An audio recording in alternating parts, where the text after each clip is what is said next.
the Sacramento County Board of Supervisors to order. Mr. Natoli's stuck in traffic, so we're going to start the meeting and go ahead until he gets here. Madam Clerk, would you like to take the roll, establish a quorum, and read the statement? Yes, Supervisor Cerna? Here. Kennedy? Here. Peters? Here. Frost? Here. Natoli? And he is not here. You have a quorum. Thank you. This meeting of the Sacramento County Board of Supervisors is cablecast live on Metro Cable 14, the local government affairs channel on the Comcast, Consolidated Communications, and AT&T Uverse cable systems. The meeting is closed captioned and is webcast at www.sacmetrocable.tv. Today's meeting will be repeated Friday, October 20th at 6 p.m. on Channel 14. A DVD copy is available for checkout from any local library branch. Members of the audience wishing to address the board may fill out a speaker slip and hand it to staff. When the chair calls your name, please come to the podium. Also, please silence your electronic devices.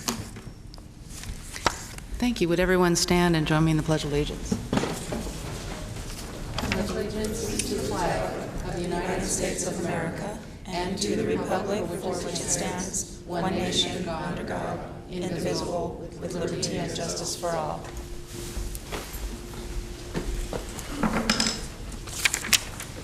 Okay, go ahead, Madam Clerk.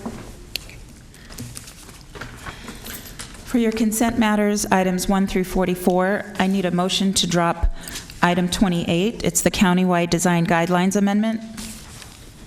So move.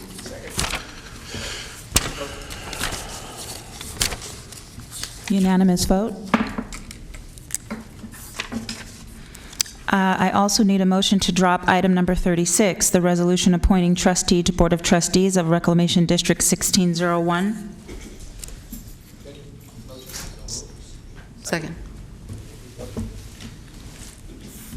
Unanimous vote. And that concludes my notes for your consent matters. Okay. Let me then thank you, Madam Vice Chair, for starting the meeting. Any questions on any items from members of the board? Side? I'd like for the record to show that I'm recusing myself from item 12. Okay, please note that. Anything else? Okay, Supervisor Frost, any? No questions. Okay. Thank you. All right, and we don't have anybody signed up on any items on the consent calendar, so with that, I have no items. Yes, Ms. Emmons? Excuse me, Mr. Chair, I do want to make a note for the consent calendar for item 38.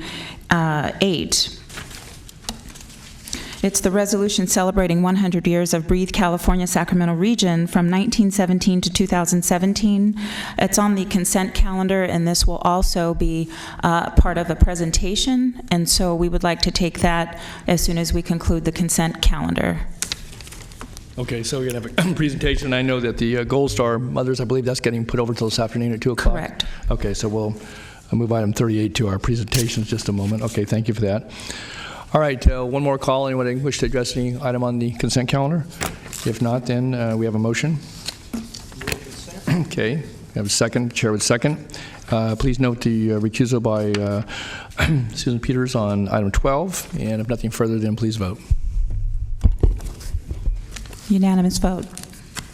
Supervisor Natoli, there's one item I wanted to spotlight on your consent item. Is item number 5? Item 5. Yes, Oh, yeah. Yeah, that's good. So we'll go right to item 5. Did make an appointment this morning, and would ask County Executive Mr. Gill to do an introduction, and we invite Mr. Vicari to come forward. So, I'm very pleased to announce today that we have a new Director of Transportation, and he likes to think he's filling big shoes with Penrose, but I told him his shoes better be bigger than Penrose's.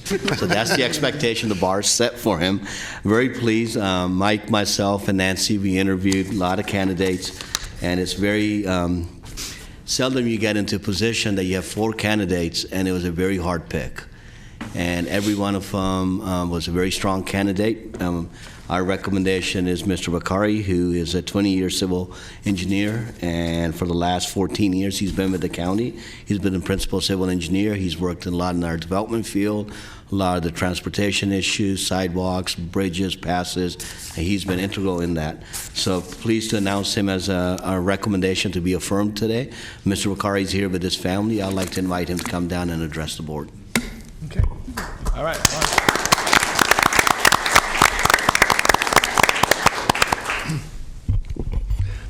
Good morning, board members. Thank you very much. And Mr. Penrose does definitely have some big shoes, and it's going to be difficult to fill he's done such a great job, and it's been an honor to work for him. I'd like to start off by telling you how truly appreciative I am of the confidence that Nav, Nancy, Mike, and your board has given me by appointing me to this position. I was born and raised in Sacramento County. After moving away to college in the private sector portion of my career, I was so excited to come back to Sacramento, the place that I've always called my home. It was just a true pleasure to move back here and go to work for the Department of Transportation. I've been working for transportation for 14 years. I've worked with some of the most dedicated and talented staff anywhere. It is such an honor to lead such a dedicated and talented department. I'm just extremely excited about it. I'd like to acknowledge my family, wife Jane. Wave, Jane. There we are. Okay. Son Ronnie. Ronnie. Daughter Amber. My oldest, I'd like to acknowledge her. She's off at college. Her and her dorm mates are watching, live streaming this, assuming they woke up on time. So they're watching also. But I'd just like to conclude by, again, expressing my gratitude for the confidence that you've instilled in me for this opportunity. And I truly do look forward to working with each of you in this higher level capacity. Thank you very much. Good. Very good. Thanks, Ron. Congratulations again.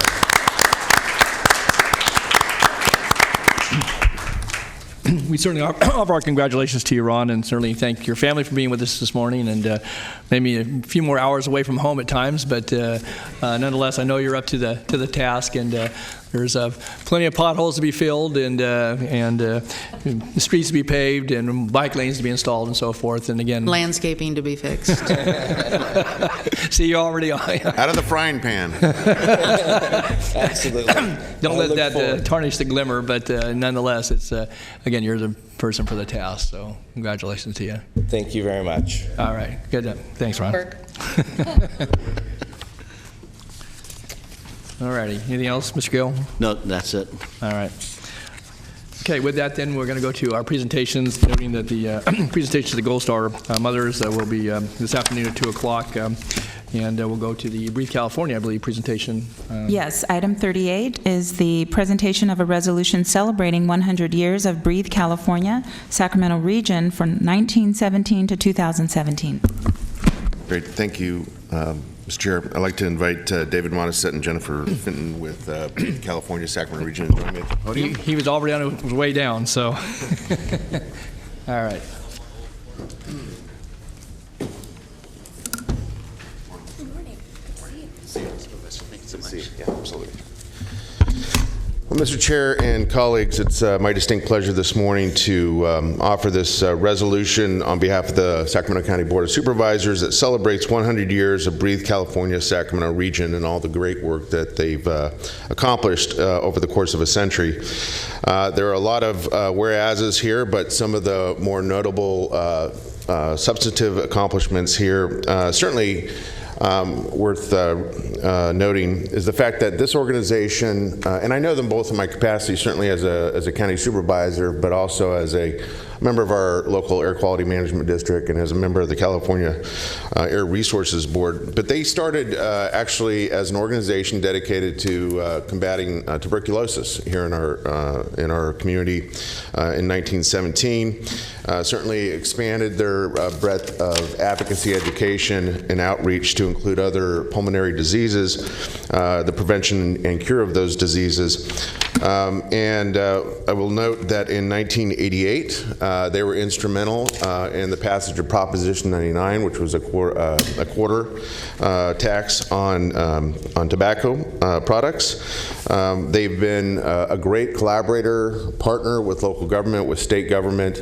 Obviously, their mission is to save lives, and so it's obviously very worthy of us, I think, today to acknowledge all the great work that Breathe California Sacramento region does here in our local community. And with that, I'd like to again present this resolution on behalf of the Sacramento County Board of Supervisors that celebrates 100 years of Breathe California Sacramento region, and invite David and Jennifer to say a few words. All right.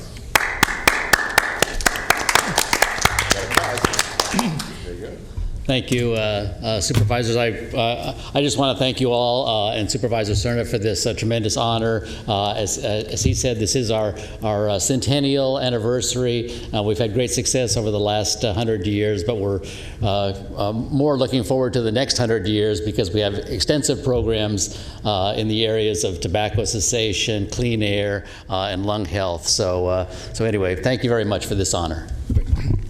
Thanks, Dave. I just want to say I've had a little bit of a history with Breathe California. I've gotten to come back and do the good work here, so we look forward to working with the local jurisdictions on just strengthening the programs that we have and making this a better place to live and breathe. So, thank you. Well, that's great. You have a big party, don't you, this Saturday night? We do. At Memorial Auditorium. It's not quite 100 years old, but it's a great place to have a party. So. Right. Good enough. All right. Thank you. Thanks. Thank you. Yeah, there you go. Put the resident, I want you to hold on. There you go. Be proud.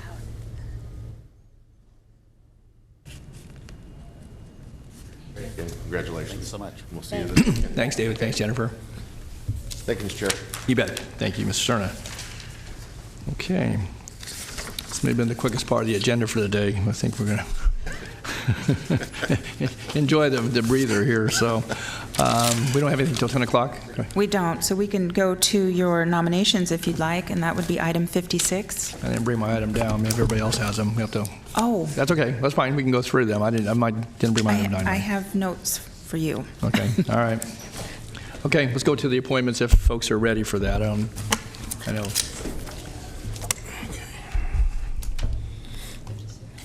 Yeah, I think item 56, 56. I believe. 56.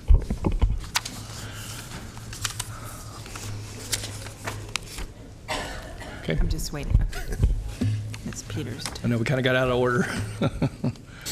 Okay. Item 56, we are continuing to November 7th, the Assessment Appeals Board, Delta Citizens Municipal Advisory Council, Developmental Disabilities Planning and Advisory Council, In-Home Supportive Services Advisory Committee, North Highlands Foothill Farms Community Planning Advisory Council, and the Sacramento County Treasury Oversight Committee. And for your matters today, the Adult and Aging Commission, Mr. Natoli, Continue that to October 31st, Halloween Day. Children's Coalition, Likewise, Civil Service Commission. would nominate incumbent Bruce Nelson. Okay. Cordova Community Planning Advisory Council, Supervisor Frost. I nominate Terry Rock. Okay. And then Mr. Natoli. No applicants, or I think we're still seeking applicants at this point, so. Do you want to continue that to November 14th? That'd be fine. Thank you. Okay. Disability Advisory Commission, Mr. Natoli. Continue that to November 14th, please. And then we have the Orangeville Community Planning Advisory Council, Supervisor Frost. I nominate Robert Crawford for reappointment and move the remainder to November 14th, please. Okay. And then we have the Sacramento County Mental Health Board, Supervisor Cerna. I'd like to continue to November 14th, the family member and public interest appointment. Okay. And then Supervisor Frost. Continue to November 14th. Okay. Sacramento County Youth Commission, Supervisor Cerna. I'd like to continue to November 7th, please. Thank you. And Mr. Natoli? We continue that. I don't know if we have any, I think we were doing some interviews, so I don't know if your notes show. I had a note for Andrea Lee that you were going to waive the process and appoint. Okay, then I would nominate Andrea Lee. You want to waive the process for appointment? Thanks. Unanimous vote. Okay, thank you. And then we have the Sheriff's Outreach Community Advisory Board, Supervisor Peters. Continue to November 7th, please. Okay, Supervisor Frost, I nominate Thomas Scott for reappointment. and then Supervisor Natoli. Continue to October 31st. Okay. Yes, please. And then the Vineyard Area Community Planning Advisory Council, Mr. Kennedy. Nominate Glenn Fleming. Okay, thank you. And then Supervisor Natoli, We don't have any applicants this time, so we'll continue that to November 14th, please. 14th. Okay, this concludes your nominations. Okay. I don't have any speakers off agenda at this point in time, so we will be in recess till 10 o'clock. Take a 12-minute recess. Okay, All right, thanks. thank you. Yeah. 22, I said 10 minutes out. Okay. Okay, good morning once again. We'll call the Board of Supervisors October 17th meeting back into session. After a brief recess. And with that, if you can call a roll very quickly, and Flo, to reestablish a quorum, please. Supervisors Frost. Here. Kennedy. Here. Peters. Here. Cerna. Here. Natoli. Here. And you have a quorum. Thank you. Okay, let's go to our 10 o'clock item, please. Okay, item 46, consider stop sign installation on Clay Station Road at Taverner Road intersection. Okay, thank you. Good morning, Mr. Rodriguez. Good morning, members of the board. My name is Lupe Rodriguez with the Transportation Department, and today we're here for the board to consider the installation of stop signs at the intersection of Taverner and Clay Station Road. To give you a little history or background on this, these intersections in the southeast section of the county and more so in the Wilton community. This area is mainly rural in nature with no curb, gutter, and sidewalk. Clay Station Road is a 55-mile-per-hour street with center line, which actually connects Dillard Road to Twin Cities Road in that area. Taverner Road is the minor street of the two at this intersection, which is controlled by side stops as he approaches to Clay Station. So the intersection was evaluated for always stop control based on the standard engineering warrants, based in the California Manual of Uniform Traffic Control Devices. According to the state standards, installation of the always stop control should be based on traffic study to determine minimum traffic volume and safety criteria, and whether the safety criteria and minimum traffic volumes are met. To meet the always stop warrants, the intersection for the main street needs to have a minimum of 210 vehicles per hour for a minimum of 8 hours, and the side street or the minor road would need to have 140 vehicles per hour for the same 8 hours. The always stop traffic criteria requirement a minimum of 5 correctable accidents at this intersection, correctable by always stop. This intersection has had 5 in 5 years, actually, with actually in about 7 years ago in 2010, we did have a fatal collision at that intersection. So at this point, the intersection does not meet the always stop warrants. But there's other considerations that the board can consider in determining. We have had public interest from the community for a number of years at this location and requesting that. And so although it doesn't meet the technical requirements for the always stop, the board is asked to consider the installation of the always stop at the intersection. Okay. Well, thank you, Lupe, for the presentation. I think the written staff report certainly cited some of the considerations and information that was gathered in order to bring this to the board, and I appreciate the Department of Transportation bringing it forward. I know I've had some conversations, certainly over many years, with our staff at this and other locations in the county, and we did receive a letter, and I'm going to ask the clerk to read that into the record in just a moment, but would just note that recently had some additional communication.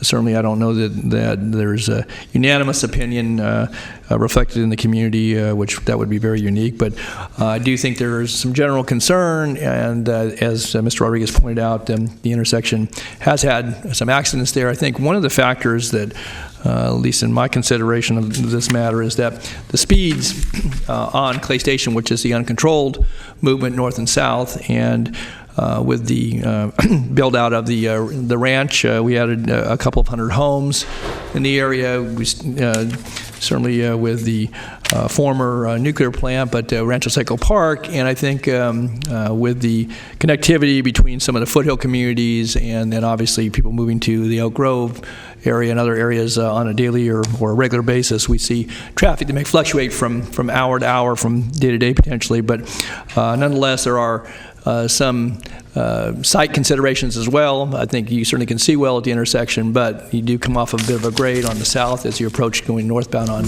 Clay Station. There were some trees and some other growth there and a little bit of topography, and all those things considered, I am certainly willing to hear from folks here this morning, but at least in my view, this is a intersection would warrant the installation of a four-way stop, and I think the accidents that could possibly occur even with a four-way stop would be certainly less severe in most cases because you would stop all of the legs of the intersection versus just two, and then if somebody does get in that intersection and somebody's coming from a different direction at a pretty high rate of speed, it involves a much more serious accident at times. So I don't know if any of my colleagues had any questions, and I don't have anybody signed up to speak, so I would just say if anybody wishes to address the board on item 46 on this stop sign request, I invite you to get a speaker form in. If not, I just ask that, Flo, you read the letter into the record. It should be just a couple minutes, and then Loopy, if you'll stand by just for a moment, and we'll bring it back to the board. Flo? Okay. So this email is submitted as input in the consideration for the installation of stop signs on Clay Station Road at the intersection of Taverner Road, and this comes from Franklin Cossack. My name is Franklin Cossack, and I live in the Ranch Equestrian Estates community, which is near the intersection in question. I have read the SACDOT draft staff report regarding the addition of stop signs on both directions on Clay Station Road and disagree with their findings that all-way stop signs are not needed. I believe they need to be installed to prevent any further collisions at this intersection. The SACDOT report regarding this issue indicates that there have been 5 reported collisions during the 5-year period between 2012 and 16. I find it interesting that SACDOT fails to list the fact that one of those collisions resulted in a fatality. A young girl was killed when she failed to stop at the sign while heading southwest on Taverner and collided with a pickup truck traveling northwest on Clay Station. The family of the deceased young lady has erected a makeshift memorial at the intersection to memorialize her death there. I have attached a photo of the memorial. There is another contributing factor that plays into the situation with regards to visibility and safety. There is a long, solid line of mature redwood trees on private property in the yard of 9045 Taverner Road. Those trees block the view of drivers traveling northwest on Clay Station and prevent them from seeing vehicles approaching the intersection from the right. This almost makes it a blind intersection for traffic on Clay Station. It would be ideal if the trees weren't there, but they are, and I don't think the county could make the owner remove them. I have attached another photo of the trees in relation to the intersection. And if I just could, this photo is taking the person standing south of the intersection, I believe, and looking northward, and this is the east side of the road, if I'm not mistaken, so, of Clay Station. Okay, thanks. It is quite apparent to me that most of the collisions at this location are caused by errant drivers who fail to see the stop signs on Taverner and collide with vehicles traveling at least 55 miles per hour on Clay Station. This results in major collisions and not just property damage, quote, fender benders. The stop sign on Clay Station would allow for drivers to stop and look both ways before crossing Taverner. I find it interesting that SACDOT claims to have counted the number of vehicles that pass through the intersection and have come to the conclusion that the amount of traffic does not warrant all-way stop signs. I travel through this intersection almost daily, and I can only assume that SACDOT utilized a mechanical device to count the vehicles utilizing the intersection. I have never seen a traffic counting device on the road at any time, and being a retired law enforcement officer, I notice such things. I feel that the intersection warrants all-way traffic control in the form of stop signs. It is a mere pittance in the scheme of things to spend the $1,000 to install the stop signs. The all-way stop signs at this intersection could very well prevent any future collisions, and I just may save a life. I am requesting that the board notify me of the final decision. Okay, thank you, Flo. Okay, don't have any other correspondence or speakers, and I do have a member of the board, Supervisor Cerna. Thank you, Mr. Chair. I note that in the board letter, there's no mention of, but please correct me if I'm wrong, but I don't think there's any mention of other measures besides an all-way stop that might be used to caution drivers, and I'm not even sure there is such a thing, but something that warns drivers well ahead of time, especially if there's some visual obstruction like a row of trees, beware of cross traffic ahead, something to that effect. Flashing yellow light. Yeah, when we did a review of the accidents, we noticed that the person coming from the side streets were the ones not yielding for some reason to the stop sign. And so what we have in place at this point is we have stop ahead signs. We have stop ahead legends at that location also to advise the motorists coming up to the existing stop that there is a stop there. And then more recently also we installed an additional sign that says cross traffic does not stop. And so we've tried to build as we come along to try to figure out how the best way to notice folks coming up to the intersection that the stop is there. And these are all black text on yellow field kind of signs? Cautionary signs? The cautionary signs are the yellow signs, yeah. All right, thank you. Yeah, a good question. Excuse me. The recent addition of the signs, I think, certainly is noticeable. I know I've passed through the intersection a few times in recent weeks, and they're posted on both of the stop approaches for the Tavener Road east and west connection there, and I'm sure that those provide an alert. And I know we did have a comment from another party on this, and they felt that was a warranted addition. So. I don't have any other questions, then, any board members? If not, thank you, Lupe. And this is one of those where I think that over the years we've attempted to do a number of things. I appreciate the interest, certainly, of my colleagues in asking about other measures. Certainly, you can install flashers and such, but then those have to either be on a solar battery of some sort, and I think that the stop sign doesn't assure that people are going to stop at that location, but I think it would slow the speeds down with the advance warning and so forth. And so I'm prepared to, I think, with the community concerns, but also I think some of the circumstances that surround this intersection to move that we approve the placement of stop sign, a four-way stop at this location. So that would be my motion. Second. Okay, it's moved and seconded. If there's nothing further, then please vote. Unanimous vote.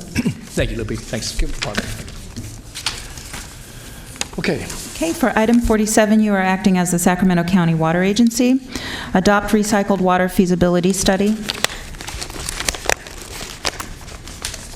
Good morning.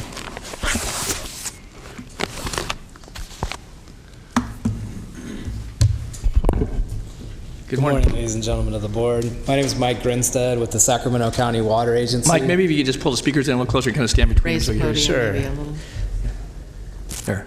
How's that? Want to raise the podium a little? Want to raise the podium just a hair? You can raise the. There's a button right here. Oh, yeah, I'm sorry, I was waiting for them. You'll get used to this, Mike. You're going to be a pro at it before you're done. So. Ah, there we go. Is that good? Yeah, that's good. Thank you very much. Good.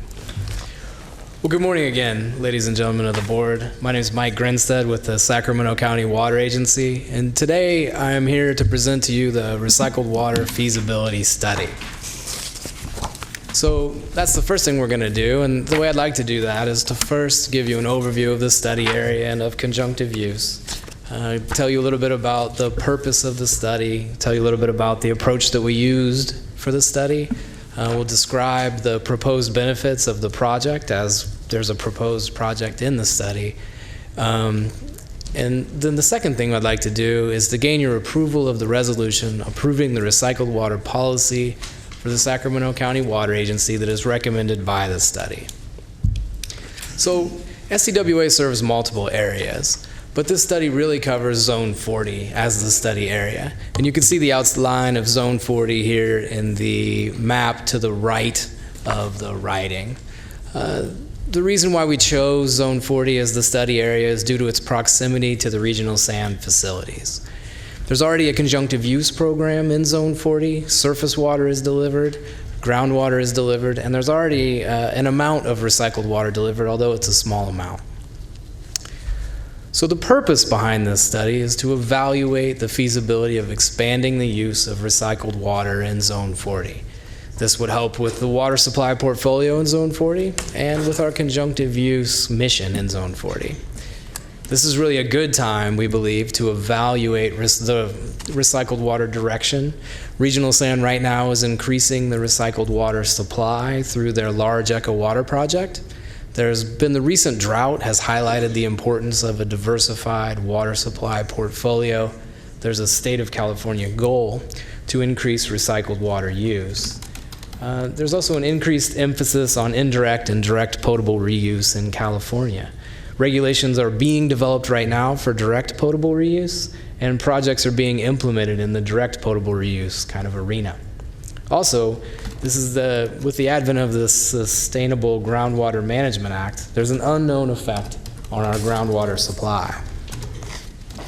So we have an approach behind this study. We have a purpose, and now here's the approach. Here's what we use to study recycled water and the feasibility in Zone 40. This is kind of really an outline of the report itself.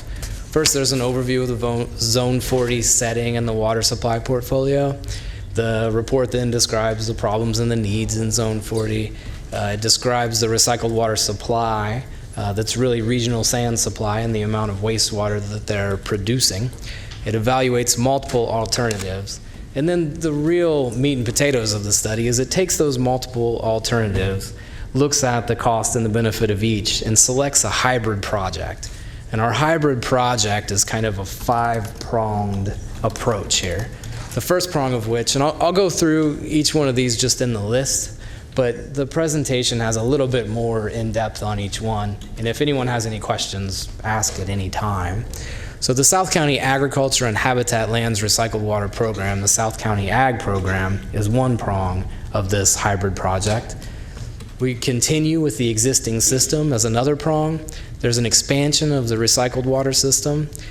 There's also the in-the-river swap portion of this hybrid option, and then finally the direct potable reuse piece. So the first thing that we'll talk about is the South County Ag Project. This is really Regional Sand's project.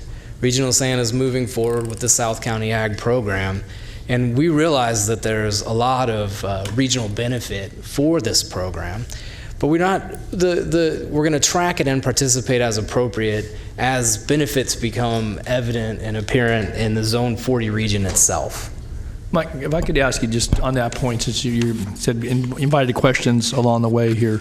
Yes, sir. And I know you're going to give a summary when you're done with this, but it seems to me that with your second bullet there, and it's not inappropriate that you would track and participate, but and I heard you say that, well, as the benefits become better defined and so forth. When I look at this in its totality, it seems to me that we ought to be a really strong partner in that process. And again, recognizing that they've taken the lead, they're seeking grant monies, they're doing outreach to landers and so forth. But if we're truly committed to it, I guess I would want to see the water agency paired much more closely with the Regional Sanitation Agency in that effort. And again, it may not be an area where we're delivering water, but it is certainly in the unincorporated area of the county, and it's an area where if you can get the benefits that I think are, basically expected of this, that we would, benefit as a county. And so I guess I found this recommendation a bit weak, very frankly, and I don't say that critically, but I say it when I think we ought to be a much stronger partner in that effort, whether they take the lead on it or not, but just to track it, and we'll participate when, the occasion calls for it. That seems to me fall a bit short. We need to be more engaged, encouraging, participatory. That's my view of it. And so I look at you, Mike, but maybe Michael Peterson or Supervisor Natoli. I think the description in the presentation may understate it. We've been engaged with the Regional Sanitation District in their project, and this has been a two-way path of communication and collaboration, and we're going to continue to do that. That aside, the intent really is, in our feasibility study, is to look, in addition to that, what other opportunities are there? So it's not to diminish at all the South County Ag Project, but to ensure that we're exploring other opportunities beyond that or in conjunction with that. But again, we have continued to be committed to working with Regional Sand on the South County Ag Project. And as it does move forward, as we can further define and refine the benefits to Zone 40 as a purveyor, and obviously generally to the region as well, we're going to continue to engage. So it is certainly not meant to diminish the importance or our role or participation with regional sanitation in that project. Okay, thanks. Good, Mike. All All right, so we'll continue on to the next prong of our approach, which is continuing with the existing system. And here, to the right of the writing again, you'll see a map, and Highway 99 is here so that we can all kind of be oriented to the map in a way.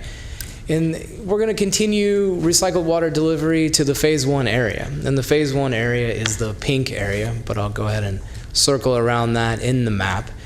Right there, recycled water is currently being delivered. In the Phase 2 area, this area is in progress. So we're continuing to make progress toward delivering recycled water in that area.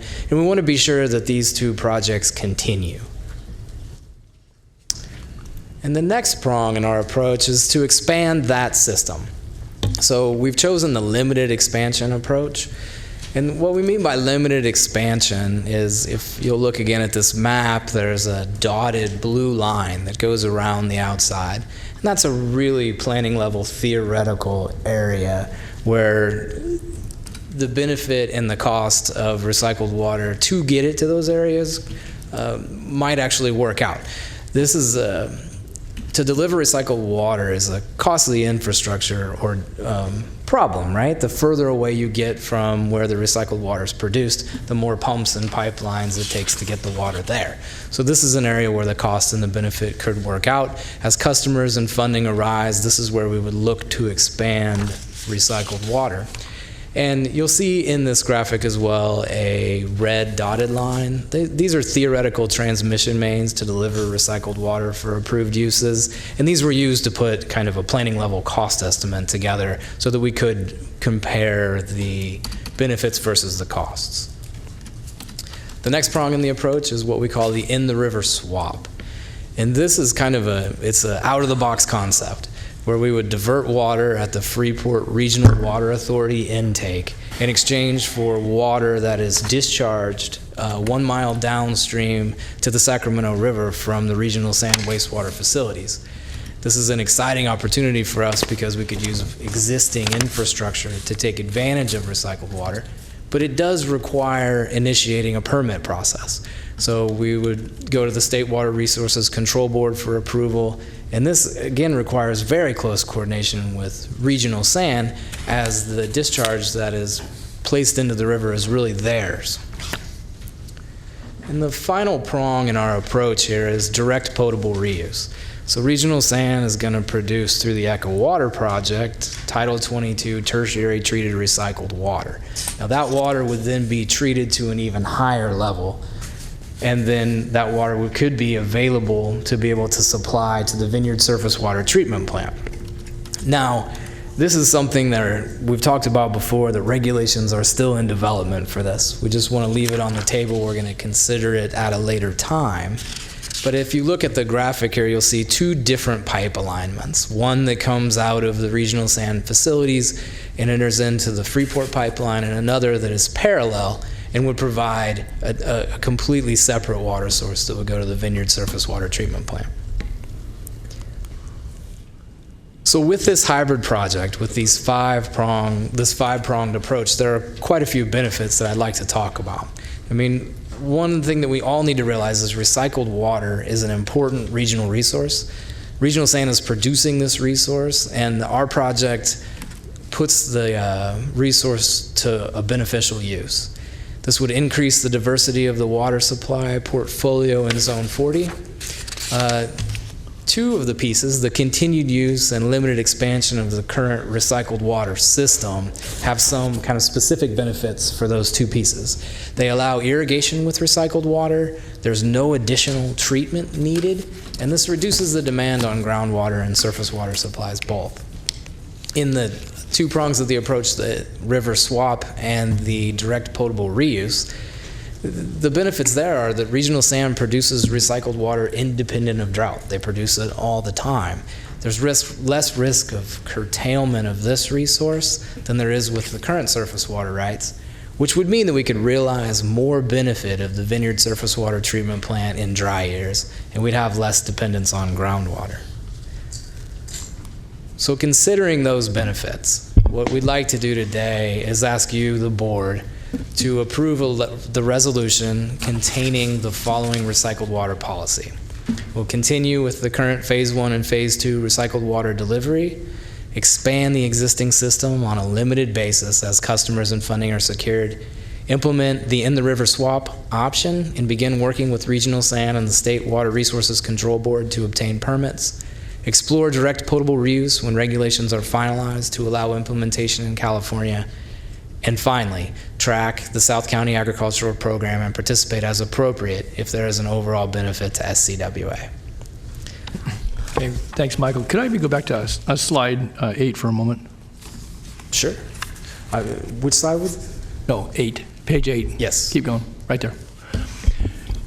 In light of the recommendations and the resolution you're asking us, again, it's pretty soft in some areas, and recognize obviously there's some cost to be ascertained. But when you look at this service area, the opportunities for parks and school playgrounds, landscape medians, and even some developing areas, I guess I don't find it sufficient in the resolutions to say, continue to explore, we have funding opportunities, and if we find the money, and if we find people that are willing to do it. I think we need to have a fuller discussion before this board about that if we want to. One, we've got the Phase 2, which there's some backbone transmission mains there, if I understand it correctly already, and as that builds out, working with the city of Elk Grove.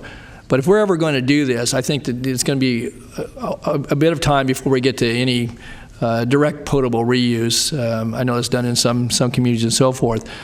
But I believe that we need to look at getting that water, at least to some of the public areas. And I think having gone through the drought that we did, and you look at our service area here, that getting that across the freeway using your Sheldon Road alternative here. But there's a lot of developments occurred over the last 25, 30 years where we could have gotten the opportunities to lead, those roads are pretty much in place. So obviously any project's going to have a disruptive impact and be more costly.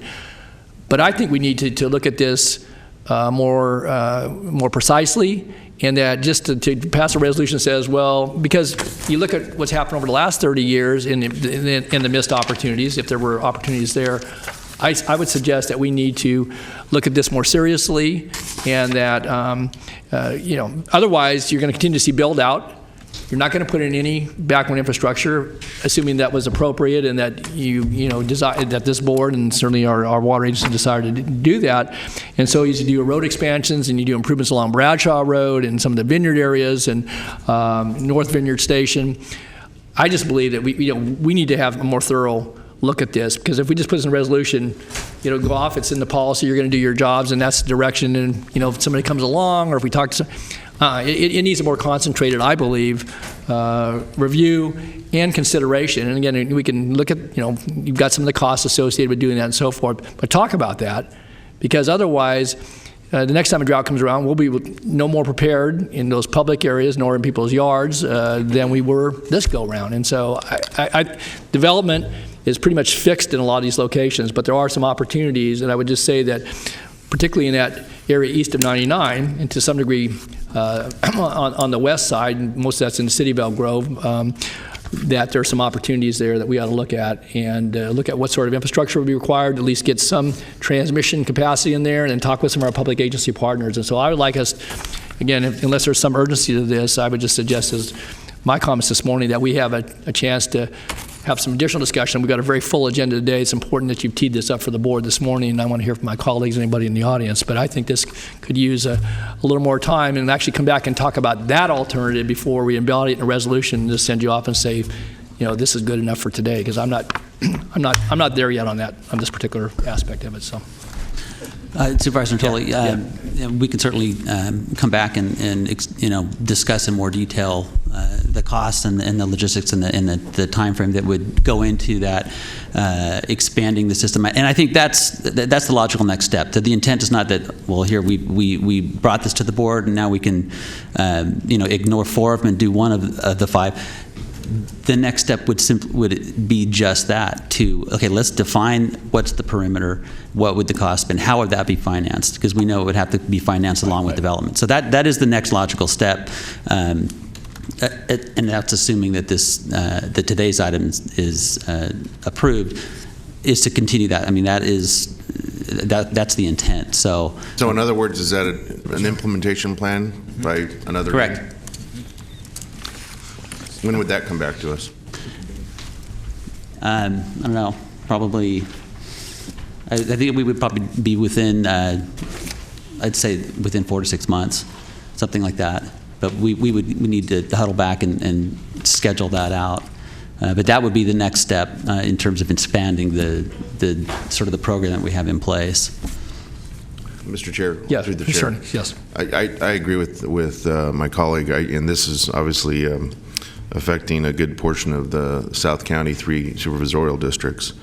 But again, with the experience being very fresh in terms of the consequence of the drought, especially all the anecdotes that we heard across the county about tree loss and vegetation loss, I'm more eager to be aggressive on this than to accept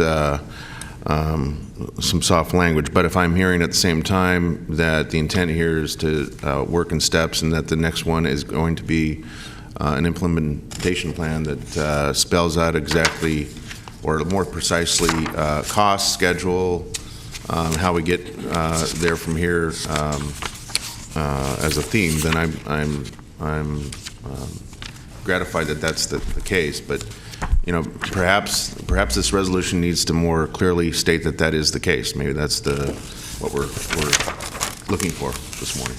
And we can come back and tune up the resolution language as well to address the concerns that we're hearing. Okay. Well, yeah, I think the resolution could, to the point here that on item 2, which was the one I drew attention to, but that we could direct that, be back to us in 6 months with a outline for an implementation plan, discussion regarding financing, how we might, again, phase that approach to, again, all the considerations that go into that. Obviously, there's going to be a cost associated with doing that, but it's not going to get any cheaper as days go by or years go by, and we're going to lose opportunities, certainly inroad opportunities to construct potentially in the future. So to your point, Mr. Cerna, and certainly we'll hear from others as well, but I think that if we modify the language there in number 2 and gave that direction as a part of the resolution to be back to this board, by first quarter, in the first quarter of 2018, and then schedule this for a board workshop and further discussion, I would be satisfied with that. So, We'll incorporate that in. Okay. All right. So then, yeah. Unless there's any other comments, I had anybody in the public want to speak to this item. I know a lot of you are here on the next item. All right. Then I would bring it back to the board. I would then incorporate that as a motion with the direction in item 2 to have you come back in a workshop setting with a discussion and implementation plan by early 2018. So. Second. All right, thank you, ladies and gentlemen of the board. Thank you, Michael. All right, nothing else, please vote. Unanimous vote. You want to schedule a date, Mr. Gill? Not yet. We'll come up with a date. Okay, well, I'm watching it. I know you are. Okay, thank you. Thanks. Okay. Okay, for your next item 48, City of Sacramento requests for services related to whole person care pilot program. All righty. Certainly welcome all the folks in the audience, and we're going to get a staff report. We'll have more questions. I know we have Mayor Steinberg here and others that will likely want to address this, and so we'll get to that here in a moment. But let's have Mr. Lake roll out the PowerPoint and take board questions, and then we'll get into the meat of the hearing. Okay. Thank you, Mr. Chair, members of the board. Paul Lake, Deputy County Executive for Social Services Agency. Last year, the county put out an offer for, the state put out an offer for counties, giving them the opportunity to apply for what's called a whole person care waiver pilot program. And this is a Medi-Cal waiver program to test local initiatives, has a number of goals around coordinating health, behavioral health, and social services for the benefit of certain target populations, including the homeless or people who may be at risk of homelessness. And the primary goals are to reduce hospital emergency room use, reduce inpatient utilization, improve overall health, and get these folks into housing. And one of the key aspects of it is we must be able to demonstrate that we've achieved those outcomes in order for the program to be successful. And I would also point out that it's a 5-year limited-term pilot program. When this opportunity came to the county's attention, we looked very closely at it to see if it was something that we as a county wanted to apply for. We asked ourselves how it would fit into our entire service system, what would it add to that service system, how would it complement all of our other efforts and programs, would there be any conflicts, or would it be detrimental to what we're working on? What would we gain by taking the money, and what would we lose by leaving the money on the table? Our conclusion is that we would not apply for this program. We put a lot of effort into a number of new services, adding capacity to our mental health and substance abuse and homeless system, around housing, around behavioral health, substance abuse treatment, crisis services to divert people away from emergency rooms. We spent a lot of time recently with our hospital systems working on solutions, and this board devoted a lot of funds to programs that are about ready to kick off, and some have already done that and are proving successful in diverting people from emergency rooms. We've made a lot of progress in these areas. We're still developing more programs that are really going to have an impact on the system. We also noted that whole person care does not pay for adding that capacity. It pays for things like navigation, it pays for case management, it pays for some housing referrals, but it doesn't add service capacity. And rather than chase money that adds more navigation, we wanted to continue focusing our efforts on getting and keeping the services that we're putting in place.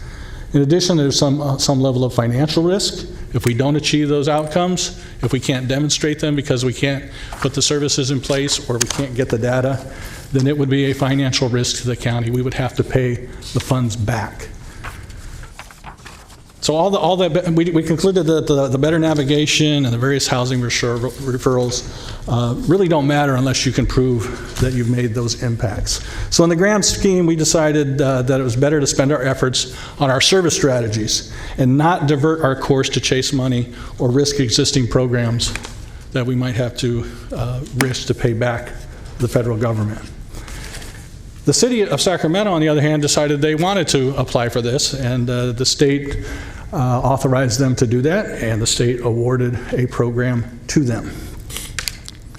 And they have made the unique request to the county to help them implement their new social service program, and we've had some discussions with them on that. With the assistance from Hermosillo Azevedo Strategic Communications, we talked to the city about their requests. One of those requests was to have the county be closely involved in the design and governance of their whole person care pilot. We opted not to be in the lead of this program for a reason. We opted not to apply for it for the reasons that I've stated. But in the course of the discussions we had with the assistance of Hermosillo Azevedo, we did agree to have our department leadership meet with city staff to see what we could do to provide some assistance. So our city leaders, we're going to meet with city leaders, assigning our staff in DHHS, Sandy Damiano, who's the Deputy Director for Primary Health, Uma Zajkowski, our Deputy Director for Behavioral Health, and Cindy Kavanaugh, who's our Director of Homeless Initiatives. And they'll meet with the city leaders to talk about what we can do to provide some additional assistance, working closely with the city-county 2x2 in furthering that effort. The city also requested our assistance in helping them coordinate program planning, design, and implementation. I want to make sure everybody understands that the board has adopted a very extensive plan. You've invested a lot of funds and a lot of effort in some major initiatives that we're progressing on implementing. And one of the things, once we get those in place, we acknowledge that it's going to be important that there's coordination at the field level. Our social workers and outreach workers who are going to be identifying people who need some assistance, we want to make sure that the city is not also serving them so that we're at cross purposes or duplicating efforts. So we agreed we would sit down and work out protocols to make sure that that does not happen. The city made a number of requests regarding data sharing and assisting with coordination with providers. The city's asked at various points for access to Medi-Cal eligibility information, clinical information of people we serve, outcomes, And we've agreed to work with them on how that data sharing might work. It's important that we explore what their systems are, how they're protecting that data, and what the implications for HIPAA laws will be.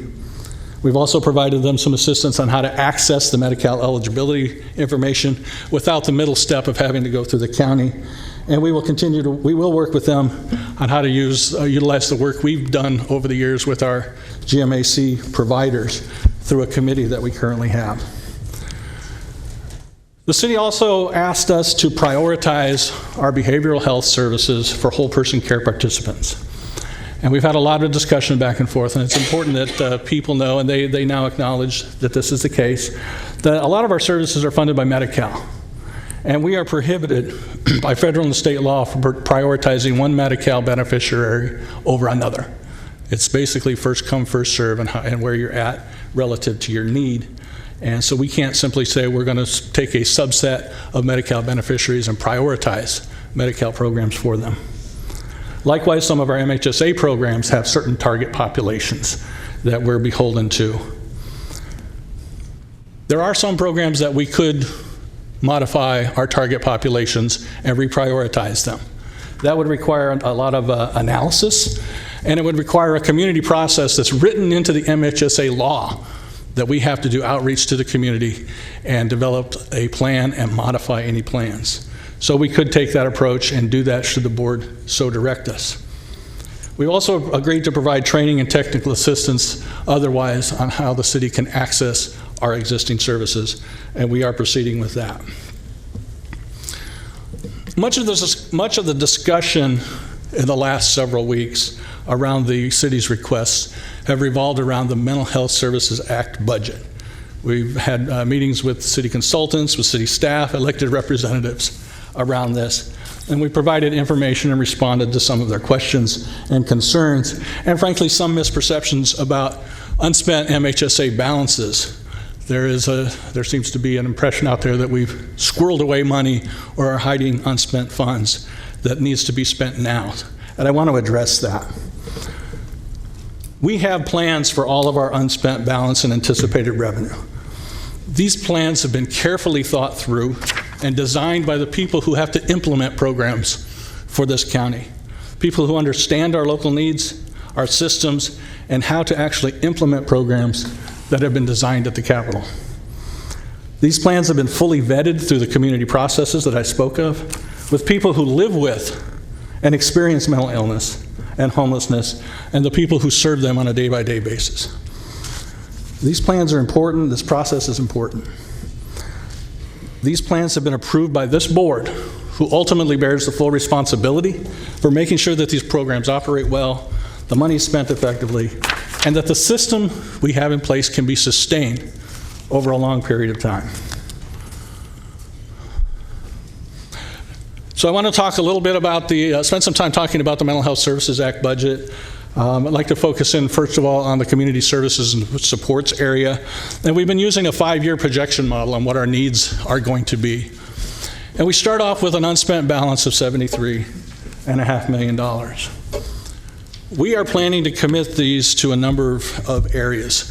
First of all, being to refinance existing permanent supportive housing that we've already invested in. We have 8 developments that we've invested in, housing more than 150 people who live with serious mental illness, who would otherwise be homeless. These investments also provide a foundation for developers and providers to leverage other sources of funding that ultimately houses 600 people. Refinancing for two of these developments comes up in 2023. We have to start refinancing in 2023. Now, some would look at that and say that's a long ways off. We've got money to spend now. Let's do it in 2020. Take care of 2023 when it comes.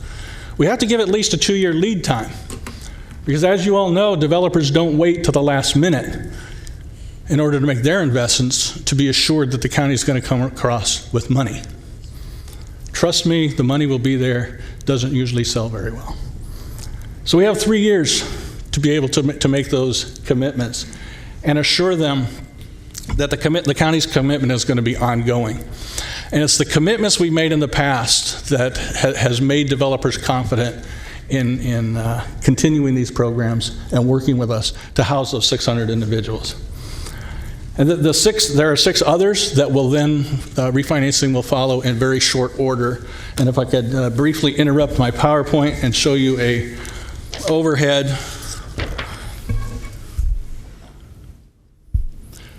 This is additional information that a board member asked us to put together, and we didn't have time to make that available ahead of time. If we could zoom in, it's kind of small. But you can see that the other developments, we have to start making commitments soon after the 2023 date, all the way out to 2028, which again is a significant period of time. And we could decide to spend the money and hope that money shows up when we get there to provide that. But I would remind the board, this is a $22 million commitment. We no longer have redevelopment money that can be a backstop for us. And frankly, in my experience, I don't bet on that the state's going to come across with money when the counties need it. Paul, while you're on that, if I could, just since information was just handed out, maybe other board members have questions, but I think just for those in the audience that may be viewing for the first time as well, help me understand then the chart that the developments that would require. First, the 22 million, is it inclusive of all of these you've shown going out to some of those that will require refinancing in 2028? Yes. So what is the portion of that, to your point about doing things, giving clear signals to developers early on, for those that would hit the 2023, or I guess the last line there, the year commitment needing, 2021, 22, you got 3 of those that are going to be in the nearer term, in that 5-year window that you were speaking to. What is the amount of money that will be needed roughly for refinancing those particular developments? I'm going to look over at Uma Zajkowski, but my assumption is this is spread fairly evenly across the 8 developments. Uma's giving me a nod. So it's about $2.5 million? Roughly 1/4 of it coming in 2023, so that would be $5 to $6 million. Okay, of the 22 million. Yes. It will be immediately, I say immediately, at least as you projected. Correct. The rest of it will be needed in those periods of time, but would be a little further out. Correct. And I guess the other question I have, is this money one-time money, or is it replenished with your annual funding? We do some set-asides. How is that $22 million accumulated, and then it has to be sustained? Obviously, you do a refinancing portion where you commit to go into the project, right? The $22 million that we'd be committing to it now is from our unspent balance. So in the future, we'd spend that unspent balance down in part to maintain these commitments and sustain this program. Certainly, if funding, ongoing funding, new funding comes in, you can build up that unspent balance over time. But again, those are ifs on how much additional revenue comes. I think you're all familiar with No Place Like Home, which is going to be funded in part by the state hanging on to MHSA growth money that the county would anticipate to provide future programs and to perhaps maintain those balances. So there's no guarantee that we're going to be able to replenish these funds, and no guarantee that additional money is going to come in to cover these costs if we don't have the reserve. Okay. Well, there's very few guarantees of anything in this life, but I appreciate the prudent approach here. I guess I just wanted to be clear, though. So then I want to restate it. So the portion that would be needed over the next 5 years is about 1/4. Is that what I said? 1/4 of the funding? That's. I'm going to ask Uma to come up here. Is that the $6 million out of the 22? Yeah, $6 million out of 22. I just want to be sure if that's a $6. Yeah, does that $6 million come off the 22? Again, I know we're using general numbers. I'd have to get back to you with precise numbers, but it depends on the size of each development. Some of the later developments are larger commitments, right, and some of the earlier ones. So if I can send that to you a little bit later, that would be better, so I can give you exact numbers. But the earlier ones, Ardenair and YMCA, the Martin Luther King, are actually some of the smaller commitments. The other ones are the larger ones. Yeah, because depends on the size of the project, and we have to put that as the refinancing commitment. Because there's 50 units reserved out of those first 3, and then you're right, as you get further across the chart there, you see some numbers that are, half that size just of their own one project. So it might be that you'd be a little less in the early years, but obviously the full $22 million would be over the course of a 10, almost 11-year period of time would be needed. So there is some time in there. So, okay, thanks. Thank you. If I may add to the response supervisors, yes, only a portion will be needed to make these commitments over the course of the 5 years. But developers are going to be looking at what we do with regard to the money that we've identified as a set aside to help these refinance these programs in subsequent years. And again, the confidence in the county's support for these programs could be precarious if we say, we'll cover the first two, and we'll wait for 24, 25, 26 and see if money comes in. They're going to be looking at us. So I would encourage everyone to consider that. So I'm going to return to my PowerPoint if I could. Mr. Chair, actually. Yes, Mr. Chairman. Before we leave this topic, is there anything in statute that restricts the use of particular funds for refinancing? In other words, are we restricted in terms of collaborating with any other local jurisdictions in terms of commingling general fund monies to do it? No, there are no, those restrictions don't exist. So those options are available. Okay, so the state doesn't really care about the color of money on this? Say again? The state doesn't care about the color of money on this? No, I don't believe so. Okay. So another category, we've put together a system of electronic health records using innovation funds from MHSA. We need to, we can no longer use those innovation funds to maintain it. They're critical to maintain these, to manage our health records in our system. We are looking for other funds to offset the need to use MHSA in the future, but right now we think it's prudent in order to maintain that critical infrastructure to set aside funds for that over the course of the next several years. The board is aware that we have a couple of important innovation programs that are being ramped up and in the hopper. Urgent care clinic and a crisis stabilization unit, which are going to be critical for again, increasing capacity for services out in the community and diverting people away from emergency rooms and giving them the more appropriate places to receive services. And it's important, and we're hopeful that we can sustain those programs using these funding sources. No Place Like Home. This money, as I mentioned, is funded with MHSA growth. And in order for the county to successfully apply for recouping that money to provide housing and developing that infrastructure, we also have to make a commitment for over a 20-year period of time to provide the supportive services that are part of that program. Our estimate over 20 years is that's about a $36 million commitment. If the county had another source of reserves, I would be more comfortable recommending that maybe we can use those other sources of reserves to help pay for some of this. But we don't have any. Looking 3 to 5 years in the future, people say No Place Like Home is kind of going slow. It may not even happen that fast. Why are you worried about it? It's a bold program, and sometimes implementation of bold programs prove more difficult than those who envision putting the program together once it comes time to implement.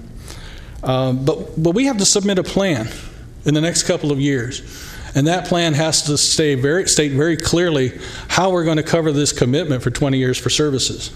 We have to be able to make that commitment then. And I don't recommend risking leaving you and the county in the situation where we can't compete for the No Place Like Home dollars because we've spent the reserves that we need when No Place Like Home does happen. Our analysis of our 5-year budget also identifies that based on the state's 3-year projections, plus assuming 2% growth in MHSA revenues in years 4 and 5, we're going to have a revenue gap of about $5 million a year and $25 million over the course of 5 years. So even using the unspent balance, we're going to spend more in this plan money than we have coming in. We could look at the option, if we decide to blow off No Place Like Home and hope for some Monday morning miracle in a couple of years, we would still be $16 million short. If we decide to hope for the best and spend the set aside for the permanent supportive housing, the one thing that everyone agrees we need more than anything else, then we might have a few $1,000,000 to provide extra services, but I would also remind you that this is a program that goes away in 5 years. There still would need to be sustainability. That money will go away just when we need it for No Place Like Home and just when we need it to refinance these housing programs. So looking at the 4 MHSA components, we are looking at overall a $70 million shortfall. I need to point out that the table on page 8 in the staff report did not total up some cross totals, and that number is actually $70.5 million, not the 23 that's in the board report. I apologize for that. I also point out that we do have a prudent reserve. Some people have said, well, why don't you just use that prudent reserve? It's about $19 million. And that money is, there are a lot of restrictions on how you can use that, and it's primarily for emergency situations. Finally, I want to talk about Assembly Bill 114. Hermosillo Acevedo sent the board a letter a couple of weeks ago regarding this new legislation that talks about reversion. I apologize that we didn't have time to address it in the staff report. But it focuses again on reversion, or basically returning unspent MHSA funds to the state if it's not spent within a certain period of time. And it would obviously have implications to this plan that we've discussed today. I don't want to go over point by point, but we can provide some information to the board. There were some errors in that letter. But as general information to the board, and Uma's going to have far more detailed knowledge of this than I, but basically an overview is the reversion is not going to apply to all unspent funds. It'll apply to a subset of those funds. The county will be required to submit a plan by next summer what they're going to do with these unspent funds. For unspent funds that the county collected prior to 17-18. We're not going to give them back to the state, though. That's not the plan. And that is not the plan. Okay. We have to present a plan for how we're going to spend it by 2020. And I think we've laid out a plan of how we're going to spend that in that time period. We don't expect, based on what we know now, that there will be any reversion requirements for the community support funds that I've talked about today.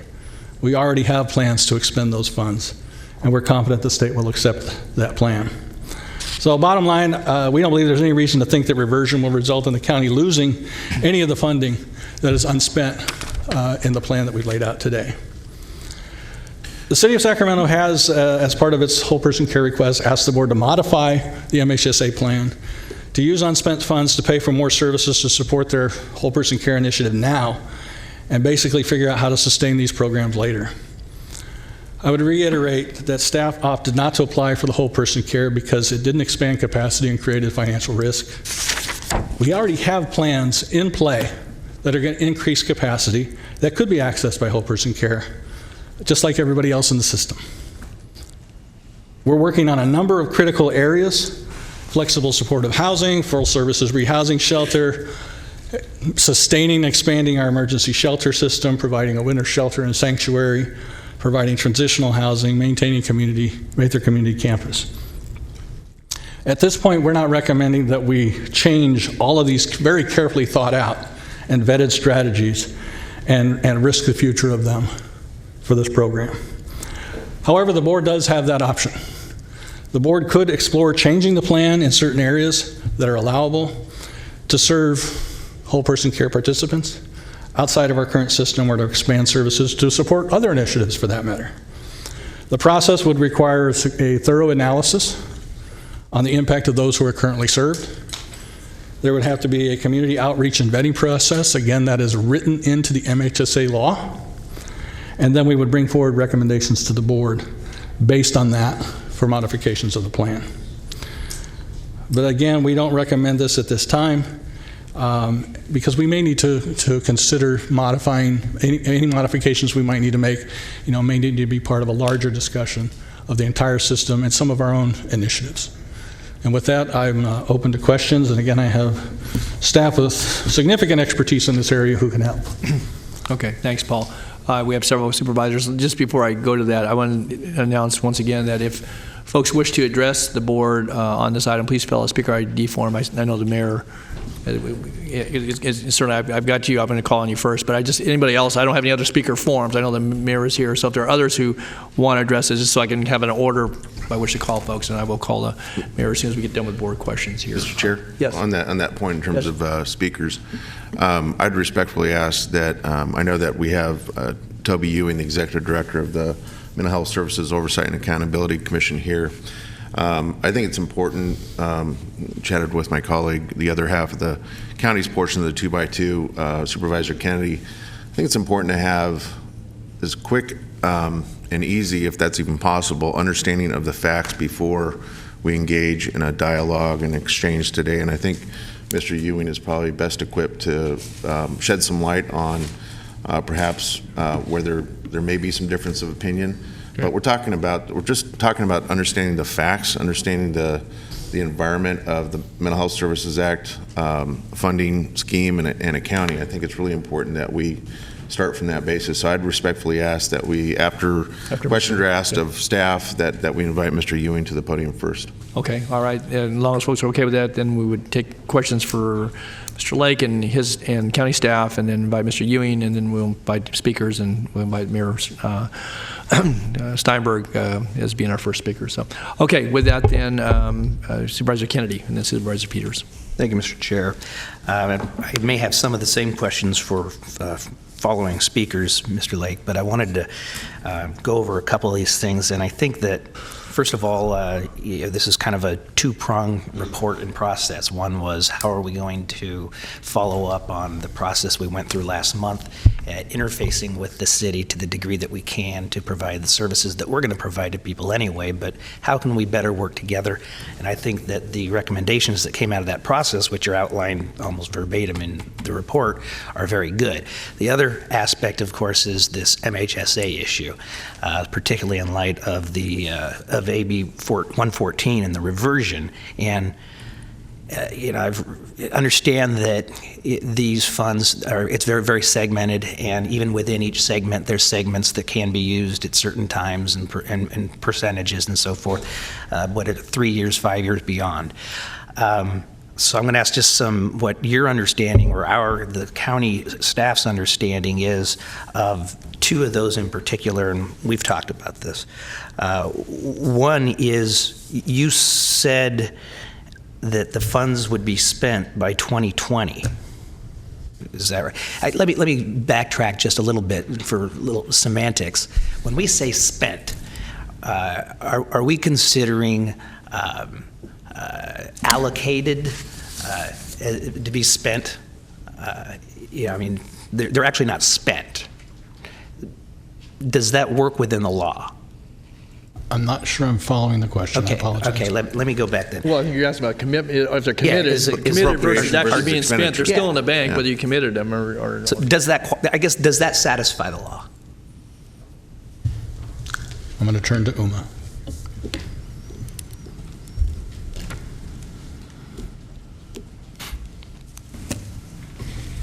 I think the idea is to have a plan submitted by 2018, July 2018, for the funds which are earmarked around the reversion rules, and then actually spent by 2020. So we develop programs and put them in. Now, one of the things which is really important around those reversion dollars is that, as you indicated, Supervisor Kennedy, they are segmented into different categories, and in the prevention and early intervention category, a high proportion of them have to be spent for the children and youth, the under 25. So when you look at these reversion dollars, you also have to go back and look and see which category they're in and how it shifts the makeup of your plan so that you're complying with that under 25 population as well. So those are all the factors. But to answer your question,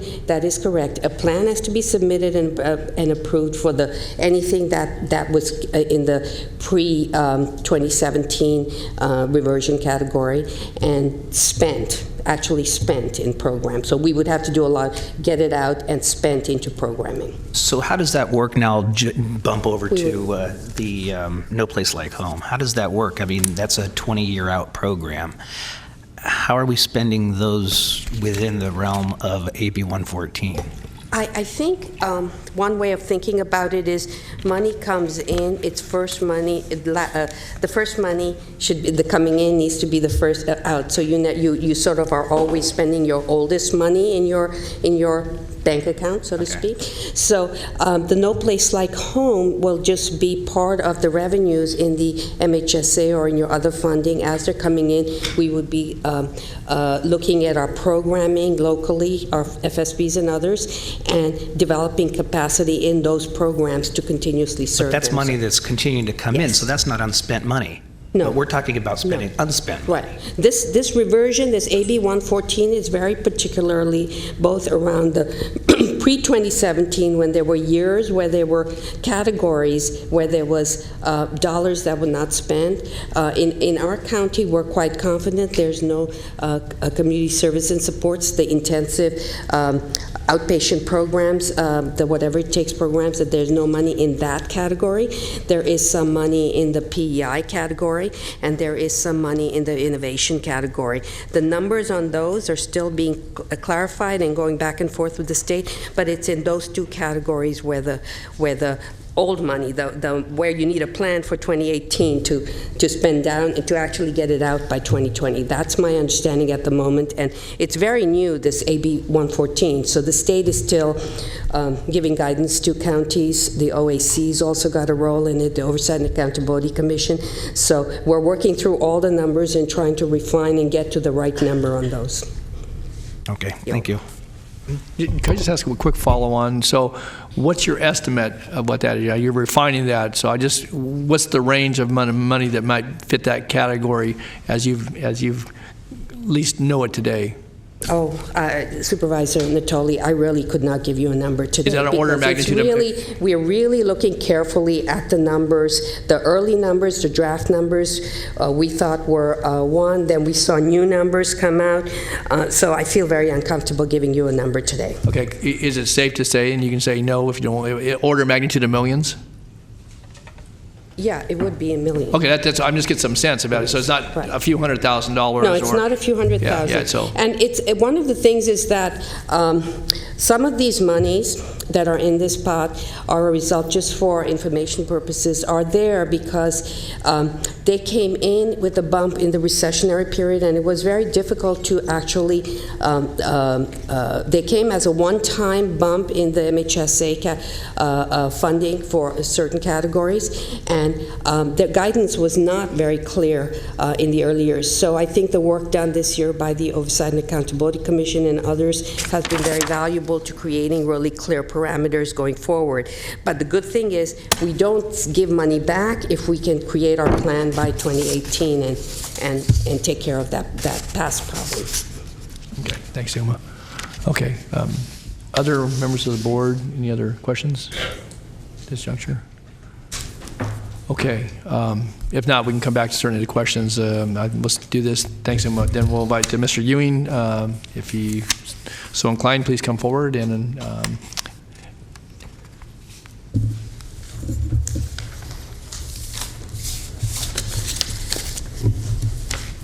Good morning. Thank you, Toby, for being here. Good morning, Mr. Chair and members. My name is Toby Ewing. I'm the Executive Director of the Mental Health Services Oversight and Accountability Commission. We're not the state agency that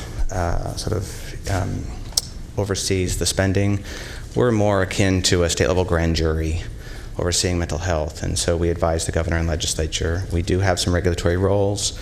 We do review and approve county spending on innovation plans. And so I appreciate the opportunity to talk with you today. I'm thrilled that the board is taking so much interest in mental health. It's such an important topic. And it is part of the spirit of the act, and that there be a robust community engagement. I'd like to just give you sort of a broad brush and then respond to some things that I saw in your analysis that I would like to clarify. And Mr. Chair, the state's figures and the amount of money that are subject to reversion is $11.4 million. That's the state figure that you have for Sacramento County right now? That's the draft that has been shared with the county that the Department of Health Care Services provided about 2 weeks ago on the amount of money from 2008 through 2014 that was not spent within the 3-year reversion time frame. So to very specifically get to the issue of the AB 114 dollars, it's 11.4 for Sacramento County. Okay. Again, it's a draft figure. Right. The state is subject working. to negotiations, determinates the factors. That's right. And the rules are sort of special to that 114, but let me step back a little bit. So Prop 63, passed by the voters in 2004, generates about $2 billion a year in revenues. That money goes to the counties. And the money is very flexible, tremendously flexible with some constraints. There's a couple of buckets for workforce and for technology and capital needs that are specific and they're smaller. The primary dollars are divided between 3 pots: services, prevention, early intervention, and innovation. The services are the traditional kinds of things that you do in mental health. The act was passed with recognition that counties were not spending, nor was the state making available money for prevention or early intervention. So it explicitly says 20% of your dollars really need to be invested in strategies to reduce needs, to intervene early, to do the things that we all want done for our family members, but that are very difficult to do with Medi-Cal and with other funds. And so this was the idea of incentivizing or providing seed money to push the mental health system to move towards a prevention strategy. We've historically been what we call a fail-first system. And the analysis that was done in the year 2000 was that we ration care only to the folks who are so ill that it's very difficult to serve them and very difficult to serve them in a cost-effective manner. So 20% of the funds must be dedicated to prevention and early intervention. And there's a requirement for all counties to set aside 5% of the funds for innovation. And so innovations are exactly what it sounds like. This is money to experiment, to try things, to invest in risk-taking, to see if you can improve your system in ways that you can't do with Medi-Cal and that you may not be willing to do with your general fund or your realignment dollars. And in the discussions in the drafting of the act, it was made explicit that all counties needed to innovate as a strategy to push this mental health system to move from a fail-first system where we ration care to a system that is a learning system. I'd say primary constraint, other than that you can't commingle those funds across those buckets, is you have to spend the money within 3 years. The deal that the voters made when they agreed to impose a new tax for mental health was that you would use this money within 3 years or you will lose it. That's the biggest constraint that you've got as the Board of Supervisors.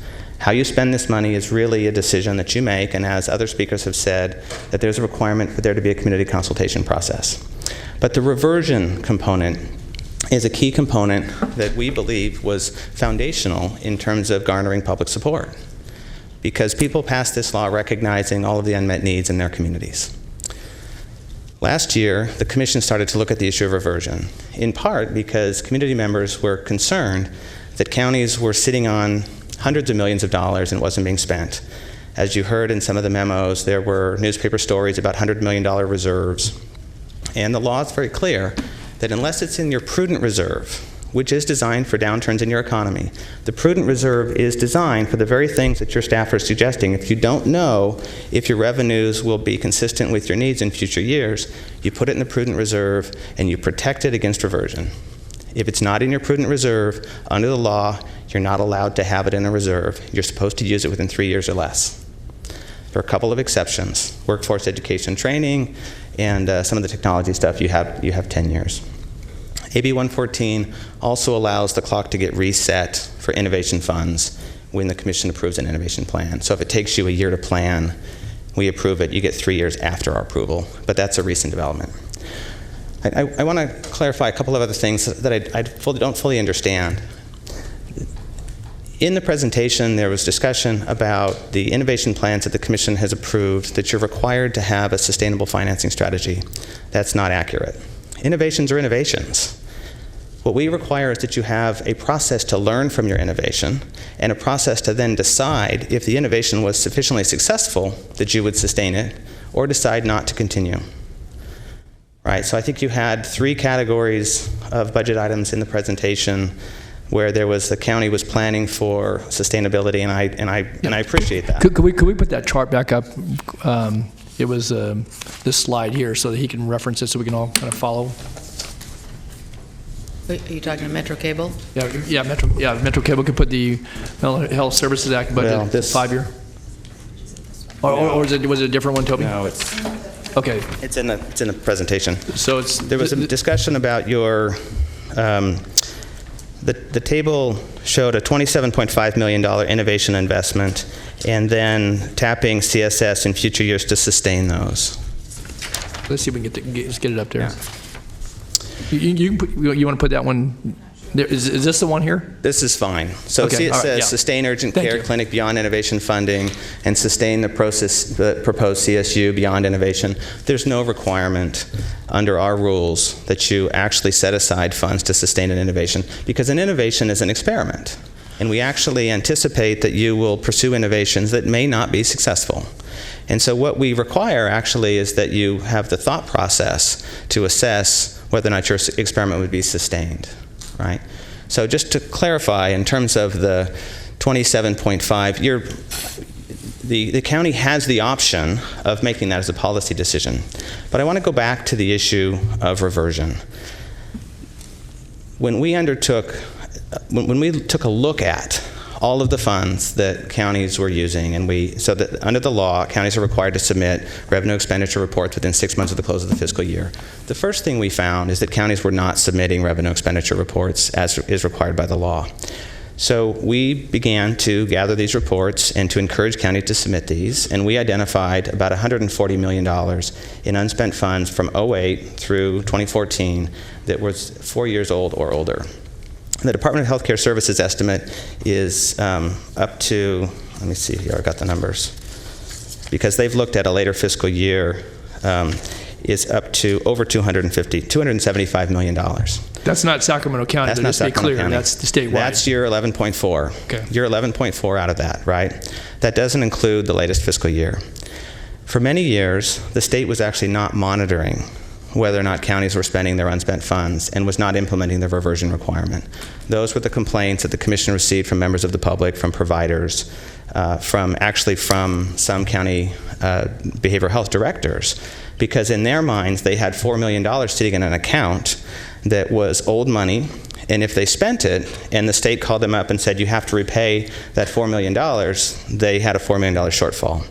So their auditor controllers were requiring them to keep the money on the books, but the money was frozen. And so we actually worked with the administration, with the legislature, to craft AB 114 in a way that resets the clock and frees this money up.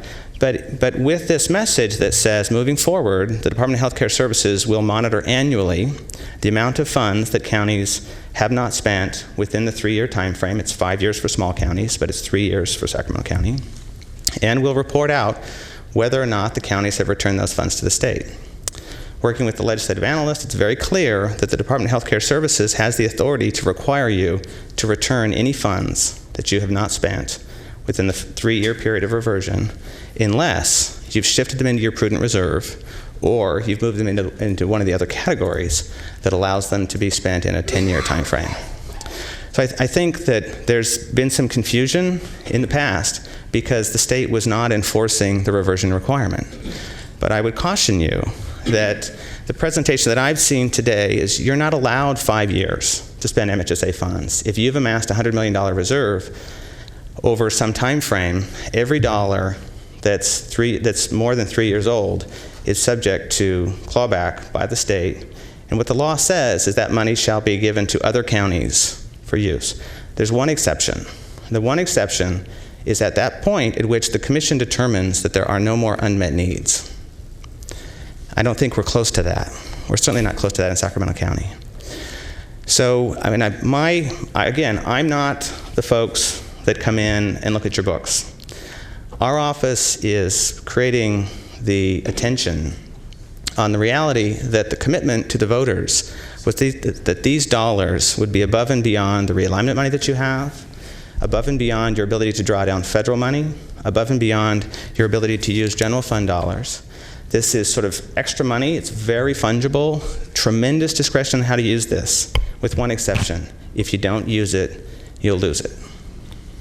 Happy to answer any questions you might have about the figures or my comments. Thank you, Mr. Ewing. Okay, Supervisor Cerna.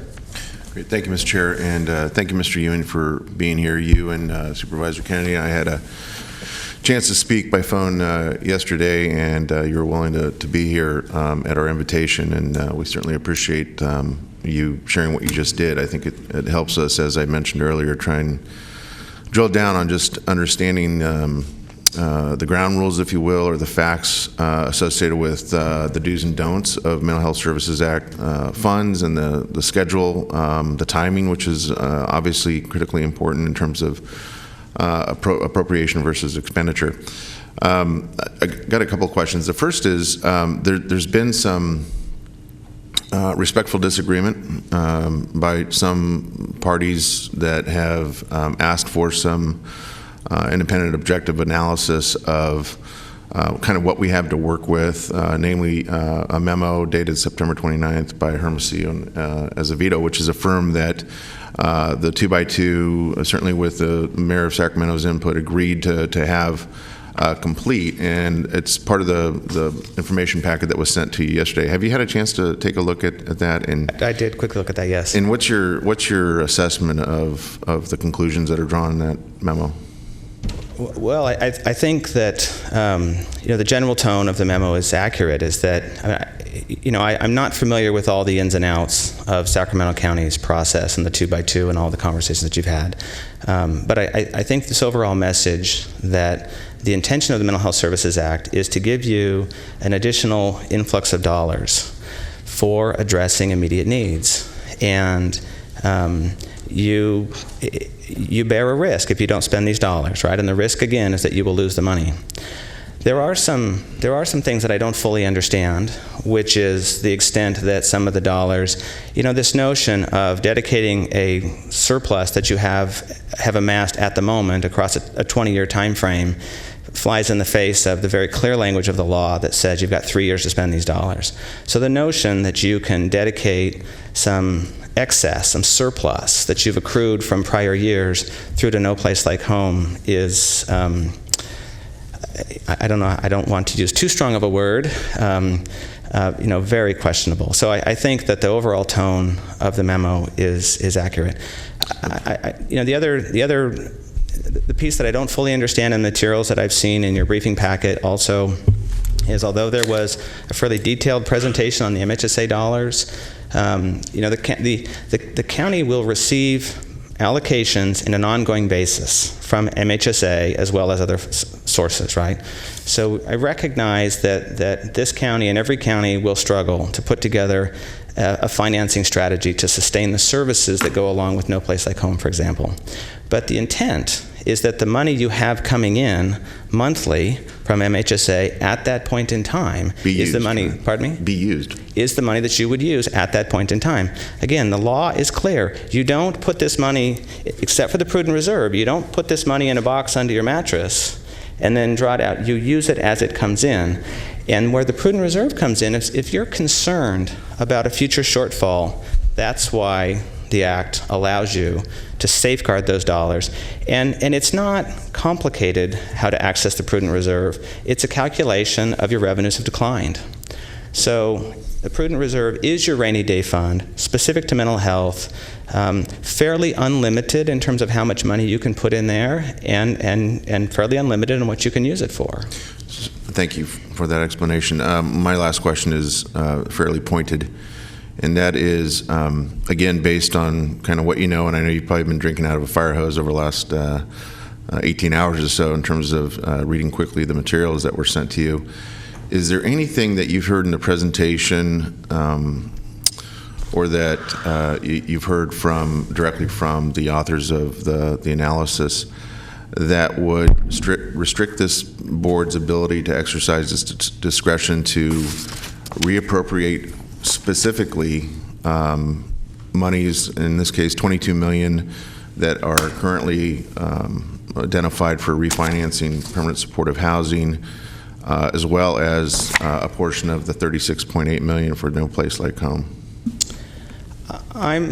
I don't know enough about your refinancing proposal to say much about that. There is a section of the law that says you can't sort of take money out of something that you've normally invested and replace it with MHSA funds. And so if there's a supplantation going on with the refinancing, that would raise a red flag for me.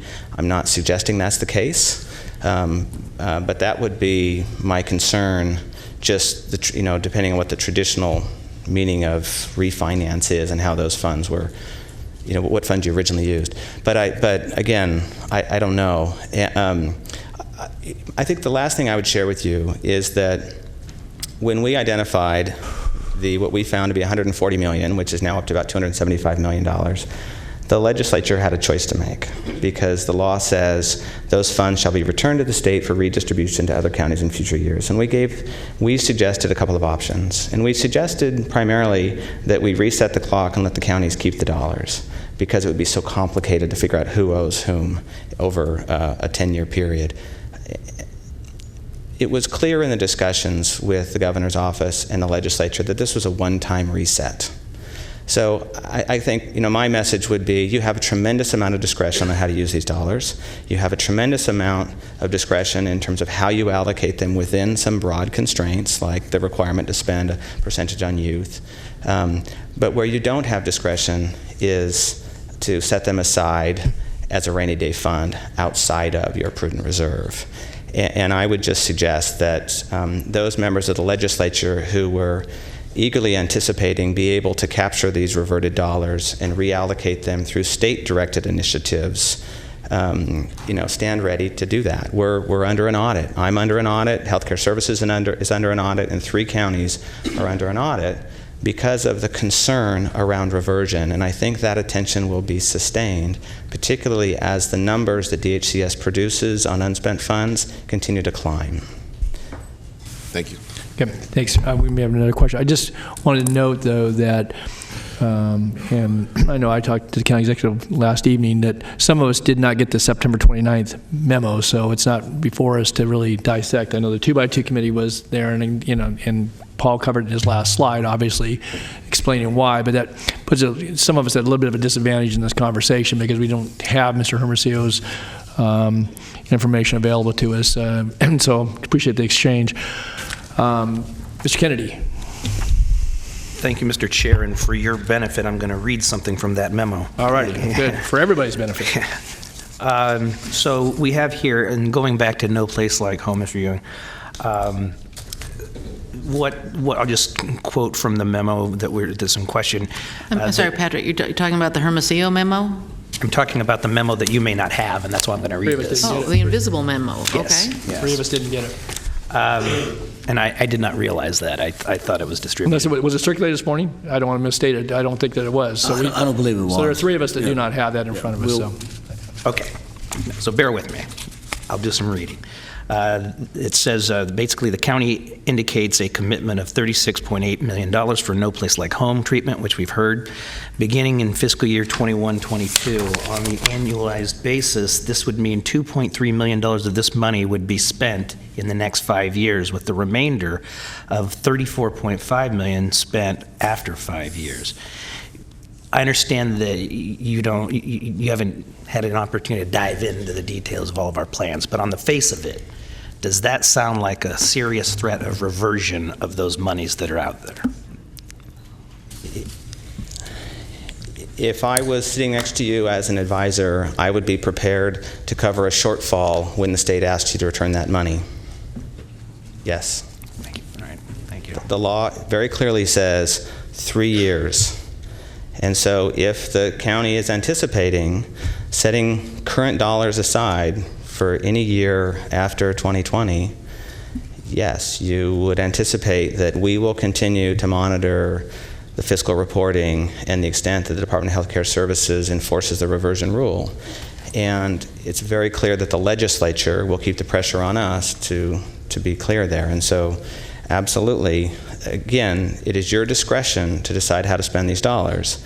but at the risk that the state will require you to revert those dollars. And it doesn't sound like we have a problem with how to spend these dollars. I mean, I think that what staff has recommended all along and what's in our plan is all good, and it's needed and necessary, and it'll help people in our community. It's not a question of what, it's a question of when. Of when, that's correct. And again, you will receive, the MHSA revenues are on a slow climb, and now there will be a downturn in the economy, no doubt, right?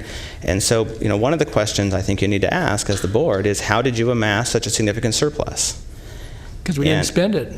Pardon me? Because we didn't spend it. Because you didn't spend it, that's right. And so, do you have alignment between annual revenue and annual expenditure? But and that's what's expected under the law. We'll make comments later, but I mean, we didn't spend it, but it doesn't sound like an oops moment. No, it wasn't. It sounds like a planning budgetary tools that was the way we were looking. No, I was just that's how we amassed it. You're right. It wasn't because it was oops. I would agree with that. Okay, thank you. If I could just ask maybe Paul or Uma, because obviously we've been operating under a premise, even pre-AB 114, that we could extend these monies for 20 years or beyond, and I don't know what sort of a guidance we received or lack of guidance we received from, again, not Mr. Ewing necessarily, but so we've been operating on a premise, though, that we could accumulate monies, have done that, obviously with a plan that was alluded here to, and certainly this board saw that plan some time ago. So I guess if you could help this board member understand, and maybe all of us, where's the disconnect here, again, as it relates to, because this spend it as it comes in, I get that. It may allow you to do a lot less than you would anticipate, even what's up here on the board now, because if you're going to contemplate that for all the ups and downs that go through annual amount of revenue that comes to the county, then it doesn't allow you to amass it in a way that it might be prudent, in the sense that, not from the prudent reserve, prudent because it then allows you to go into the refinancing plan and say we've got from year 6 to 20 to finance this. What I hear, again, to your point earlier about spending, the oldest money, first, but still, it sounds to me like there's some disconnect here. So, Uma, maybe you can shed some light on, at least from county's perspective, as to where we are, and for purposes of discussion that we're going to get into in just a moment, relative to, how we might allocate this differently. So, this whole financing thing is very complicated to break down, but I would like to say that our permanent support, the refinancing on the permanent supportive housing, that's not about any type of supplantation. Those were MHSA-funded units, and we totally anticipated that there would be a refinancing required after a certain number of years for those units. So what I can tell you is that the unspent is incoming revenue as well as your expenditures that are going on. So it's not that we're accumulating all this 98 million on and on. We're actually within that 98 million, there is expenditures around the treatment programs that we have, that every year you get the money, you spend. So we are on this sort of cycle of expending the oldest money first. So I cannot tell you this moment right here that we have I don't believe that we have any problem with either the supplantation or the sustainability. We are spending it in accordance with the requirements as we know them. However, we do know we have those reversion dollars that we have not spent. We do know that, and we are looking into those numbers. So I don't think this was an attempt to give you a projection, but for instance, the treatment portion of the No Place Like Home, that when we get there, is going to be part of the MHSA programs that are developed in the community. So they will be enhanced, and we will be delivering services through the full service partnerships that we have. So it's not like we're projecting imaginary. I mean, I'm trying to come up with a way of describing this, but we're looking into the future, but within the rules that exist around spending according to the plan. Uma, let me ask you, though, to Supervisor Kennedy's question a moment ago, because I think, at least what in response I heard from Mr. Ewing, that if that projects an expenditure of $2.3 million annually, and yet you're showing this block of 36.8 being roped off to your, so how do we not get this 3-year imposition and potentially jeopardize that money unless you put it in prudent reserve? But then again, I think there's certain rules around that, and I'm not an expert. In fact, I'm learning more this morning about this, but it's like, I guess I'd like to know that point, because I heard the response from Mr. Ewing, and it sounded to me like that, again, potentially, that could be at risk. I realize that the OAC and others sit at 60,000 feet, they're up here. I'm here in terms of the regular planning of how the monies come in and what we're spending.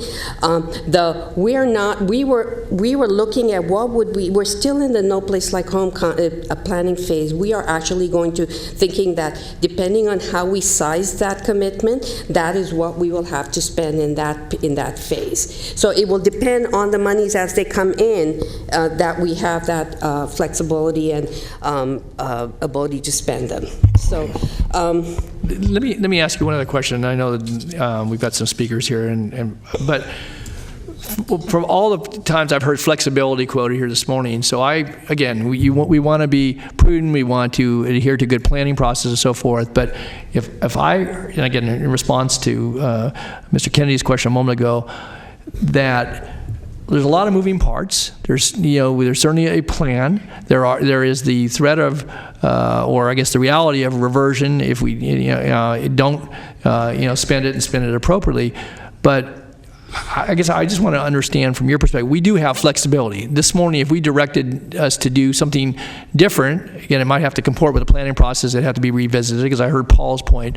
But we have tremendous flexibility in the way we expend these dollars, and so the request is going to come before us in a moment that has been a part of the discussion with the city and county and 2x2. We have the ability, it may not be your recommendation, but we have the ability to allocate those dollars through a process. Is that right? To complement the whole person care? You have flexibility to direct staff to redo the MHSA plan. That is correct, and we would go back and look at what things we would have to move around to do that, and what programs we would have to adjust. But so that is correct. Help me understand though, because a lot of this is all projected. I mean, this, I get the refinancing as existing housing.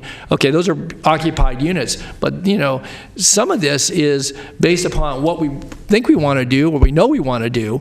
And so we're not going to displace anybody that's currently enrolled in a program or receiving services. It might be a contemplation of who we might serve.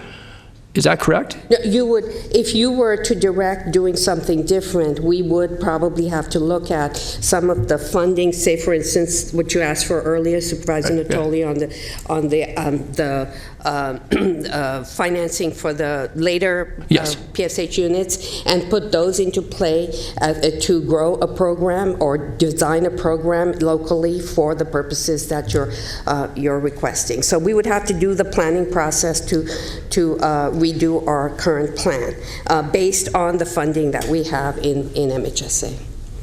Okay. I think, Supervisor Natoli, we've never stated that there's not flexibility in this. And then the issue's always been with City of Sacramento is there's a plan that we've adopted, and that might be the issue, how to determine the plan. But if we start taking dollars out of it, what staff's been very clear is that there will be displacement somewhere. For example, I think the urgent care clinic that UMA's working on, if we take funding away at this point, it could jeopardize down the road. I believe it was never intent to say that you have no flexibility. That wasn't the case, that you have flexibility, but within the process and changes in the plan. You just want to comment? I got some other questions here. Supervisor Natoli, may I yes, just add? Sure. You have flexibility within certain programs. The urgent care is one of our innovations, so it depends. Again, you have to look at each component. So. Okay. All right. We have two other members. I know that Mayor Steinberg is probably on the schedule here, so we'll get to you in just a moment. But Supervisor Kennedy and Supervisor Cerna, and then we'll take the comments from the mayor. Okay. We'll just wait them out. That's what he's worried about. This actually is not about, to me, the city of Sacramento, this portion of the discussion. This is because I'll be honest with you. I'm on the mental health board. I, do AB 114 through this process became, something I was aware of. And so, I mean, it's a game changer potentially, and that's why I'm trying to get my arms around it and realize that regardless of what the city of Sacramento is doing, that, how our programs are going to be impacted and what we cannot do, and that we fully understand that. And that's what I'm trying to do with this line of questioning. And going back to No Place Like Home, so it's also a definition of what unspent funds are in my mind, and that's always been so complicated in MHSA. So for the edification of all of us up here as well as the public, right here's a sheet that says, No Place Like Home treatment commitment beginning 21-22, 36.8. That's not 36.8 that we have sitting, as Mr. Ewing said, somewhere under a mattress, right? So that's part of the misconception is they're technically, for the layman, they're not unspent funds because we haven't even received them yet. Is that right? That's right. We're doing projections into the future. And that's a huge distinction. Mm-hmm. It really is. So, Okay, good point. All right, Mr. Cerna, and then we call Mayor Steinberg. And just to dovetail off of Supervisor Kennedy's comments, I guess I take a little bit of issue with the statement made by our CEO just a minute ago about displacement, because I'm looking at No Place Like Home, the 36.8 that was just referenced, and we all know that that's a future program, has yet to be implemented, very complicated in its own right, and has recently hit some roadblocks. So to suggest that not allocating the 36.8 today and identifying a yearly drawdown and associating that with displacement today, I don't think that's accurate. So I just want to be very clear. It's not something that we actually have in place today, whereas opposed to the permanent supportive housing, absolutely, I get that. We have people that are benefiting from permanent supportive housing that have been funded historically by Prop 63 funds that we all understand there's going to be a need for refinancing in the future. But when it comes to the No Place Like Home treatment commitment line item, that's a little different in terms of this concept of displacement, because I think the obvious question for everyone would be, okay, displacement when and by what means? It's not displacement necessarily today. Who are you displacing? Supervisor Cerna, you're correct in that. No Place Like Home is a future program, but I think the point that still stands that with the urgent care clinic, the crisis stabilization unit, and a number of our other programs, if we start re-budgeting at the board's direction, we'll do an analysis and we'll identify whether or not, and I suspect we'll find that there will be some displacement in some programs. But perhaps not with the No Place Like Home. But with all due respect, I didn't just comment on those programs. I just selected No Place Like Home. I understand the others. I understand the capacity that exists today for the other programs. I understand that part. But the No Place Like Home part, I think, is fairly up for discussion. Maybe displacement is not the right word, but that is part of our planning. Understood. Understood. Okay.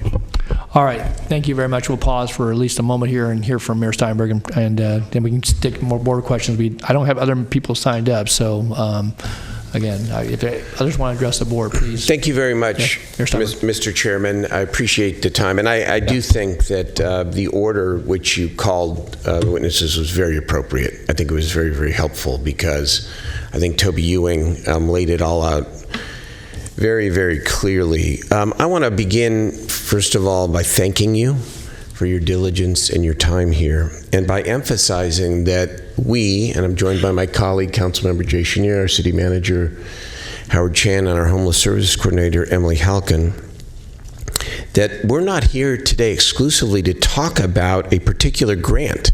I know this is about whole person care, but really we're talking about how together we combat the biggest crisis we currently face in our community, the growing homeless problem. We all want to solve it for humanitarian, public safety, and economic development reasons. And I think it's important to acknowledge that in a short time, over the last 9 months since I became mayor, we have separately and together made significant strides to demonstrate our commitment to act more aggressively. As you know, in March, we took joint action in that famous joint meeting to redirect 1,755 discrete housing units, whether they be vouchers or public housing units, to try to solve this very problem. And the question that the city is asking is, how do we provide the services when we match our whole person care together with those vouchers to ensure that those 1,755, we think we can get up to at least 2,000 or more people, how to ensure that their homelessness ends. We have a once-in-a-generation opportunity to fundamentally merge our resources. That's what we're calling for. Fundamentally merge our resources and strategies and literally get thousands of people off the streets. So this is not about whole person care. This is about taking the best of our resources, the best of your resources, and working together to get thousands of people off the street. I don't have to belabor why this is a current crisis. The point-in-time count went up 85%. I know this board has spent untold numbers of sessions and hours debating the health of the Sacramento American River Parkway and associated issues. Not a day goes by where I don't hear from a resident or a business leader telling me that they're ready to leave Sacramento or pull out because the situation's getting so bad. I don't think it's an overstatement to say that this single issue is the biggest threat to the economic renaissance we all desire for our city and our county. We all agree that no matter what we do on services, without permanent housing, we cannot make a long-term impact. And we took tangible action on that front in March, and we believe that if we work together on that front, including the triage and shelter issues, by the way, that we can create several thousand units of housing by working together. But the opposite is also true. Housing without the services for the thousands who are sick, mentally and physically, will also not result in our streets being cleaner and better and this problem being better. Now, we have whole person care, and there's been a lot of back and forth about who applied, why the county didn't apply, why the city applied. But all of that is looking backwards. Looking forwards, there are two key facts. Number one, it is a lot of money, and that's a great opportunity now to intervene with thousands of homeless people. And secondly, it does provide the money for intensive outreach and case management, two key elements of getting to this population, because you can't house them and serve them if you don't intervene aggressively, especially with those who are treatment resistant. And it is true that whole person care does not fund housing or mental health or substance abuse services, which is why we need to be partners. And of course, that brings us to MHSA, which has been the bulk of today's discussion. And, you know, the irony of all the conversations isn't lost on me. I'm the author of the Act. I'm the author of the No Place Like Home Act. And, you know, I've put my heart and my mind into these sets of issues for most of my adult life. But that's here nor there, because I'm in a different role now as mayor of Sacramento. And so, you know, I was not going to go into the great detail about the numbers, but I wonder if we could get that slide up again, because the issues have been aired, and I won't belabor them too much, but the question is, how do you as a board, the last chart, please. Thank you. How do we strike a correct balance between necessary reserves and the urgent current needs? How do you protect the future while saving lives and money moving now? I acknowledge the work that the county has done with its 4 pillars and its programs, but I think we all have to be honest with each other together. Together, not just you, but together, it's not enough. There's not enough capacity. There are not enough resources to do the 5 elements: assertive outreach, case management, triage, shelter, permanent housing, and mental health and substance abuse services. We need more capacity across the board. And that's all. I know it's been frustrating at times for you, but that's essentially all I've been asking for as the mayor of this city for the past 3 months, which is to form a real partnership. Like you, I've led during the recession. I was the Senate leader during the $60 billion recession. I appreciate and respect the need for prudent reserves. But when you look at this chart here, and when you hear Toby Ewing's clear testimony, it's against the law to hold this amount of money. The No Place Like Home is a perfect example. Not only has the program not begun, it seeks to do the same thing that we're doing through whole person care and our housing voucher program. And it's unlawful. The staff recommendation is unlawful in that it calls for 20 years worth of funding. And so when you subtract out the 2.3, or as Supervisor Kennedy did, and you're left with $34 million, that can be put to use now. On the refinancing permanent supportive housing, I understand that that's an existing program, but the charts that we have here, and I know Ms. Zivkowski didn't have the exact number, but for the Ardenair project, the YWCA project, and the Martin Luther King Jr. Village project, the first three up to 2023, the amount needed for refinancing is $800,000 plus $600,000 plus $325,000. That's $1.75 million. Now, if that's incorrect, she said she estimated a quarter. That would be about $1.4 million out of the 22. The remainder of that would be better spent now on mental health services to do what needs to be done. I want to make a very important point here. The city has never asked and is not asking the county to write the city a check. We're not asking you to transfer money. All we're asking is for you to partner with us by expanding your capacity for what we call full service partnerships. This is an important part of the act. This is the whatever it takes approach to helping people with the most serious and persistent mental illnesses. And you may need a formal stakeholder process to, quote, redesign your plan, but it will not take a long stakeholder process because merely what we are asking is for you to expand an existing program, an existing service that you have. And so I'm asking today, specifically, that the County Board of Supervisors direct, I look at the numbers here, and I see 34 plus 20. I see $54 million. And that's my ask today, that the county set aside $54 million over the next 3 years.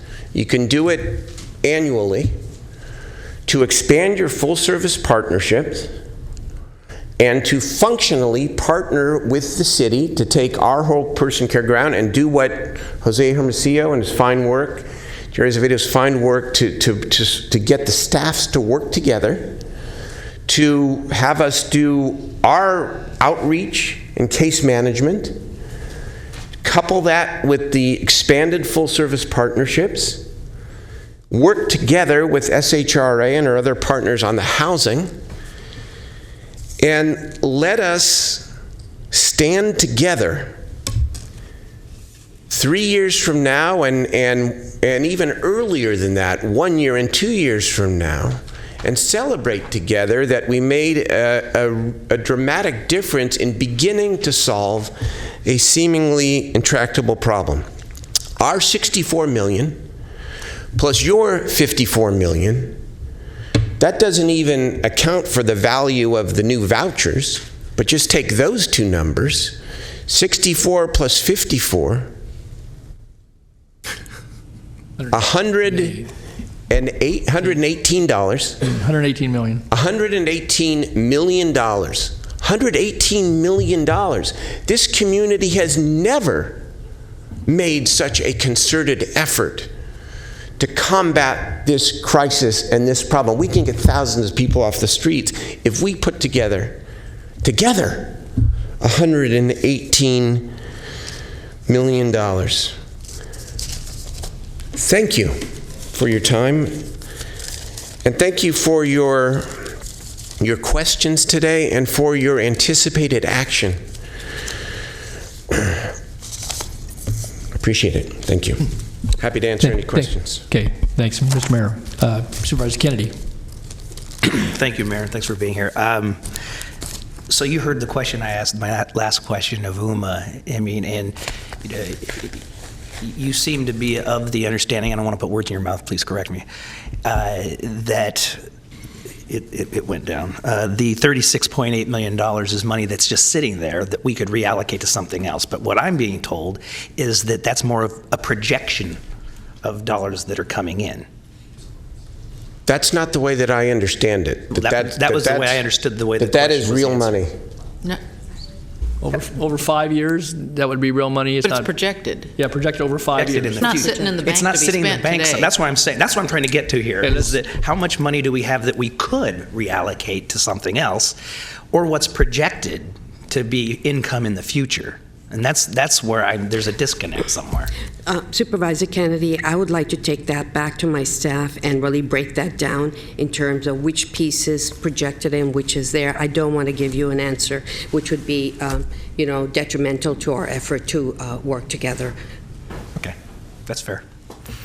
But I want it. No, but we'll get you that information. Okay, thank you. Because, it's important to the equation, whether you just boil it down simply or not. I mean, you need to know. No, I can tell you why it exists. I can tell you why. Because it's off the $98 million unspent balance. Remember, if you go back and look at this, where's Diane Van Newman here, please, who helped us with this work?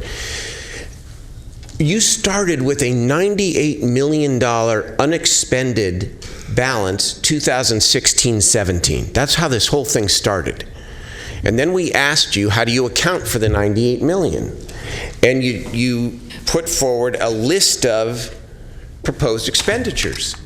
And $83 million of expenditures are intended for years 6 through 20, on top of the $19 million prudent reserve, on top of the $25 million, which is also a reserve because it's for an expected revenue shortfall. That's also a reserve. That $25 million, that's on the chart there too, Supervisor Natoli. But that's all off the $98 million. That's where we're not starting with the phantom number. The number's $98 million. That was the surplus beginning 2000. In fact, I think that was the surplus number, if I recall, as of the summer of 2017, because the OIC had done Department of Health Care Services in an update. So I think that's fair to say. As of the summer of 2017, you had a $98 million unexpended balance. I just want to ask, do you agree with that? No, I don't.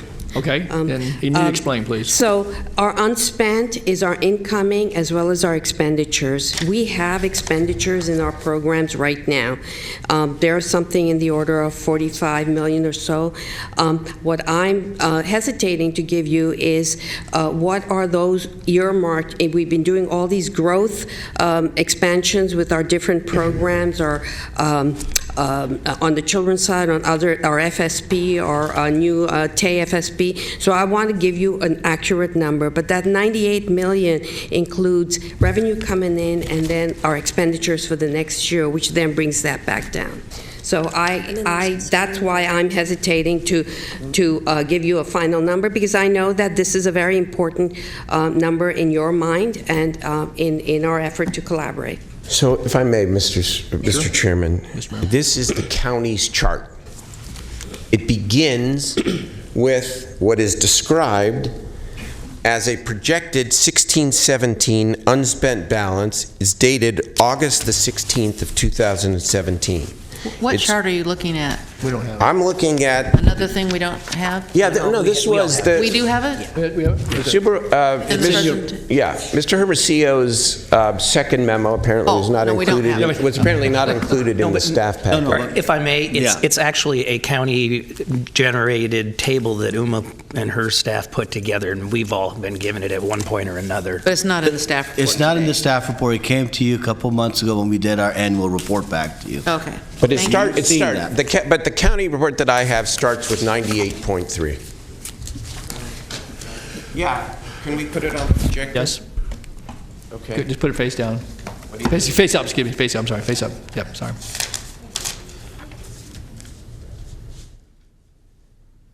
So you look at it's 98.3 million plus the 19.3 million prudent reserve, of which 73.5 is from community services and supports.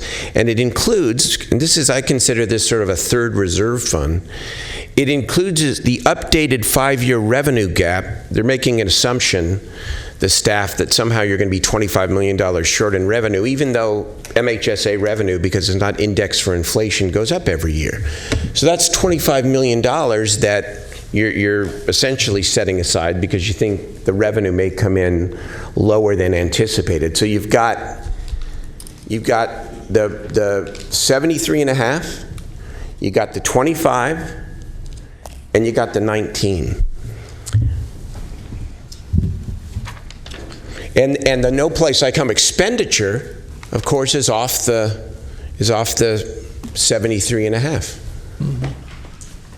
Supervisor Tully, I think, Uma, can you respond to that? Thank you. Yes, I'm sorry. The unspent balance in 16-17, then we have to take into account the programs that we have in currently that would be funded through that. So that is where I am again saying the 73, the unspent balance goes into the next year where you take what you're going to spend out of that to sustain the programs that exist. No, but that's not listed as an expenditure. Nowhere is that written in any county document, including your public plan here. If that $73.5 million was budgeted for some other purposes, you think it would be reflected in some form of a document here. Could I just ask for clarification then, without knowing exactly? So what is the program obligation for this fiscal year, whether it's shown in a document? It's obviously shown in a county budget that we just adopted. So is that a $40 million piece of that? Is that a $20 million piece of it? What portion of her programming would fall under that 73.5 that would be an annual inflow and outflow? 45 or something in that. Okay, so it's, okay. Roughly it's $45 million. Okay, so where is it on the sheet? It's not on the sheet. It's in the, it's not on this sheet, but it is in the annual plan update. Where there's the expenditure column in there. It's not on this sheet, Mr. Mayor. I think Supervisor Tully and board members, this is one sheet out of the plan. I think the fair question that the mayor is asking, if 73, how much of that is really ongoing at this point? How much is really, if you will, money that we are sitting in, as the other gentleman said, in a mattress? I think we can get you that answer. I guess maybe I could put it a different way, Mr. Supervisor Chair, and then I'll leave. Okay. Which is, I don't think there's any dispute that as we sit here today, there's $98+ million sitting in the bank. That's true. That is the unexpended balance. That's sitting there. Now the question is, has that been promised for current expenditures? There's no evidence that in any of the documentation that the county staff has provided. But if so, what are the choices here as we are raising and have been raising for some time around these plans to hold this money from the $98.3 million balance for 20 years worth of program when the urgent need is right now? Okay. Well, thank you, Mayor Steinberg, for the presentation, certainly the back and forth here. Thank you. And I do have, maybe before you leave, Supervisor Cerna, you have a question? Actually, you're welcome to stay at the podium, Mr. Mayor, but it's a question for Uma, based on that statement that the mayor just made, that there's 98 and change in the bank. I want to make sure I'm hearing you correctly, that you're not prepared to let us know one way or another today, right now, whether or not that includes 36.8 million for No Place Like Home? Is that where there's a difference of opinion here? Yes. Yeah, I want to get back to you on the exact number on that unspent with the expenditures. Yes. Okay. I think, Supervisor Cerna, I think based on this dialogue that we had, this is clearing some of the confusion, at least I've had. I think there's a couple terms that are getting thrown around that we need to get to the bottom of it, is that if that's a projection versus what's really sitting in the bank, as the mayor said, it's 98.3, is that what's really in there? How much of that's really been committed? Spent? How much is a future number? So the future number of 36 million has a different number in there. That's what we need to get back to you. I think Uma wants to look at it further. I want to give her the opportunity to look at it because we got a lot of information coming out today, so that's what I want to come back and report to you. If I could just help on the point, it sounded to me, just again with Uma responding in a general response, but that potentially 45 million is the inflow-outflow for obligations throughout a current year, and that would still, even using the math, assuming 98 was the number that we started with, would assume another 53, potentially. Well, I just want to make sure that before we get into a lot of numbers, I think we got a lot of good dialogue, a lot of facts gotten out. Let us go back, work with Uma. If we have questions, of course, we know the mayor's number. We can ask him too.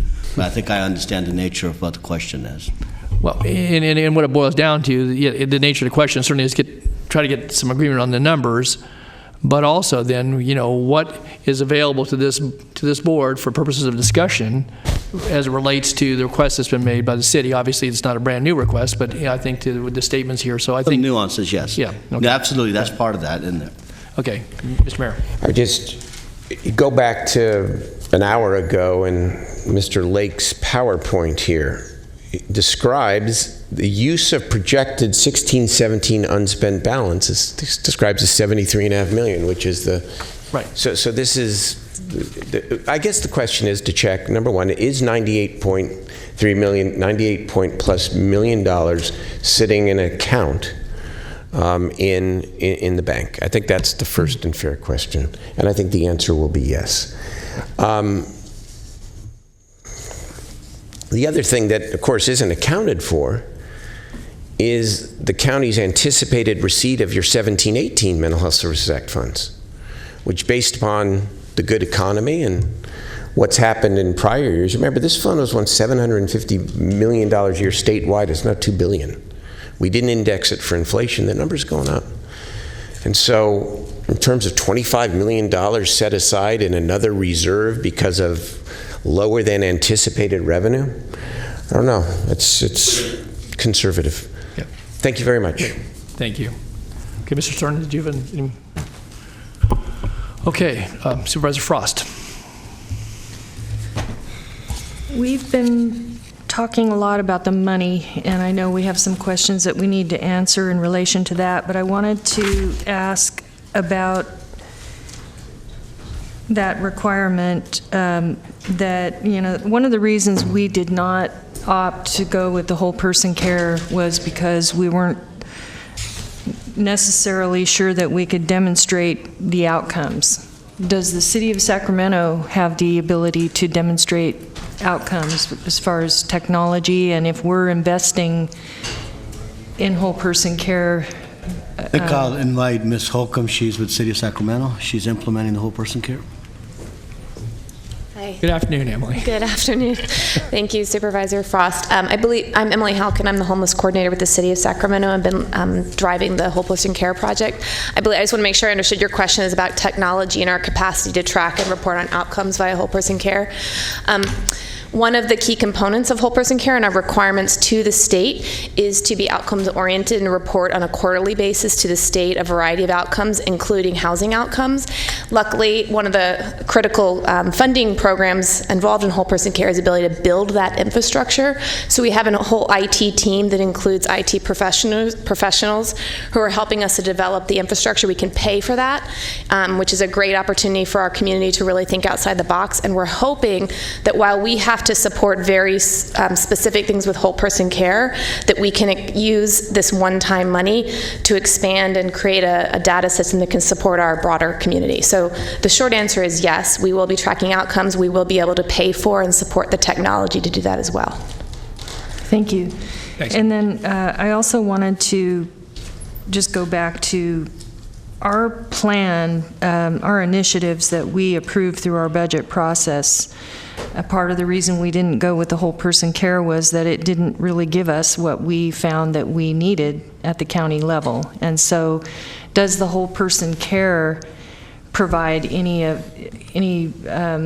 satisfy any of our goals relating to housing and delivering services? We had plenty, we knew who we had and how we needed to navigate them, but we didn't have the wraparound services and the support, which is what our initiatives provided. So is there anything about the whole person care that satisfies any part of our initiatives? You know, in the grand scale of things, when we were analyzing whether to apply for this, you know, there could have been some minimal benefit. But what we concluded was relative to everything that we're working on, that it wasn't worth chasing the money. Now, will the city be able to have an impact on homelessness with this program? Certainly, and we hope they do. But again, you know, that's great that they've stepped forward to do that. And we've got our things that we're doing, and I think it all complements the system. And I just wanted to then just make sure I understand what Uma said regarding the money flow.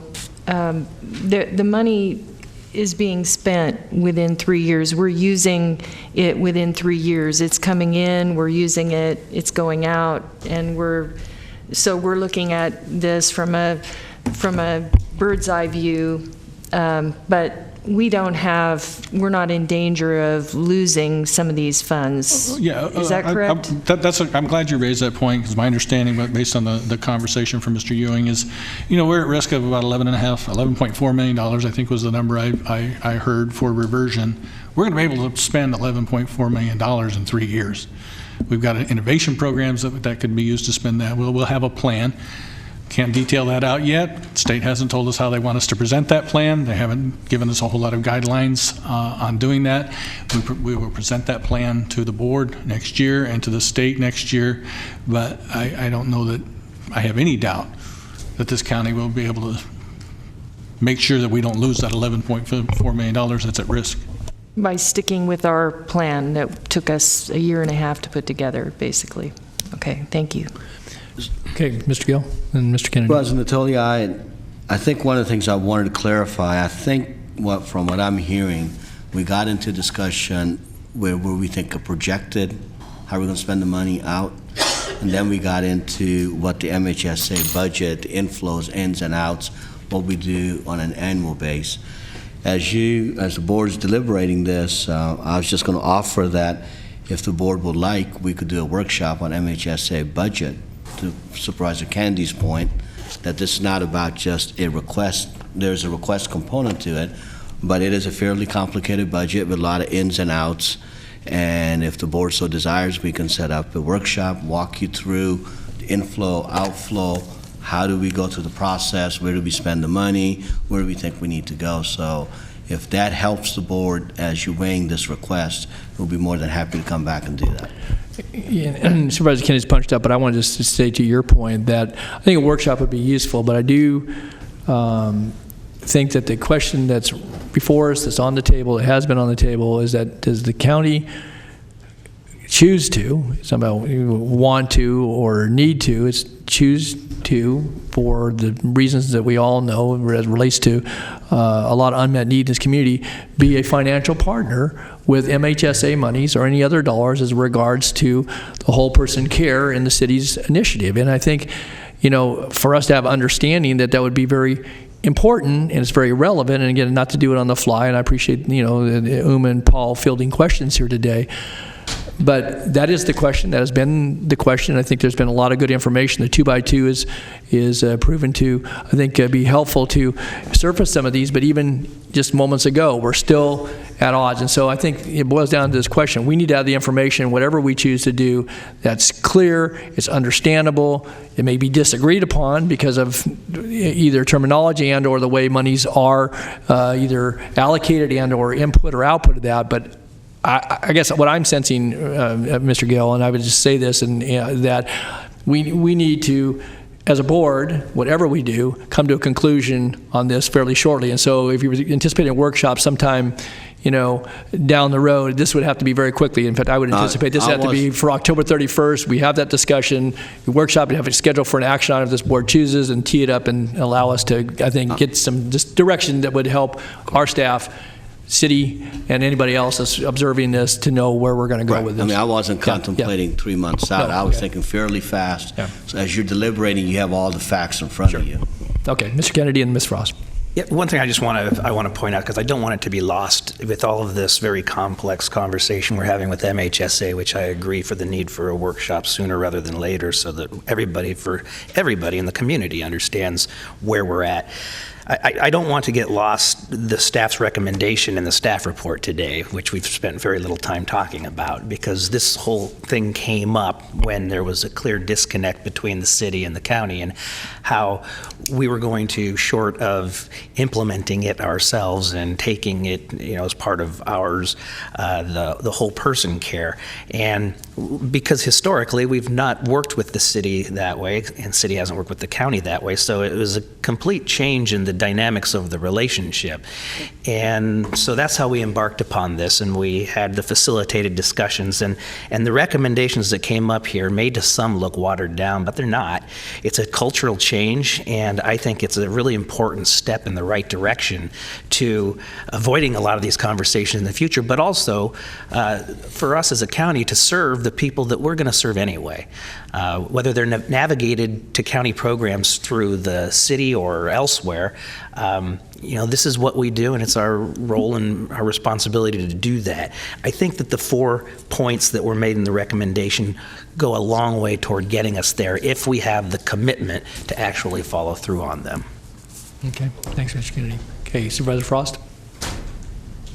I also wanted to clarify, the City of Sacramento is asking us to partner. Is this a formal partnership relationship in relation to whole person care, and does it obligate the county in some way? Because I know there were some funding that was put up front that could potentially be lost if you did not deliver certain parameters of the program. One of the things in the process that we embarked on with Mr. Hermosillo was very beneficial, is that we did get to the bottom of that. The partner is not that we're signing off on the whole person care. The partnership is more the services that we provide. So that's what the 4 points that we put up there, that we will do these things. That's what came out of that agreement we have. The ask again today, which has been around in different shape, but took some shape today, is more of a monetary ask. Will the county put more money into it? So we're not contemplating going in as being a signatory to the whole person care. Now we will coordinate our services where need be, and the ask today is more of a monetary one, if that helps. Or the ask today, to me, what I heard was the mayor asking us to reallocate, redirect from some of our programs into areas that would help with the whole person care pilot.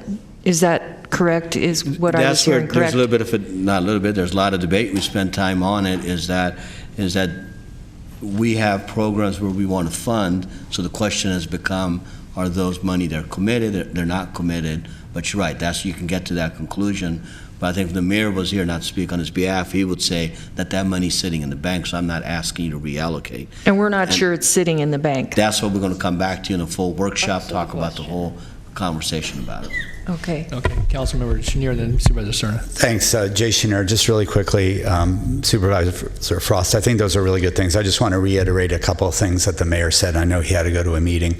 What we're asking here is for the county to expand current services that they're doing around mental health and substance abuse, to treat those who we would be navigating with or through whole person care. So when we did the vouchers together, the 1,755 vouchers, that's going to create additional demand for service. We don't believe at this point that the county has the capacity under its current funding to treat those additional individuals.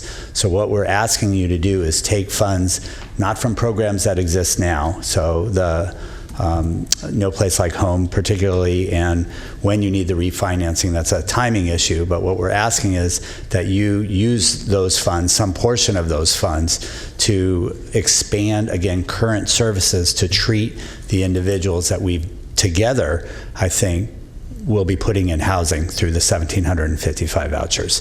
I do want to point out this $98 million is really throughout your documents and throughout the Hermosillo memo again, and I'm sorry that some of you didn't get that second memo. I think it's really important. We're happy to have discussions. And I'll speak for the mayor on this as well. We need to move on this. We have folks dying in the streets every day. We have a homeless population that continues to get worse. Certainly for the city, every meeting that we have is somewhat taken over by the homeless issue. I expect that will start to happen here as well. It's already happened. It's already happened. This is something that we need to get after, and what we're asking, and Supervisor Kennedy is exactly right, this is a culture change. We certainly have not been in this business before. We have been slowly getting into it over the last 4 or 5 years. We think we can be much more successful working in partnership with the county. You do what you do well. We are bringing in other revenues and resources through whole person care.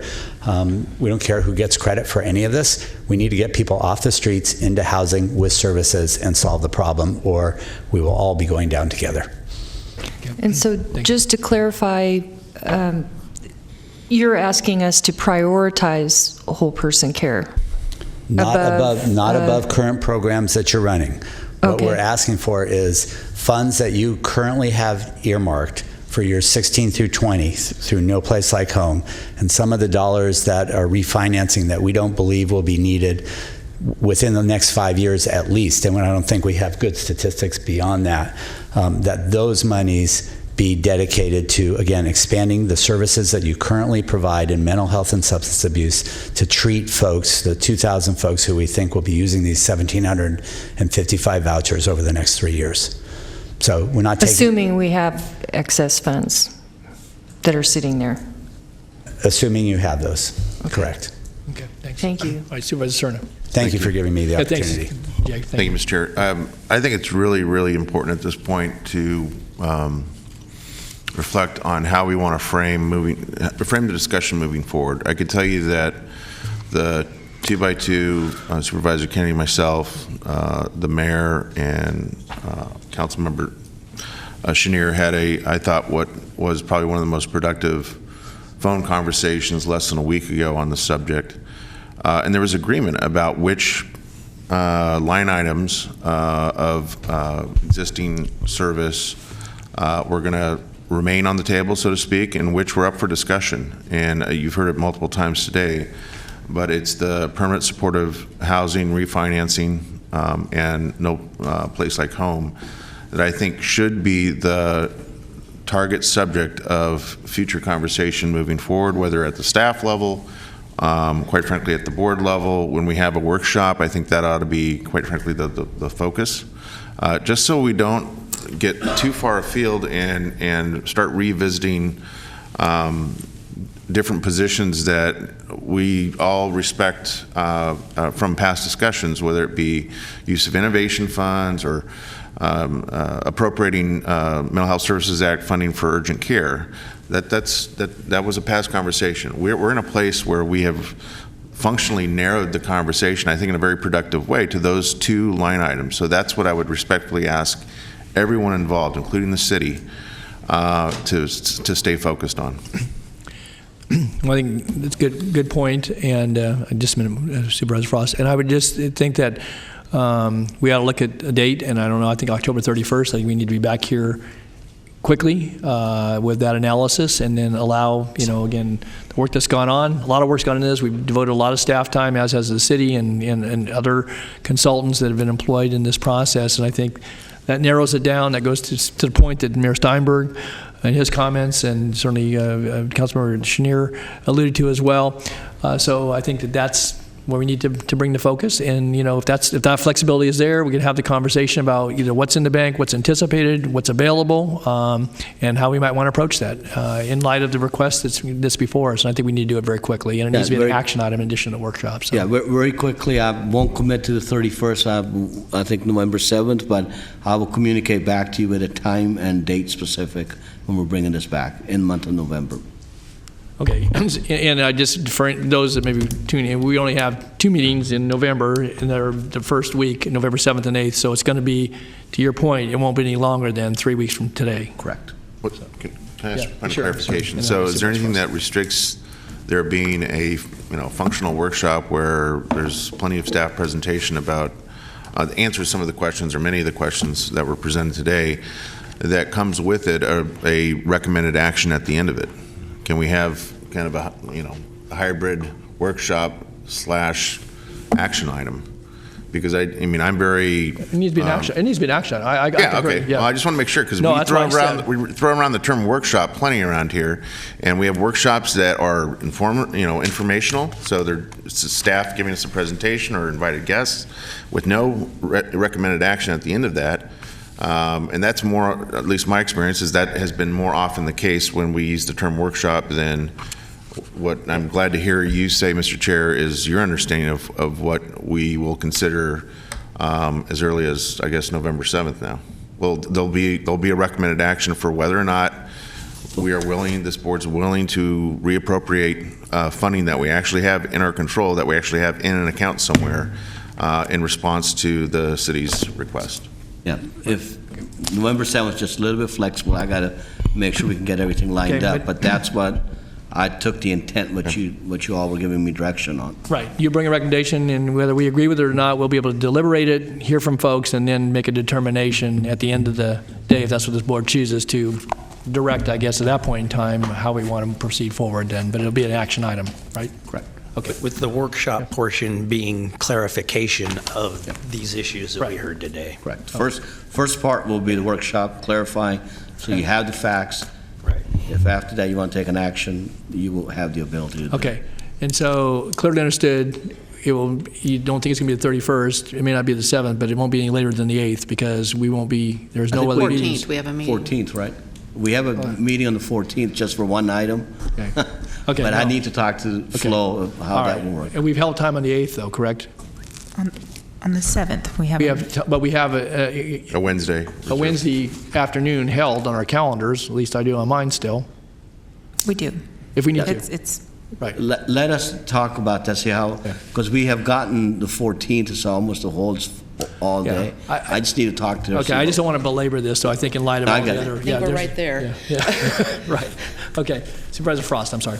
And also, I wanted to add that, the initiatives that the county discussed over the past year were comprehensive, and we were all really excited. I was excited about them, and so I'm wanting to help the city of Sacramento, but at the same time, I want to deliver the initiatives that we've already put in place without compromising those. So that's where I'm coming from. I don't know how my colleagues feel, but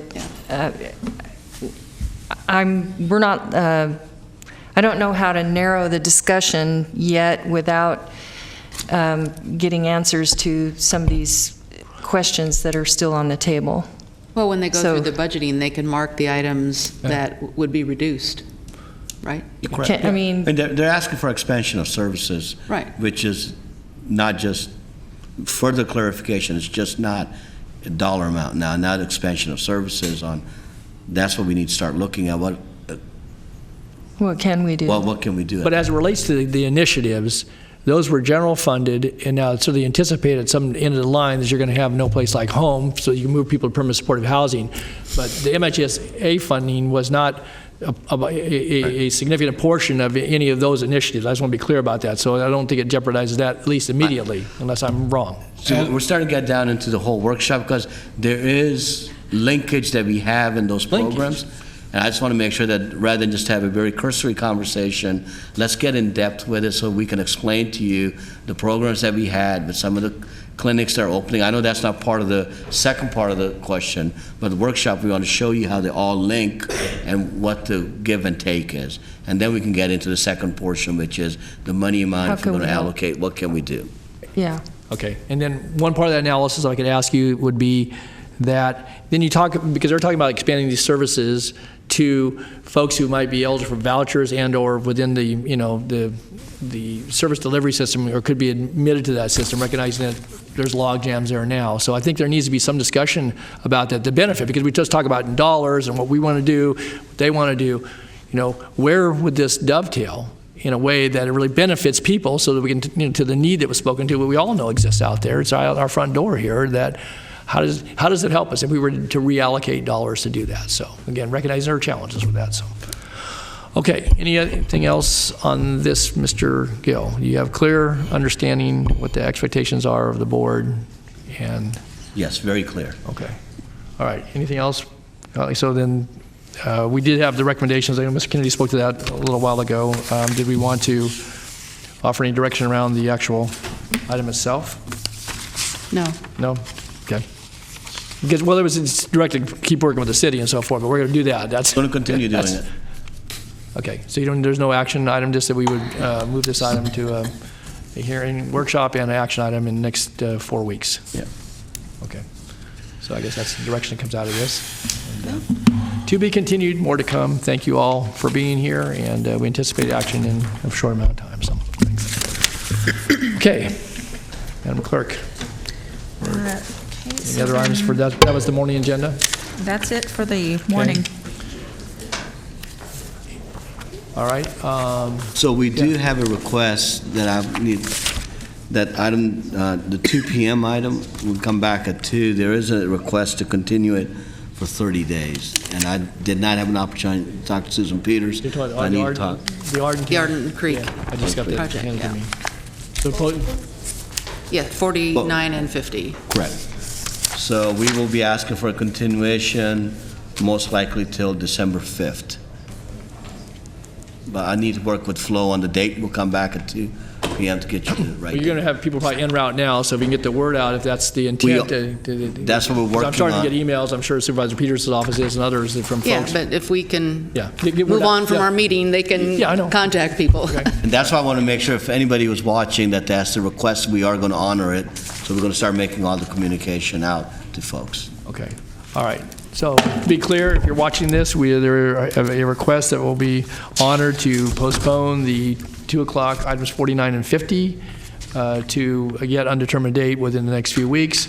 So if you're en route, no, December 5th. We're looking at December 5th. Oh, you said you weren't certain. So. No, that's what all right. So December 5th. So it continues to December 5th, and we'll try to get word out to the clerk's office during the next hour or so. We do have another 2 o'clock item that we rescheduled for the presentation. Is that correct, though? We do. For the Gold Star Mothers. Okay, so all right, we have closed session, as I understand it, so we will recess into closed session, return here at 2 o'clock for the afternoon agenda.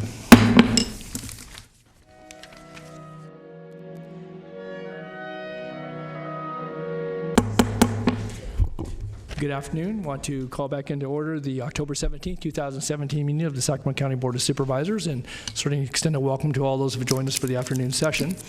With that, we'll go ahead and get started, call the roll. We've got a presentation that got put over from this morning, and then we have a number of items we're going to discuss this afternoon. So, okay, good afternoon. Supervisors Frost. Here. Kennedy. Here. Peters. Here. Cerna. Here. Natoli. Here. And you have a quorum. Okay, if you'll call the presentation item from this morning, we'll do that first. Okay, item 45, presentation of resolution recognizing Gold Star mothers and their families. Okay, I'm going to ask, I believe it's Rinda Pope and Karen Meredith to join me down at the dais.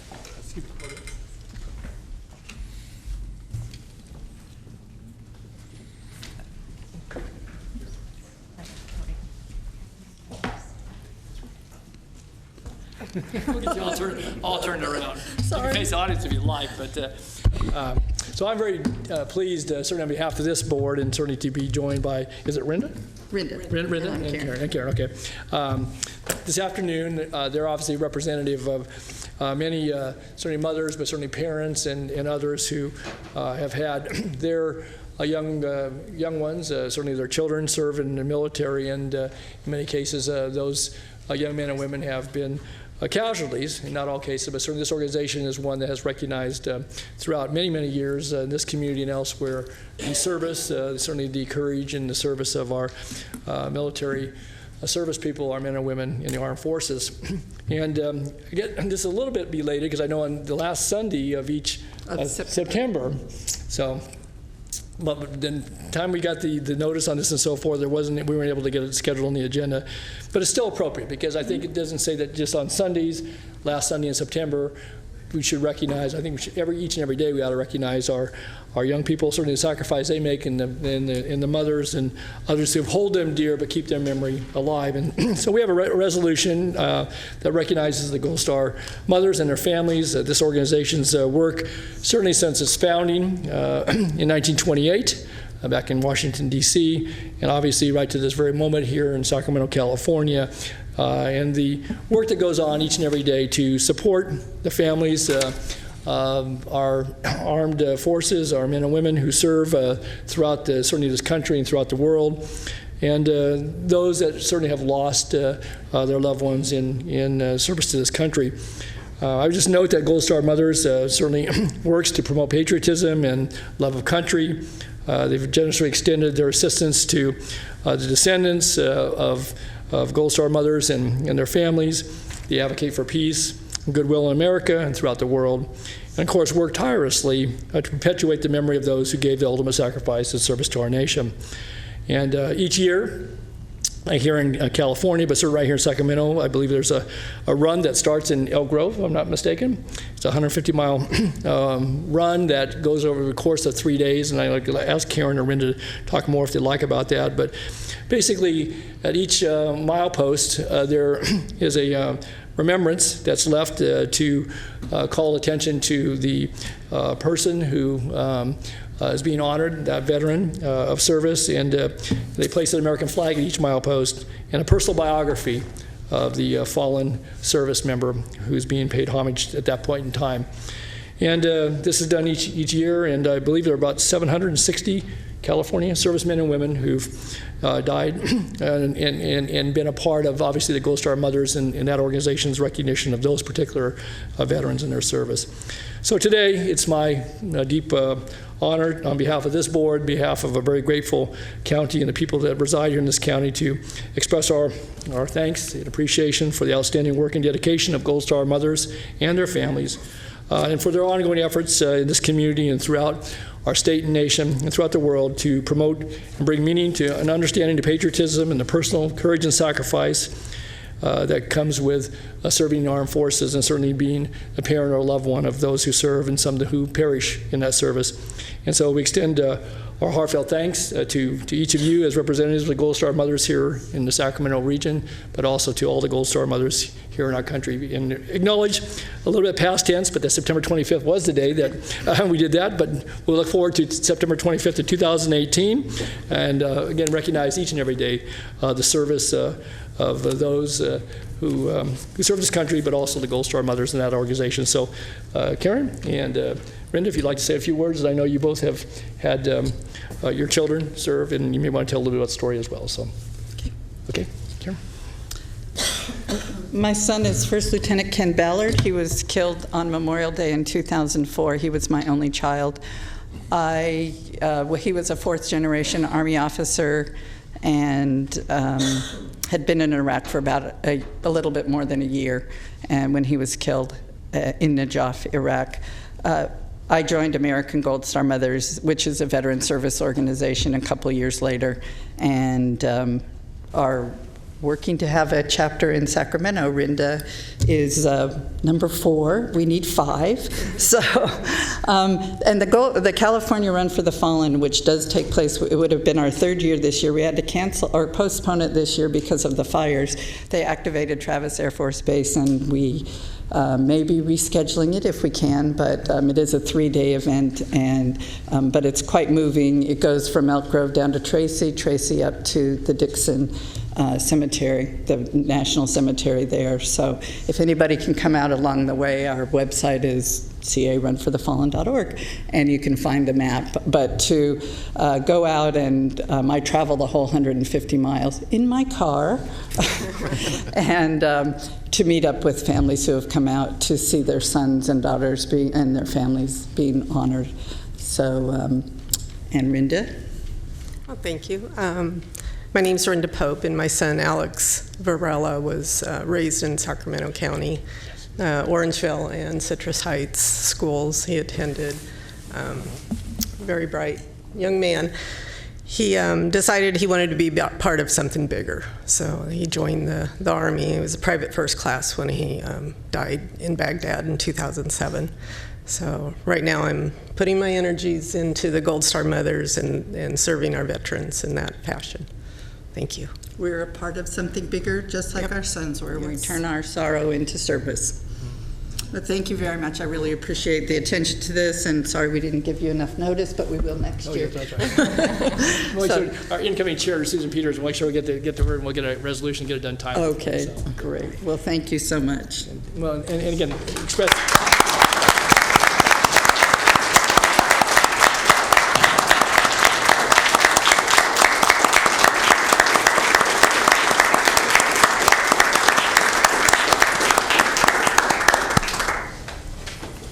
We applaud you certainly in standing to applaud, but also in many ways in our thoughts and certainly in our prayers. And both of you shared a very personal story, obviously a very personal loss. But I think that with the effort that you put forth, that we'll continue to keep your sons in our memory, in our forefront, but also all those who serve and die in service to our country. And I would just note that today we will adjourn in memory of Alex Varela and Ken Ballard. Adjourn our meeting in recognition certainly of the two of you as mothers, Gold Star mothers.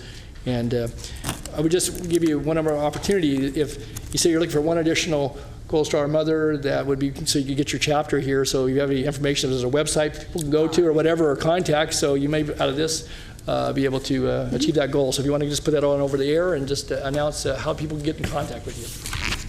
My email is kensmom, KENSMOMKM @gmail.com, or my phone number is 650-814-3611, and I'm the president of the Department of Northern California American Gold Star Mothers.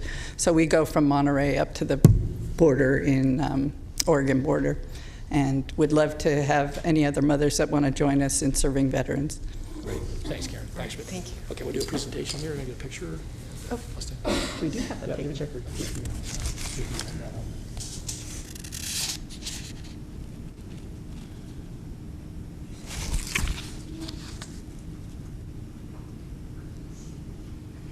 We'll get you a copy. Thanks again, Karen. Thank you very much. Thank you. Thanks again. Thank you.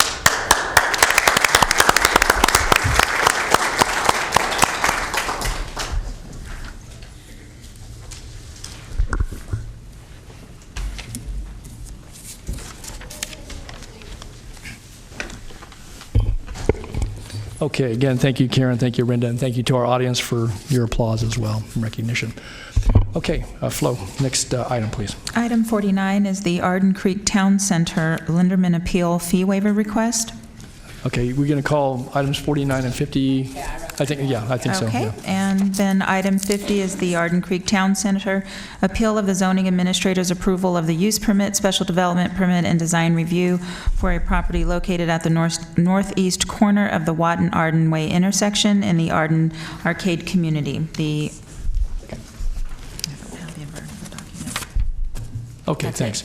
Well, we did have some late-breaking information on this, and I don't know whether you, Mr. Gale, or Ms. Whitman want to weigh in on. Yeah, I was just going to, what I mentioned right before we went to lunch break is we're going to ask for 49 and 50 to be continued. I think, Flo, you had a new date and time? So, December 5th at 2 p.m. Okay. Let me just provide some explanation behind it. There was some information correspondence received that is important to the consideration. I don't know, Christy, you want to help out in this regard, but and again, recognizing obviously Ms. Lindeman and certainly many of you have written and obviously taken your time to come down here this afternoon, but there has been correspondence, a good deal of correspondence received over the last few days, but I think in light of some of the information that was received, I think they need to further review that, and that's the reason why. Again, it was not any intention to have you folks come down here and then get, told to come back another time. So I don't know if there's any other explanation you would want to offer. It's very late. The decision was made late this morning. It was too late to give anyone notice. Okay, and but it does pertain to it was information, again, submitted on behalf of those that have expressed concerns about the project, and I think it requires, obviously, the review of our county staff and others, and again, it's all public information, but it relates to, certainly, I can just say, regarding some of the environmental review, some of you raised that in your correspondence as well. And so that is the reason for it again. And I apologize certainly for having folks come down here. The date you're suggesting, though, is December the 5th? December 5th. Yes. And do we have a time when we would do that? At 2 p.m. At 2 p.m. Okay, so that would be time, and both items, obviously the appeal itself and the fee waiver is the first portion this board would consider, and then the project that is on appeal would be before us as well. And so these items would remain coupled, and we would have it for that afternoon. Again, with apologies certainly to all of traveled here. Again, the correspondence has been received, though, and I think it's an acknowledgement of that. So. And Ms. Lindeman, if you wish to address that, but just be sure you're available on December the 5th since you are the current appellant on this. So that date would work. Does that date work? Julie? Excuse me while I check my Okay, calendar. sure, Julie. That's fine.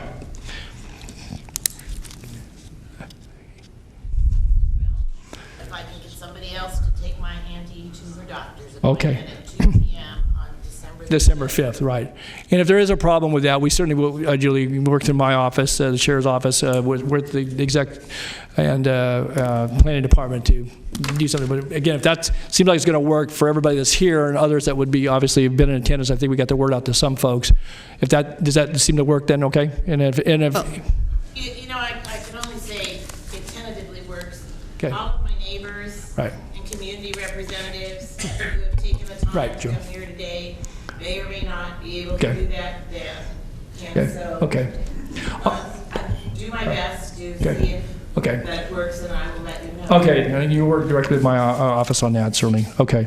All right, so we are, at this point, moving the item. It won't be heard before that, I can assure you. June 5th at 2 p.m. December 5th. Yeah, June 5th, yeah, that's right. December, not September, not June, December 5th, 2017 at 2 p.m. So, okay, that would be a motion be in order to do, based upon county executive. In the motion. Okay. All right, it's been moved and seconded. Please vote. Unanimous vote. Okay. All right. Thank you all for making the trip down. Okay. Next item, please. The next item is 2:45. We'll have to wait until 2:45. Okay.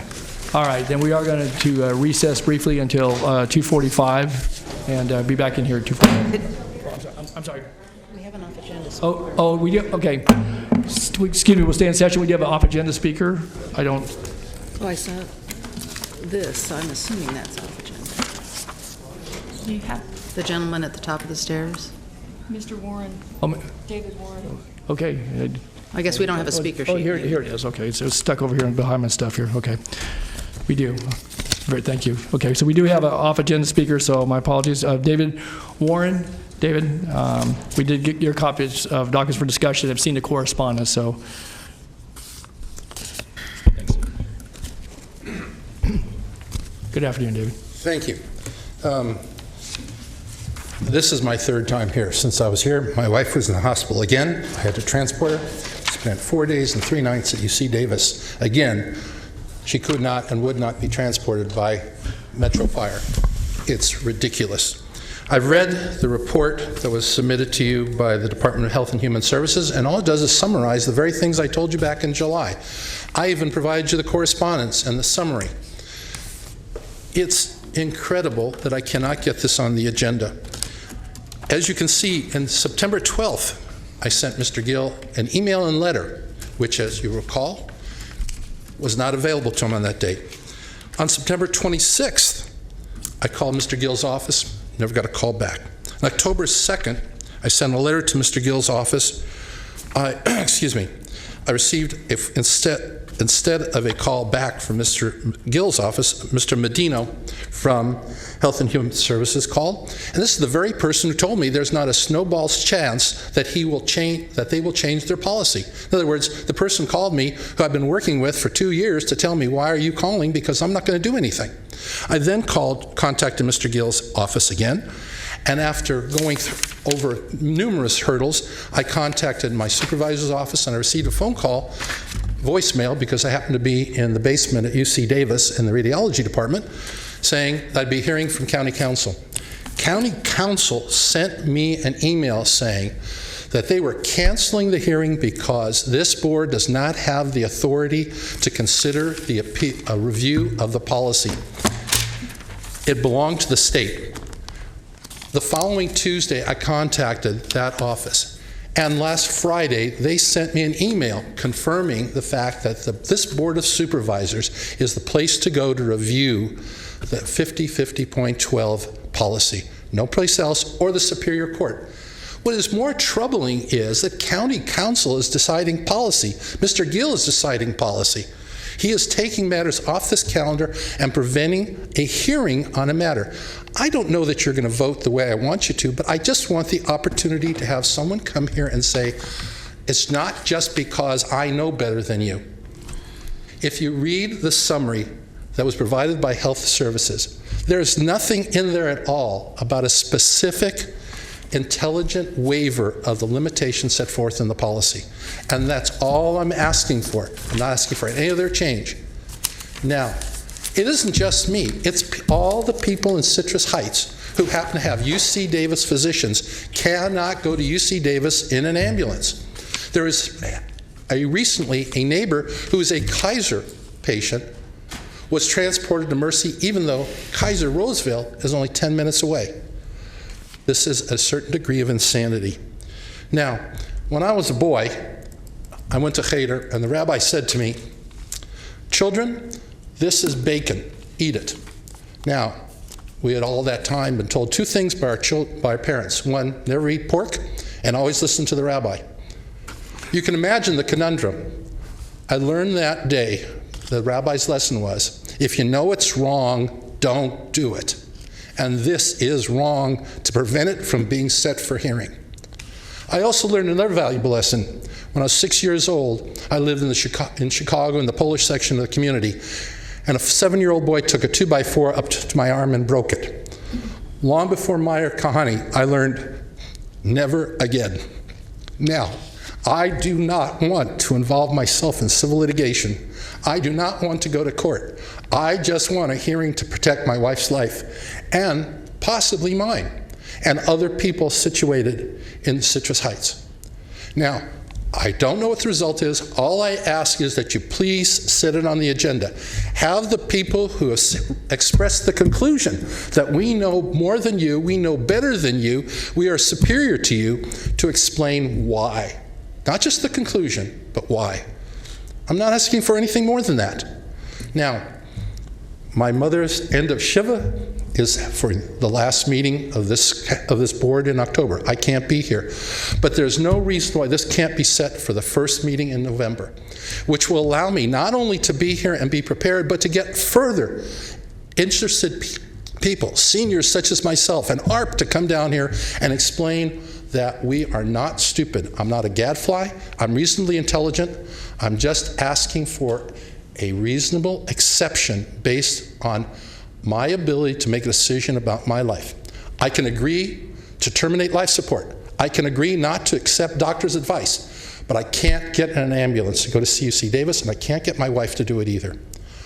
Now, you will see, in order to avoid this, I thought, well, maybe I'll contact the Highway Patrol and see if they have an exception. So if I'm driving down the highway and I see the lights in my rearview mirror, I can call the dispatcher and say, I'm in an emergency, go. You can see the letter I got. They said no. I have to stop, and more importantly, not only do I have to stop, the Highway Patrol officer decides whether there's an emergency situation and then calls an ambulance. And there's no assurance I will be taken to UC Davis. Now, please, the first meeting in November, please set this on the agenda. Have the people who've made this decision come and explain it to you, because they sure won't explain it to me. They just say they're superior and know better than I do. Thank you. Okay. Thanks, David. Yes, Supervisor Frost. I'd like to speak to this. Mr. Warren is in my district, and I'm a little confused because we have told him that this is regulated under the state law, and now they're saying it's under the county. And so it seems like he's kind of caught in the middle, and he can't get an answer whether or not it's yes or no. And I don't think we can put it on the agenda unless we have some clarification and have followed up on it, and we have, I guess what I'm asking for is there a way that we can get some clarification as to, is this regulated under the county? If it is, can staff report back on, are there other state laws that supersede the county? Is there liability associated with this type of policy that could potentially impact public safety for, in general? And are there other unintended consequences with insurance and the medical community? And are there some other solutions that the medical community could help provide by way of maybe transferring records over to and connecting him with a physician in a close by hospital that would have their background and have the resources that they seem to need? I guess I don't think it's fair for us to just send him over and then they send him back and he's caught in the middle and can't get an answer, whether it's yes or no. He would like for us to look at this. So if it's in our purview, can we look at it, and can staff report back on those details? I haven't been directly involved in this, but I did get an email from Robin as we were sitting here indicating that the advice of our office continues to be that the board does not have jurisdiction based on the Supreme Court's review of the Emergency Medical Services Act. That's all I have for you. I think, Supervisor Frost, the purview as per County Council's review of this lays with the state and the gentleman that provided the information to Mr. Warren. We're going to talk to County Council today. Is that conversation with that individual? We should have that, and then his case that we have, they should know that's what it is, and wherever that lays within their structure, they should listen to that. Our recommendation based on what it was is that we don't have, based on County Council authority, we don't have the purview up here to have that conversation, but we'll have the dialogue you suggested. We want to find who, and I think Mr. Warren had mentioned there's a Dr. Garza is a person that seems to be the one that's has that, and we can make a contact with him and have that conversation. He's out of town, I guess. He's in Mexico, I think. Is that what? He's in Mexico. Yeah. Well, we'll see who we can find in the structure and talk to the state people that said they don't have the purview. I mean, my office tried to follow up on it. They talked to the EMS. EMS is not willing to jeopardize their licensing.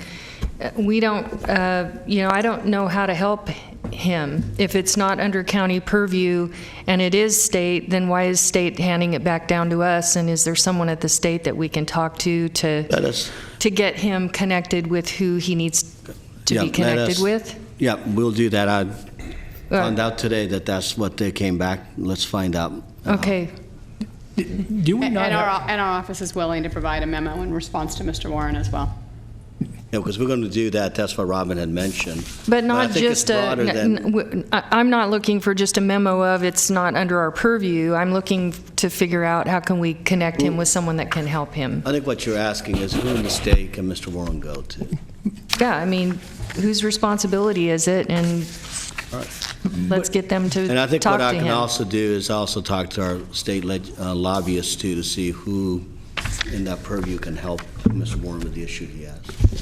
Do we not have an emergency medical services plan, though, that is approved by this county? We have a director that has some pretty autonomous authority, as I recall, and it may emanate from Supreme Court decisions that I'm not aware of. I'm not the attorney in this matter, but whether we do or don't, reading what response Mr. Warren got from the gentleman that he was directed, at least the department he was directed to go to, certainly leaves a lot of questions in my mind as I read that response. David was kind enough to give that to us, but there are local EMS agencies. I know there are a variety of issues that relate to ambulance service, both private and public, and I get all that. But this is a specific request.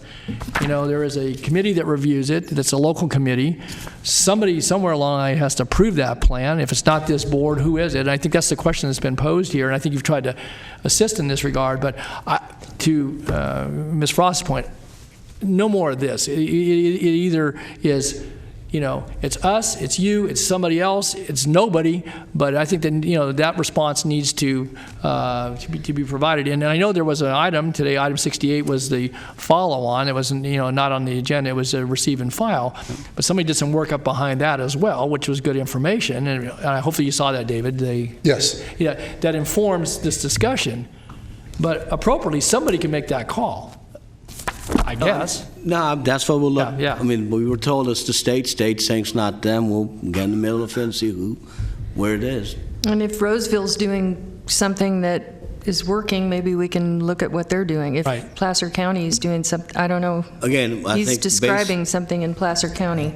We have very limited role in this, from what I'm being advised. It's more the Metro state. Fire Yeah, state that does it, or Metro Fire, or other folks. But we'll see if we can find the appropriate person in the state. We'll work, have our lobbyists see who we can get in there that can look into this. May I have 2 more minutes? Because remember, we have an unusual arrangement in Sacramento County.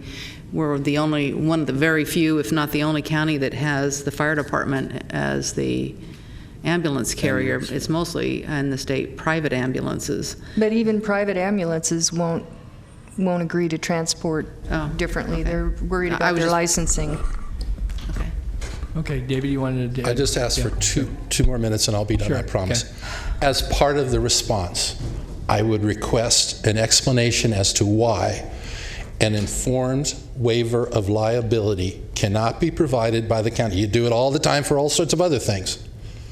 To provide, so when my wife has my medical directive, or I have her medical directive, we sign it and say, we understand you can kill us on the way there, but it's our best judgment. I have to believe that county council can draft an informed waiver of liability. They do it for other activities. Number 2, okay, when the EMOC drafts its protocol that it submits to the state, why can't it put in a provision, they may not like my wording, that says if there's some idiot who thinks he's smarter than you, he gets to sign an implied waiver of consent and gets to go where he wants. It's not that hard. There's no medical liability, it's nothing. Believe me, before Micro, I made a very good living, but I know what it means to sign a waiver of liability. The fire department won't be liable, and you need to understand one last thing. They'll take you anywhere you want to go except for a stroke or heart attack, and that's ridiculous. Thank you. Okay, thanks, David. I appreciate you being here. And so what is direction taken out of this? Direction taken is find who in the state that Mr. Warren can talk to, and I think he's asking if we can draft a waiver of liability. I'm looking at county council on. Yeah, we'll include that. I'm not working on this, but our office will include that in the memo as to whether that is an acceptable option. And one last thing, I cannot return until your first meeting in November, so please don't schedule it for the last meeting in October. We heard you. We won't do it on Halloween, promise. Okay, thank you. Okay, thanks, David. Okay, all right. That was off agenda, and we've got still 10 minutes. Anything else we need to do? Otherwise, we'll take a brief recess and return at 2:45. Good afternoon once again. Back in session after a brief recess for the next items that are timed. And so with that, I'll call the roll very quickly, Madam Clerk, and we'll get started. Supervisors Frost? Here. Kennedy? Here. Peters? Here. Cerna? Here. Natoli? Here. And you have a quorum. All righty. Next item, please. Item 51 is the ARCO facility at Watt and Blackfoot, a zoning ordinance amendment, use permit, and design review for a property located at the southeast intersection of Watt Avenue and Blackfoot Way in the Antelope community. The environmental document is a negative declaration. Good afternoon, Supervisors. Chris Pahuli with Planning and Environmental Review. I do have a PowerPoint presentation to assist with this item. On August 8th, 2017, the board held a public hearing on the project and remanded the project back to the Planning Commission for consideration of additional prohibited uses in the rezone ordinance originally approved in 1998 and modifications to the conditions of approval relating to lighting, security cameras, noise, and securing the proposed car wash after hours. This presentation summarizes the project and the requested changes which were approved by the Planning Commission at their September 11th hearing. As you may recall, the project is located on a vacant 3-acre parcel at the southeast corner of Watt Avenue and Blackfoot Way intersection in the Antelope community, and the applicant proposes a two-phased project, with phase 1 consisting of a new Arco gas station AM/PM convenience store with wash, and phase 2 consisting of a 5,500 square foot building. The applicant requests a zoning ordinance amendment to allow the auto service station with car wash, as the uses are currently prohibited in the zoning ordinance. They're also requesting a use permit for the Arco station with a convenience store, wash, and fuel canopy, which would be operational 24 hours. However, the car wash and vacuums will be limited to the hours of 7 a.m. to 10 p.m. As a reminder, here is the site plan for the project, illustrating the layout of the project and the two phases. I'll briefly go over the changes made to the project since it was last considered by the board. Following the board's August 8th hearing, the following prohibited uses were added to Attachment A of the zoning ordinance: additional convenience stores, tobacco store, hookah lounges, check cashing, thrift stores, and adult stores. Additionally, pursuant to board direction, new conditions were added related to security camera locations being subject to the approval of the Sheriff's Department, and vacuum and car wash equipment being the same as was analyzed in the noise study. Revised conditions included securing the car wash facility with a locked door or gate approved by the Planning Department during the non-operational hours of 10 p.m. to 7 a.m. Also, the condition related to lighting was modified to require lighting under the gas canopy to dim while not in use, and all project lighting to be vandal resistant. Staff recommends the board determine the environmental analysis is adequate and adopt the negative declaration and mitigation monitoring and reporting program. Approve the zoning ordinance amendment and use permit subject to findings and conditions listed in Attachment 2 of the staff report, and find the project consistent with the countywide design guidelines. That concludes my presentation. The applicant is here and can answer questions, and I can answer any questions that you may have. Okay, thank you, Chris. Is testimony required under oath for this? Yes. Okay, so again, I do have one speaker, the applicant, but if there's anybody else that wishes to address us, need to stand and be sworn. So, Flo, would you administer the oath, please? Yes. Please raise your right hand and the appropriate response as I do. Do you swear that the testimony you're about to give this board is the truth, so help you God? If you do not swear, do you so affirm? Okay, please state your name for the record and the statement "I have been sworn" when you come to the podium. Okay, thanks. Hang on just a second, Pete. Was there any questions of Mr. Bahuli, though, before we get into applicant? No questions. Okay, good. All right, Mr. Tobin, Pete. Members of the board, Peter Tobin with Barghausen Engineers, and I have been sworn. We agree with the revised conditions and amendments, and we're here to answer any questions. Okay. Seeing no questions, then.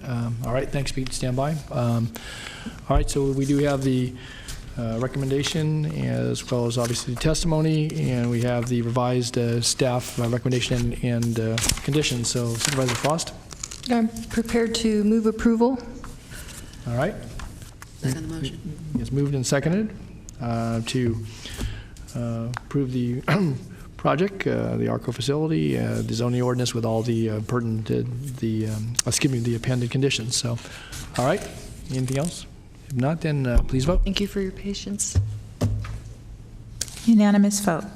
Very good. Okay, related item. Next. Okay, item 52 is the ABC license hearing to determine whether public convenience would be served by issuance of a Type 20 liquor license to ARCO AM/PM located at the intersection of Watt Avenue and Blackfoot Way in the Antelope community.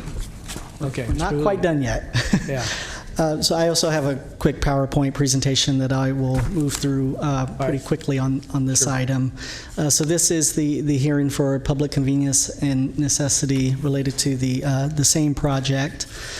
So I'll skip over some of the introductory slides and just remind the board of the key points of this project. The applicant is requesting a Type 20 liquor license, and this license does need a PCN, given that it is in a high crime area. However, it is not in a overconcentrated census district. The convenience and gas store will be open 24 hours, but however, the sale of beer and wine will be limited to the hours of 6 a.m. to 10 p.m., and no single sales of beer, wine coolers sold in 4-packs, and smaller format distilled spirits are going to be allowed. As you're aware, there was a CPAC hearing as well as a hearing before this board with some level of concern from some members of the public that spoke on this item. And ultimately, the CPAC did recommend support of this PCN request. The Sheriff's Department does support the request if the conditions that they've recommended are included. Therefore, staff is recommending approval of the PCN request. Move staff's recommendation. Okay, we have a Second. motion and a second. I just have a quick question, though. So at the CPAC, was the project heard concurrently with the letter of public convenience? And if so, was the vote reflective? Were there separate votes on both of the matters? I believe it was heard at the same time. Was there a separate vote? I don't believe there was a separate vote. So the 3-2 vote for the project reflected project as well as PCN? So that's my understanding. Okay. I guess just for future, if someone can make sure that's clear, that if they do that, because it wasn't clear to me reading the summary, I know we had discussion last time about the project, which we just heard a moment ago and approved, but I wanted to be sure, because sometimes people can be supportive of the actual use versus the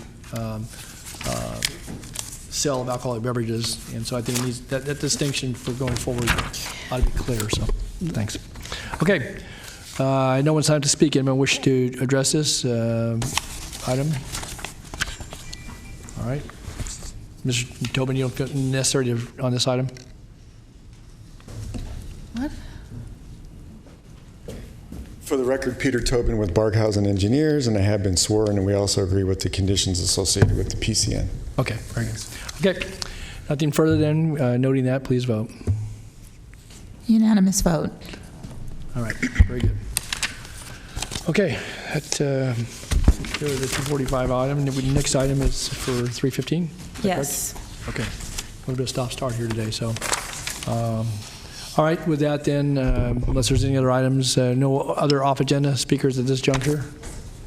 I have not received anything. All right, so then we will, again, go to recess until 3:15.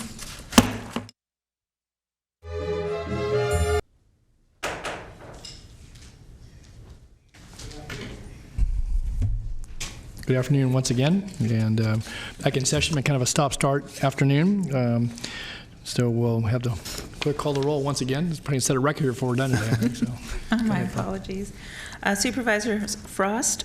Here. Kennedy. Still here. Peters. I'm with him. Cerna. I'm here. Natoli. Still here after all these years. So. And you have a quorum. Okay, thank you so much. Okay, go ahead and call the next item, and I know we've got others in the audience I'll recognize just a moment, but go ahead and call the item. Okay, item 53, Office of Inspector General presentation for the annual report 2016. Okay. I want to welcome Rick, our Inspector General, today to give us a overview and summary of his annual report, and thank Rick for being here. I know we'd had this previously on this earlier in the summer, and it got continued because we had one of those days that was more than stop-start. It was a full calendar. I would also note that we have Under Sheriff Eric Magnus here, and we have a speaker who has been very patient, likewise, who wishes to address the board. And at the end of Rick's presentation and any questions the board has, I'm going to invite Bruce Fischke to come forward, and I've allowed him 10 minutes to make a presentation, and certainly Rick will be available. There's questions that come out of the presentation by Mr. Fischke, who's also circulated information to the board, so we should have Rick's report as annual report, as well as Mr. Fischke's information, which was forwarded to the board earlier this morning. So with that, welcome, Rick, and again, we appreciate you being here and are interested in hearing from you. So. Thank you, Mr. Chair. Members of the board, I'm Rick Brazil. I'm your Inspector General. This is a summary of the 2016 annual report for the Inspector General. It's the first report that's been done in years because we hadn't had an Inspector General for years along the way. So there are 4 key areas I'd like to touch on that are in the report. First is process, notable incidents that we looked into, deaths in custody, and some officer-involved shootings. Those 4 theme areas resulted in 27 recommendations to the Sheriff's Department. Of those 27, 5 were completed during the year, 21 are in progress, and 1 was new in the annual report. That was at that time. There's been additional recommendations that have been completed. The Sheriff's Department continues to work on those, so that number has gone up along the way. With process review, one of the first tasks we had is reviewing how accessible is it for the community to make complaints about behavior of employees of the Sheriff's Department, or in this case, or commend them. It was discovered very early on that the only way to truly make a complaint against a sheriff's deputy or to commend them was to fill out a form that had a lot of confidential information in it and either hand deliver it or carry it in. Not very accessible. So working with the Department of Technology, they've been just amazing in helping through the process in the Sheriff's Department. The theme was no one should complain about the ability to make a complaint. So we redesigned the internet interface to where a community member can go to the county's website, type in Inspector General, find a form they can fill out, and just hit submit. They can do a fillable PDF if they choose. They can hand carry it, mail it, email it, drop it off in person, on the phone. We'll take complaints on napkins if they choose. The Sheriff's Department also reviewed their processes and did the same thing, to where now the community can make complaints through their website, through fillable forms, or in person, and they removed all the confidential information. What we also did was added a feature where previously you couldn't make a complaint unless you gave your name, some identifying information, and signed the form. Now you can make a complaint anonymously. So there really is no reason for someone to complain about the ability to make a complaint, and we've made it very simple and very easy for folks to do that. Additionally, in working with the Sheriff's Department, we reviewed the tracking systems. How, when complaints come in, are they tracked through a process to conclusion? And we identified that there were multiple databases being used, and it wasn't an efficient system. In fact, there were so many databases that I'm convinced that the number of complaints coming in weren't accurately being tabulated, and they were probably high. So the numbers actually coming in, I think, were over-reported versus reported accurately at the Sheriff's Department. Working with the Sheriff's staff and their Professional Standards Division and with the software vendor that provides the software, Thrive Pro, we've streamlined that process, and we're now comfortable that 2016 numbers and beyond will be accurate and that we won't lose anything along the way. So some tremendous improvements with the Sheriff in that regard. What I'd like now is to kind of walk you through very quickly kind of what the result has been. So if we look at the left, you'll see methods, complaints, or commendations are received. These are to the Inspector General's office, not to the Sheriff. We'll look at those in a moment.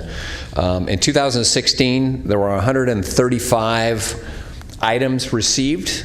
4 of those 135 were commendations. So that left 131 complaints. The vast majority of the complaints coming in were off the web, 64%. The next largest category would be, and it's not on yours, but it would be in the phone, and then we kind of go down from there. So it's really either the internet, through the web, or by telephone. Of those 131 complaints that were received in the Inspector General's office, 52% actually went to the Sheriff's Internal Affairs. So it's just slightly more than half. The next largest category was 30% to other agencies. A lot of folks, when they just search for Inspector General, Sacramento County pops up. So we have a tremendous number of CDCR complaints that I end up referring over to CDCR, to their ombudsman, to other agencies, or even other departments within the county. So there's a significant number. That number is dropping, declining as we kind of educate folks on who to complain to. But the majority of complaints I got out of that number that were referred were to CDCR, and I actually put the complainant in direct contact with the ombudsman assigned to that prison or that facility. So, Mr. Chair? Yeah, sure, Mr. I'm sorry, Mr. Inspector General. Maybe I'm missing something on the pie chart on the right, but the two largest wedges there, I don't see any percentage assigned to them. Yeah, and I don't know why that happened. Yeah, Okay. in our handout, in the printed one, it's on there, but it's not on the slide. Okay. I don't know what happened in But I'm looking at the transition screen. between the softwares, apparently. Okay. So for reference for those looking at it, if you look at the dark blue to the right, that would be referred to SSD, that would be referred to the Sheriff's Department, and that is 52%. The more medium color blue, that would be referred to other agencies, and that's 30%. Good. I think it's also important to clarify that because you might have people watching too that don't have the hard copy. So I'll make sure I look up, and if I see a gap in the data there to fill it in for those that are watching. Good point, though, because it just says category name percentage, and it actually shows up on the printed one, not that one, so good. And we'll make sure that for reference also to those that are viewing, all of the charts that you see and the data you see are available in the report online. And it's, I'll get the email address at the end, or the website address, but if folks just went to saccounty.net, just type in Inspector General, it'll take you to that website with all the reports and all the data that are there. Okay. So of the 131 complaints, 68 of them actually referred over to the Sheriff's Department. And within those 68, these are areas that I classify them in when I send them over. The two largest numbers, as you can see on the screen, those numbers did pop up, are service and conduct. Service would be where a community member felt that the sheriff's deputy or the sheriff's department wasn't providing the services they expected. I wanted a report, they didn't take one. I expected something to happen that didn't happen. In some cases, that's a policy. That the sheriff may not do that. In other cases, it was a complaint the deputy didn't fulfill their obligations. Conduct unbecoming is what most people would see that the deputy did not behave or the employee did not behave in a professional manner. Those are kind of classifications. Those are the two largest categories of the complaints that were received at the Inspector General's office. Of the 68 that are sent over to the Sheriff's Department, and I will fill in all of those. The upper left category that you see on your screen, which is the dark blue, are the community-initiated complaints to the Inspector General. That is 22% of the sheriff's workload. So they receive a total of 312 complaints to their internal affairs. Of those 312, 22% are generated by the Inspector General. The orange would be those that are initiated by the Sheriff's Department, and those are 17% are initiated actually internally, that they recognize that there's an issue. The bottom chart, the medium blue, are those that the community initiates and contacts the Sheriff's Department. So that's 61%. So I wanted to, when we looked at this, wanted to look at how much of a workload is the Inspector General's office creating for the Sheriff's Department. It's 22% of their work. Rick, can you give us an example of a department-initiated complaint? Sure, it would be insubordination. Deputy was told to do something, it was insubordinate. Deputy may have witnessed misconduct of another deputy and is reporting it, or a supervisor took action against a deputy for dereliction of duty, and we'll get kind of in the categories on the next slide. But most of your internal complaints you're going to see are going to be related to performance issues, driving issues, accidents, or another employee seeing another deputy or another employee doing something that's out of policy. And how many of those are rightfully more placed through internal affairs? They're all captured in internal affairs in the software. Okay. So what we worked with internal affairs to do is any complaint, whether it's internal, external, is actually given a case number. And then whether the disposition may change, but at least it gives an example of we're tracking it through the system. And so you can get an accurate reflection of basically the workload of internal affairs is capturing the information and then sending it out. Most of the complaints received, either through the Inspector General, directly from the community, or internally, most of those are handled within the work division. So it may be sent out, it's reviewed, but it comes back to Internal Affairs for their review and their analysis. And that is typical of most agencies, particularly those of this size. Most of the cases are sent out to the workplace to be investigated and then taken back, sent back to Internal Affairs. And this one, all the numbers are there. So of the 312, so now we're talking about sheriff's complaints, 312 in 2016. There are 37 pending.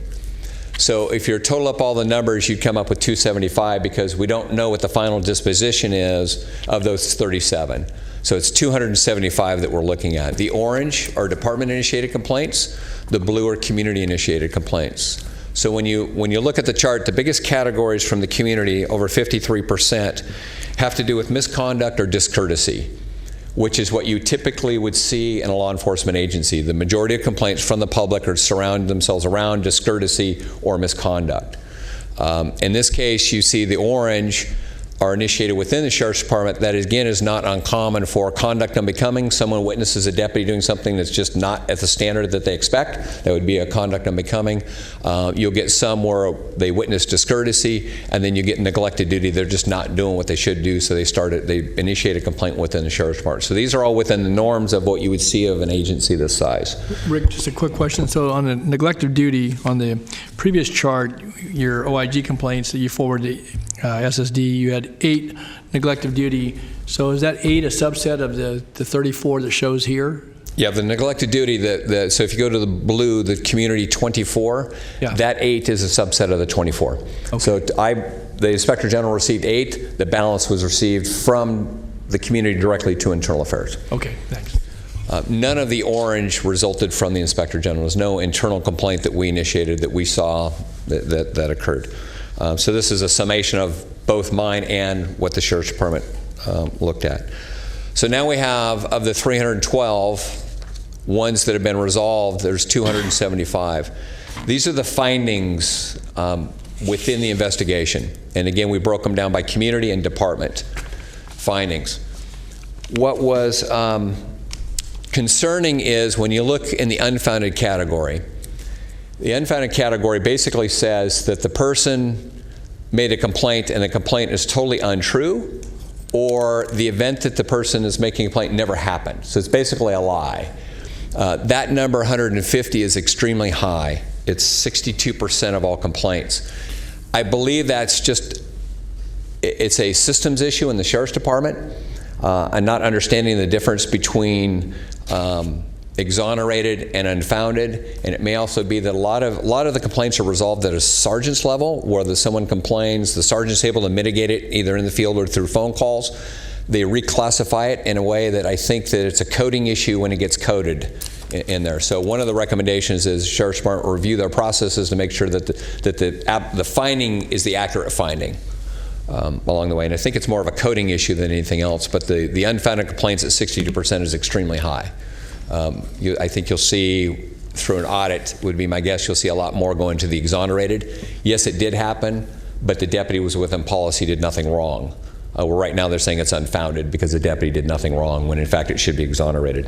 What about sustained? So what happens, you got 29 cases, 23 from the department and 6 from the community. So what does that entail? What's the follow-on to that? Sustained, and that is also where, when we look at the unfounded category, where a sergeant, I'm just using broad examples, a sergeant in the field is able to mitigate it in the field, where what the complainant complained about did occur.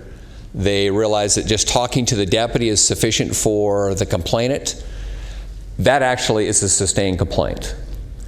It's handled informally, nothing happens on it, but really it happened, the deputy was in error, it was corrected.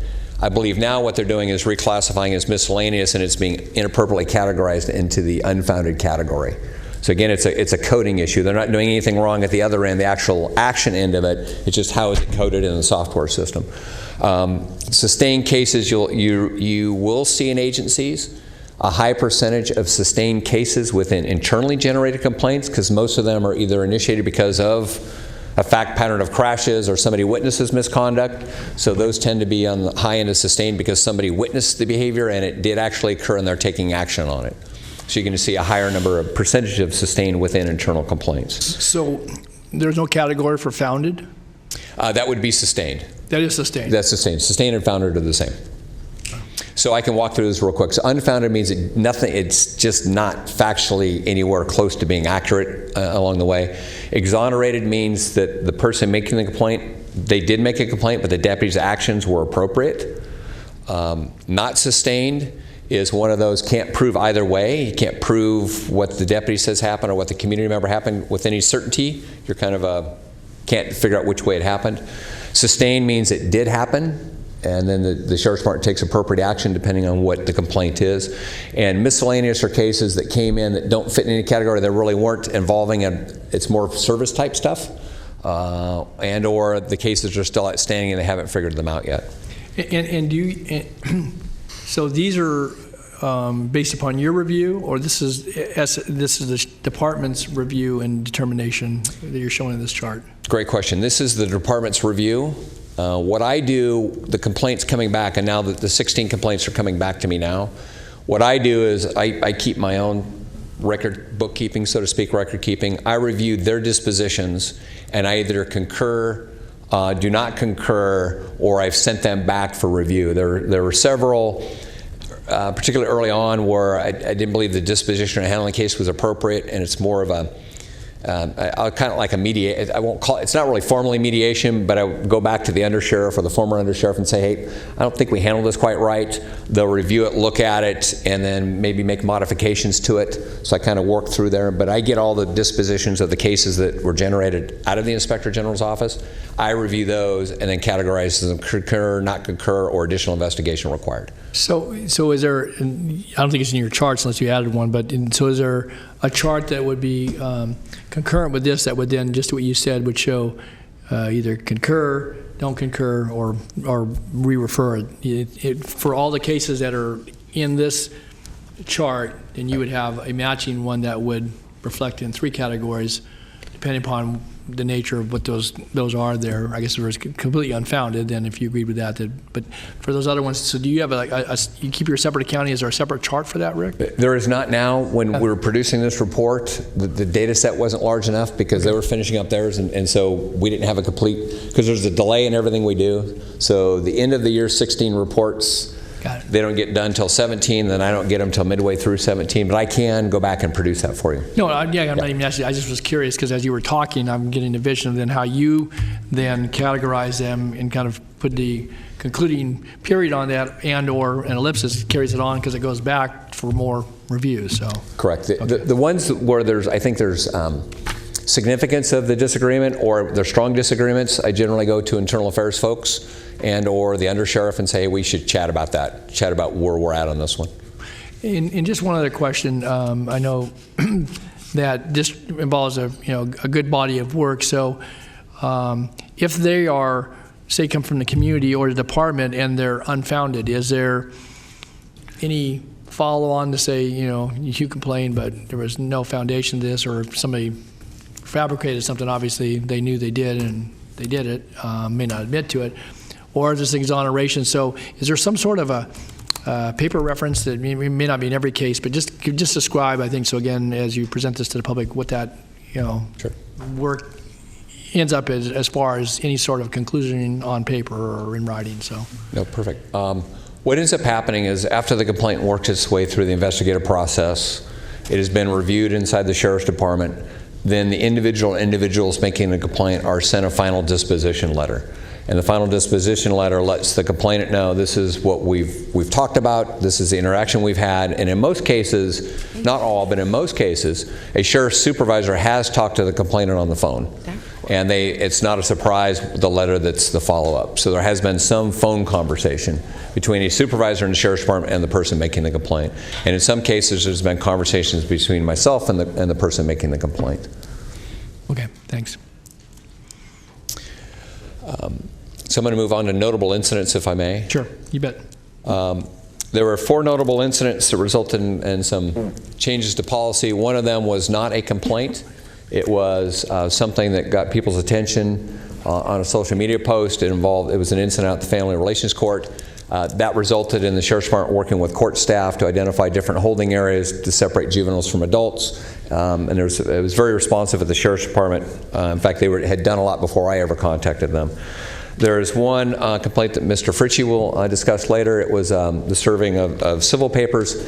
For those that were here on the Board of Supervisors at the time, he presented in open session last August, not this August, 2015, and then that was then there was a request from the chair, Supervisor McGlashan, that a follow-up be done, and that email was sent out to the Board of Supervisors at the time, and that memo has also been sent back out to you for reference, and I'll let Mr. Fritchie talk to you after this. It'll make it easier on that. And then the last, there was a couple incidents where it was became very clear to both the sheriff's staff and myself, particularly those working in homicide, that there's times that it's appropriate that I get involved in a critical incident earlier to be the liaison between the family of a decedent and the sheriff's department. The sheriff's department's got an investigation due to conduct, but there's times where me getting involved early on is a little bit easier to give them the information, the facts as I know them, to kind of help dissuade rumors. As we know, those happen. And in one of those cases, it was a request of Supervisor Kennedy, and another one was at the request of the Sheriff's Department. That we're starting to see that happen more and more. Okay. Officer-involved shootings, some significant policy recommendations and or hardware recommendations around the value of video and audio. What I might also mention is in officer-involved shootings, once I get a preliminary idea of what's involved in the shooting, then we will have a meeting with County Council, Risk Management, the Sheriff's Department, and the County Exec's Office to kind of discuss any liability issues or any immediate concerns that need to be addressed quickly rather than waiting for a formal review to be completed. That process has changed. And you'll see in the recommendations that there are some recommendations on expanding the weapons types that the Sheriff's Department has on the less lethal side. Expanding the availability of those out into the field with the potential to reduce officer-involved shootings, and there's significant policy revisions and review and training within the recommendations. Again, those recommendations are online and in multiple reports within the Inspector General's website. Rick, the last slide you had one procedural issue, deaths in custody relative to swallowed contraband. If you could just touch on that. I apologize. I skipped over that one. Yeah. There were, of the deaths in custody I reviewed, there were two. One was someone in custody who actually died before they were booked. That was investigated by the Sacramento Police Department. That person had ingested narcotics and died of cocaine intoxication. The second one was someone who the Sacramento Police Department had booked, had been placed into a cell inside the facility. He had swallowed something before he was admitted into the jail. Sac PD thought they were able to remove all the items out of his mouth. He went through the booking process. The recommendation on there is that when there's any suspicion, the recommended Sheriff's Department is to review their policies in coordination with the medical staff, that if there's any indication that a individual being booked in the jail may have swallowed something, that they review their monitoring protocols to ensure that that person is monitored more frequently than just a typical inmate. For the potential that they may have actually swallowed something and it just wasn't perceived but actually happened. So it's more of a preventive piece than others. We've evolved that one. Sorry, I skipped too fast. So some of the future work that's out there. The Sheriff's Department has not been tracking all types of use of force, and that's important that you do so you can evaluate not just what's going on in the field, but are you effective in the types of use of force you're training folks in? So working with the sheriff's staff, we actually did a site visit last week and are looking at expanding the current software, finding additional software that allows that tracking. That tracking will then lead into using other data fields to implement an early intervention system. That is one of my contract issues that I have with you is developing that. And going back in time, I also noticed that has always been in the plan since the first Inspector General was brought on board, is to develop a very robust early intervention system. Working with sheriff staff, we're very close to getting that done, very, very close. And they're actually excited about that because it gives them all kinds of different potential in training and equipment opportunities. And then it's just continuing to follow up on the recommendations that are in the report. The Undersheriff and I now meet regularly to kind of go through the recommendations so that they aren't waiting for a report to come out. We're actually ongoing, there's ongoing dialogue as to where we are on the recommendations. Like one of the chief deputies said, he was tired of reading the recommendations, that they were trying to get them out of the report, and I informed him I was tired of writing the recommendations, so we really are trying to move forward and trying to push that that can down the road a lot faster. So with that, any questions? I don't, Supervisor Cerna, and then I had a question too. Thank you, Mr. Chair. Not a question. I just wanted to publicly thank you, Rick, for the report, all your work since we hired you. I think it's pretty obvious. It's pretty detailed, and I think very methodical. How you're presenting the data.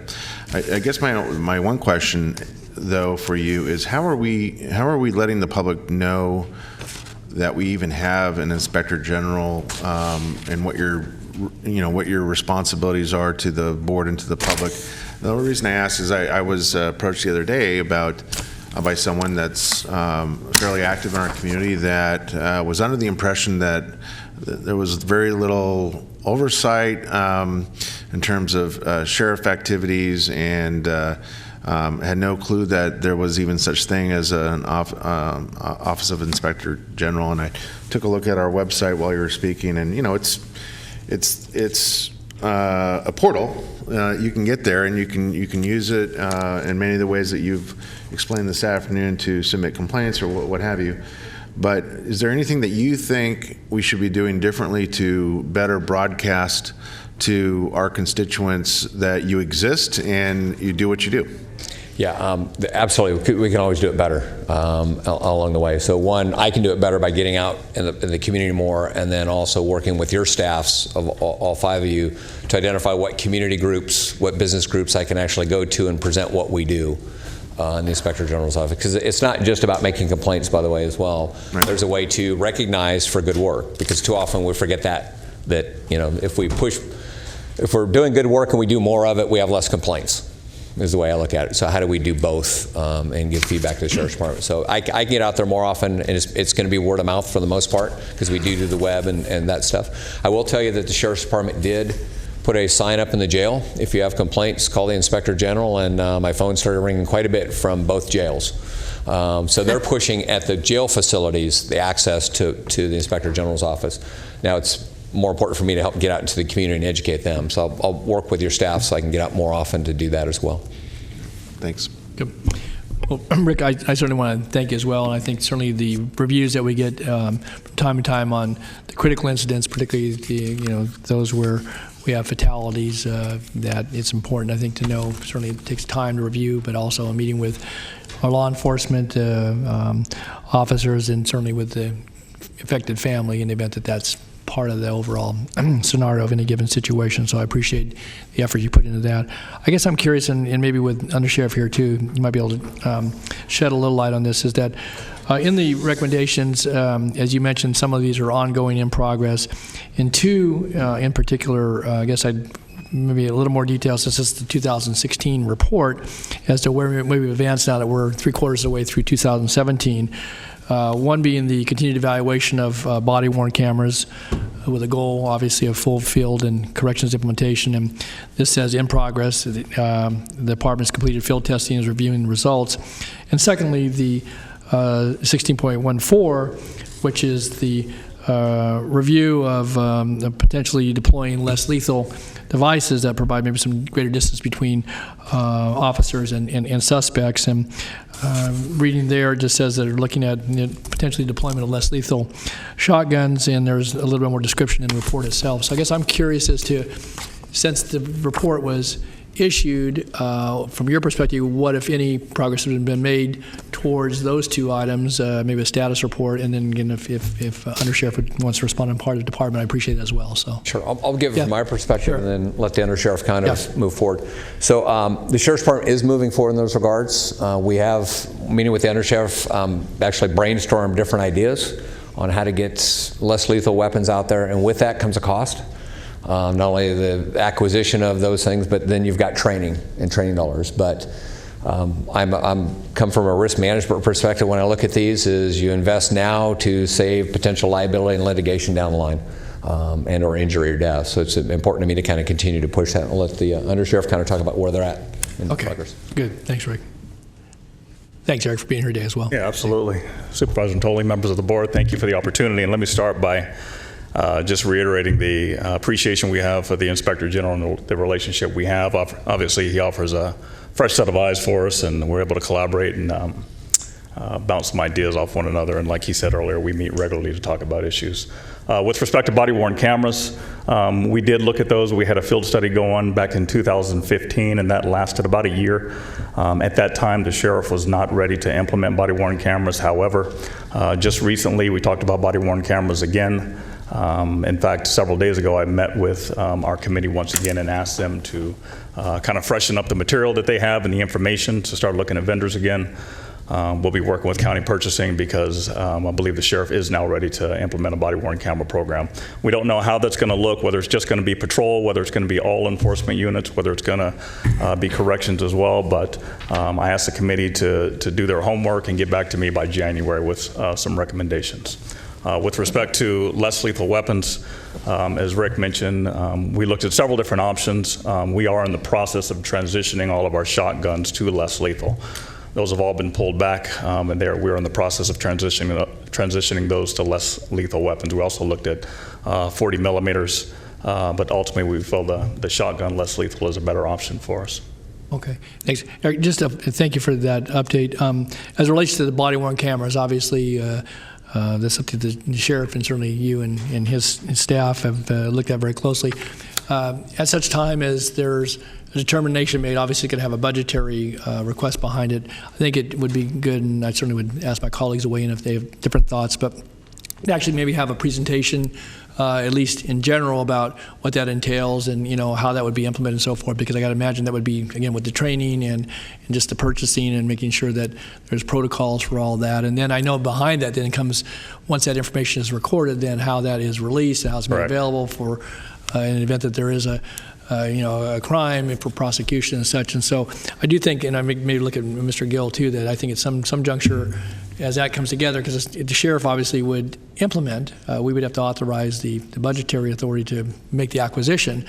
But then in addition to that, then it has all those other things that I think would fall behind it. As I mentioned a moment ago, I think it would be important to have some discussion in these chambers, or at least a presentation about as we move forward, at whatever juncture that is decided to do that. So, okay, good. Thank you. All right, thanks, Eric. Appreciate you being here.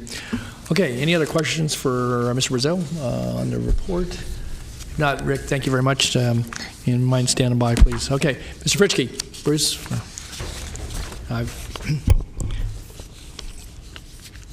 We've received your written information. I think it's been distributed, and just introduce yourself, and I'm going to put 10 minutes on the clock, Bruce, once you get started. So. Roger. Okay, my name is Bruce Fritschke. I spoke before you once before, but I'd like to thank each of you again for my time to speak here again, and hopefully speak with you about my issue.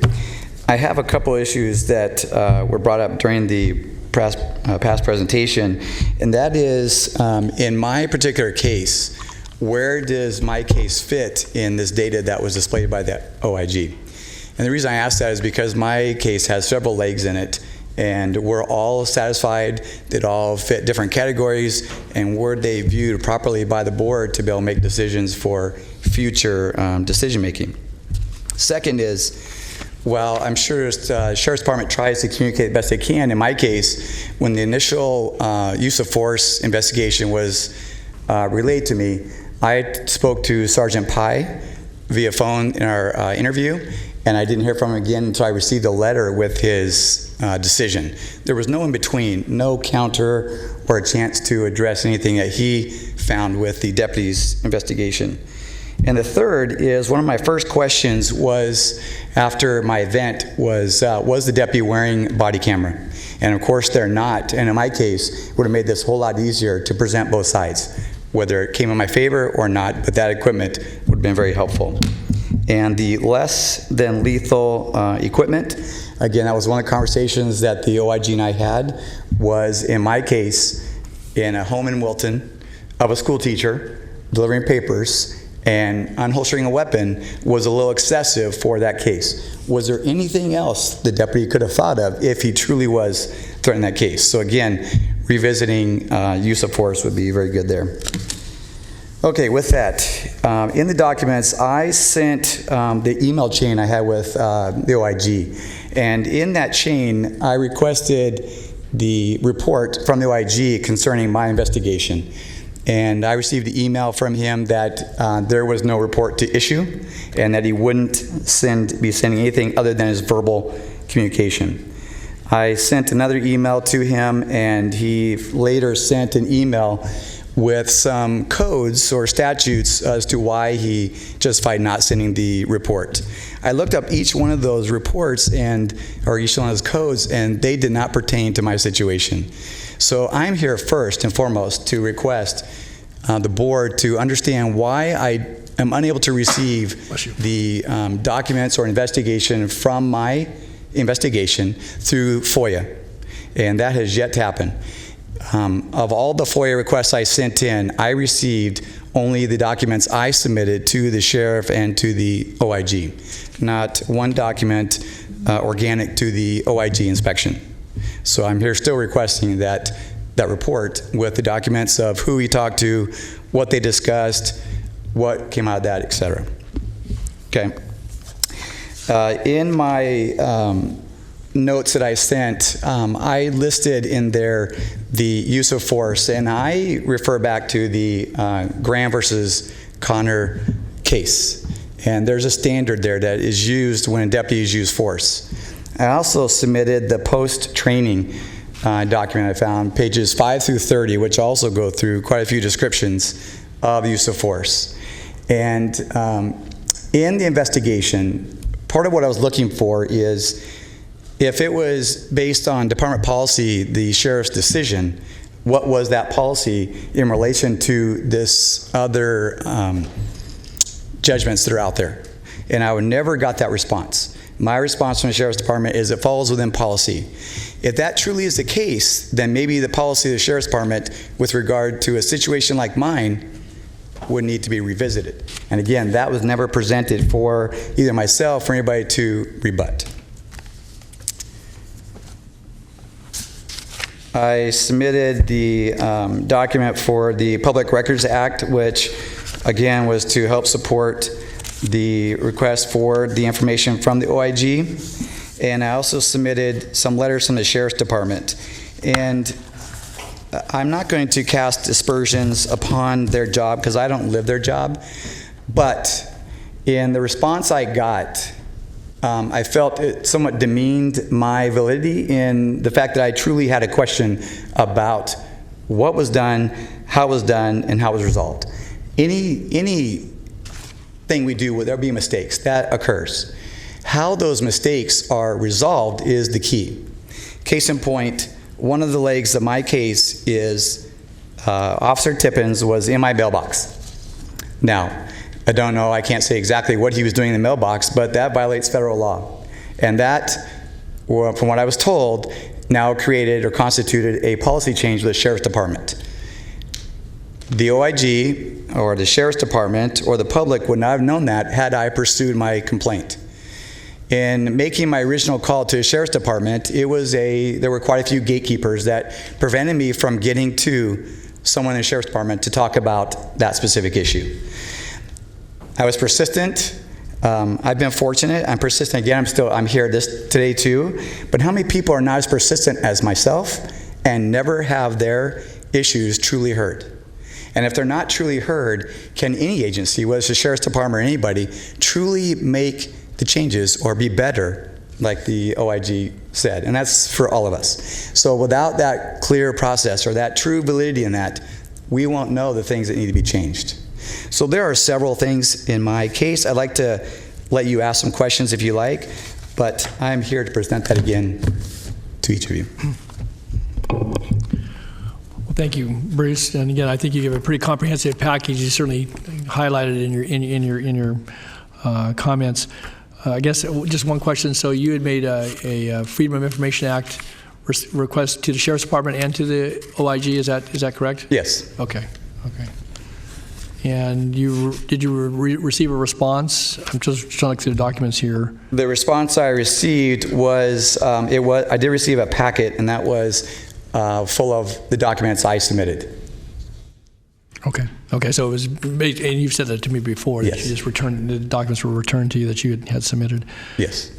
And Just the other, not so much a question, I think to your comment that I think, and that's part of certainly the basis of having a Inspector General, but certainly have a process for folks to make complaints and for us to validate it, them or not. And secondly, though, and probably most importantly to your point, to hopefully use that as a tool for improvement, certainly to commend folks when appropriate, but also to, help us pursue excellence in what we do, and certainly in the law enforcement arena, that's very important. And I think Sheriff Magnus's presence here, they're very interested in that as well.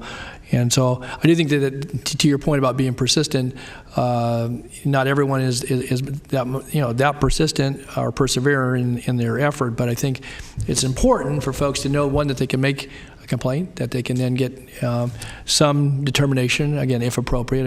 If they're unfounded, then maybe they don't get any response to that. But I think your point's well made there, and hopefully that, again, some of the improvements have come out of your situation, and I understand your frustration. You've certainly shared that with me in conversations and in correspondence about this.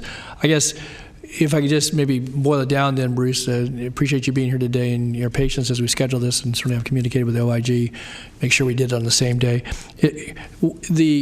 Is there kind of a bottom line request here before the board today? So I think that's you were asking us to weigh in, because you detached this. I think you verbally have stated your concerns. Is there, now recognizing we're some time past when the incident occurred, nearly 2 years and a couple of months now, is there something that kind of a bottom line request beyond kind of what your statement was?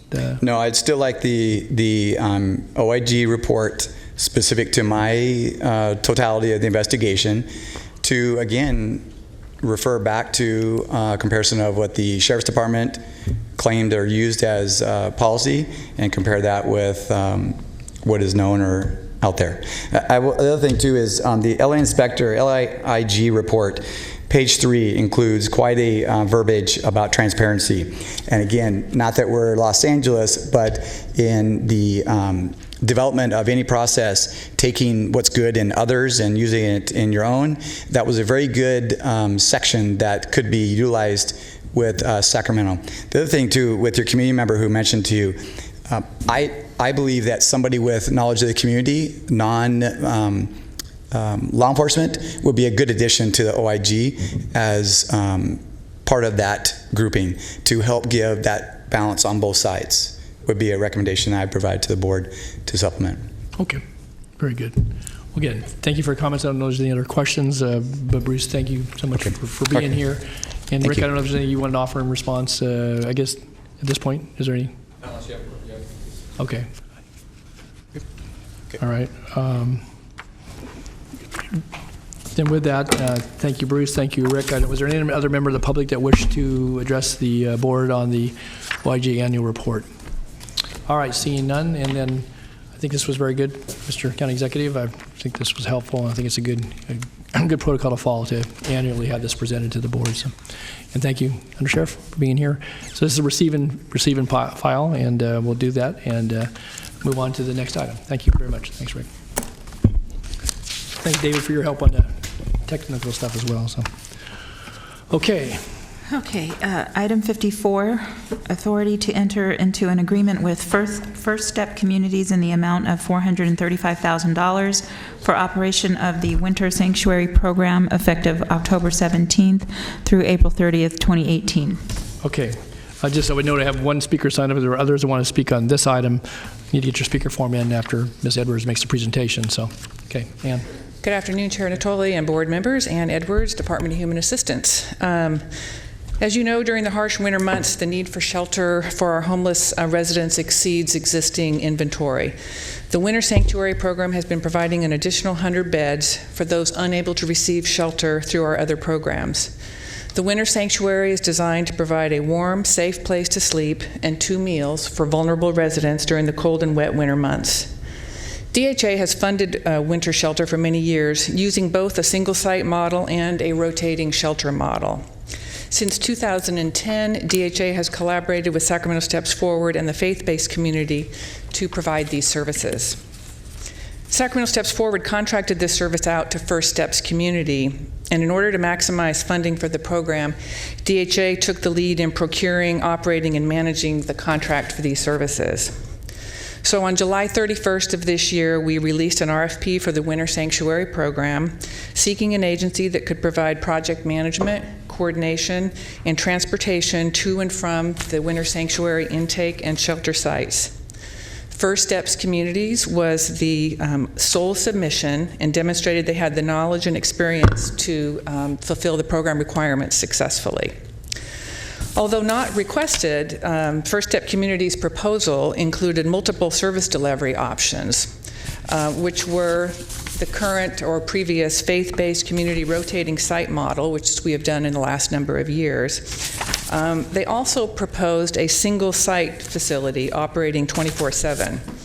First Step Communities indicated in the proposal that a site had been secured and the additional funding needed to operate the model had also been secured. Staff recognized the advantages of a single site facility operating 24/7 and explored the possibility of this option first. First Steps Communities did not initially share the site information or who would provide the additional funds, and we were later advised that the City of Sacramento was involved with the single site facility and had written a letter of intent to provide additional funding to run the Winter Sanctuary. So we were still committed to seeing if we could make a single site model work, which is why we pulled this item off of your agenda on September 26th and rescheduled it for today to allow more time to really fully flesh out whether or not a single site option was viable. Several meetings occurred over the course of the month, and we still did not have a secured site or the additional funding. The site under consideration was the same site proposed for the city's 150-bed winter shelter. So on September 27th, we determined that there was not adequate time to overcome the challenges in the single site option in order to be operational by November, which is really key because come November, we're going to have wet and cold weather. Therefore, we are pursuing the traditional faith-based model. Shortly after deciding on the faith-based model, First Step Communities let the county know that the $435,000 wasn't enough to fully fund that option either. They've indicated that they're about $150,000 short as a result of the increased costs for RT, which provides the transportation, and some increase in staff and wages, and some additional support services. So we're continuing to have conversations with them about how we can address this. Initially, First Step Communities indicated that they would do some fundraising to raise the difference.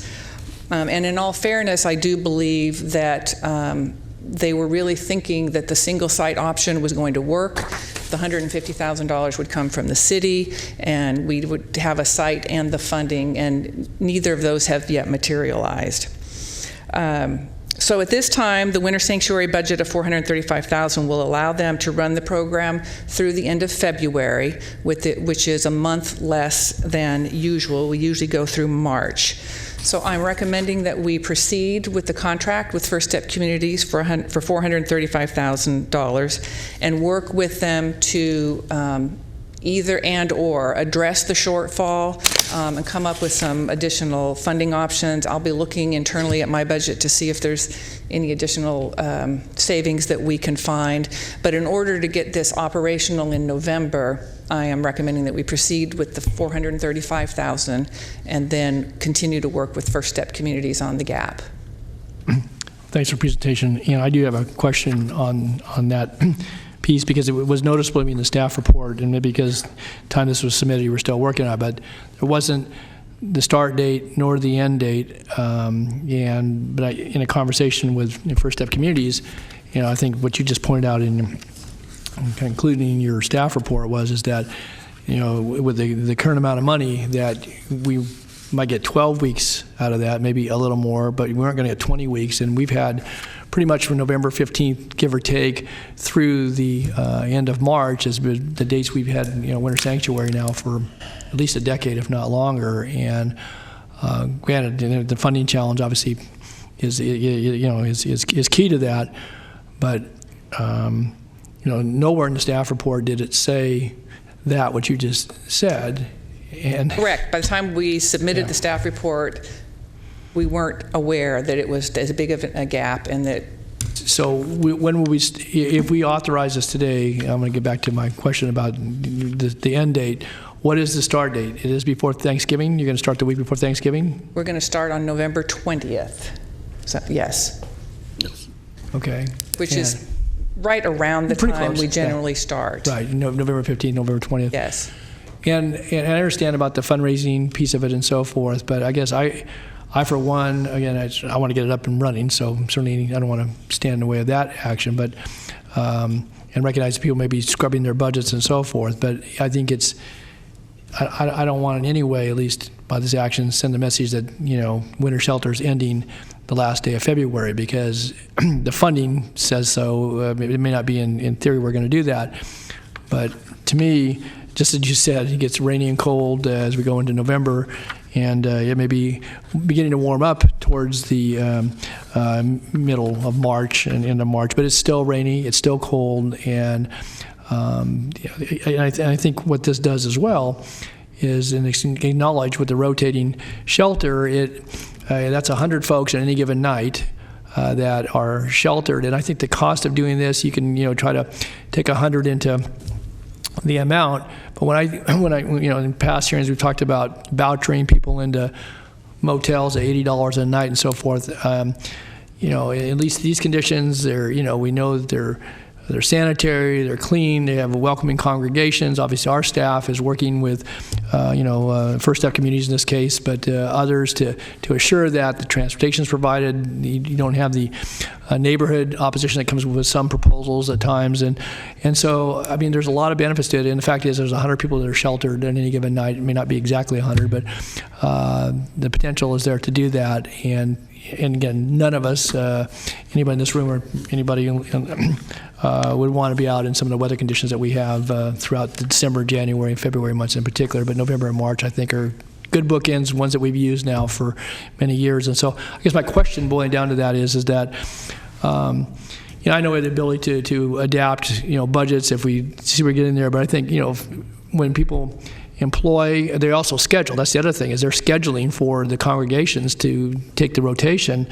So I think it's important that we not leave this question open-ended. Certainly the start is very critical, but the end date, and I guess I would, I'm certainly prepared to have a conversation today about supplementing the budget if that's appropriate. The item is properly before us.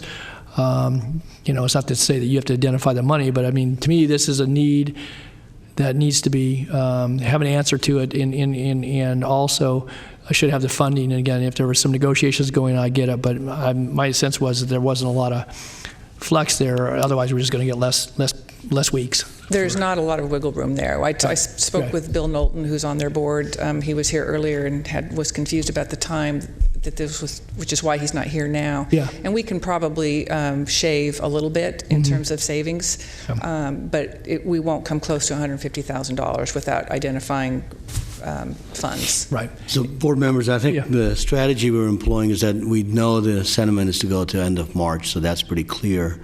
If Ms. Edwards continue the dialogue, whatever the amount is shaved, our commitment is to come back and augment this budget December, January, so that way there's no denigration of services that are being provided.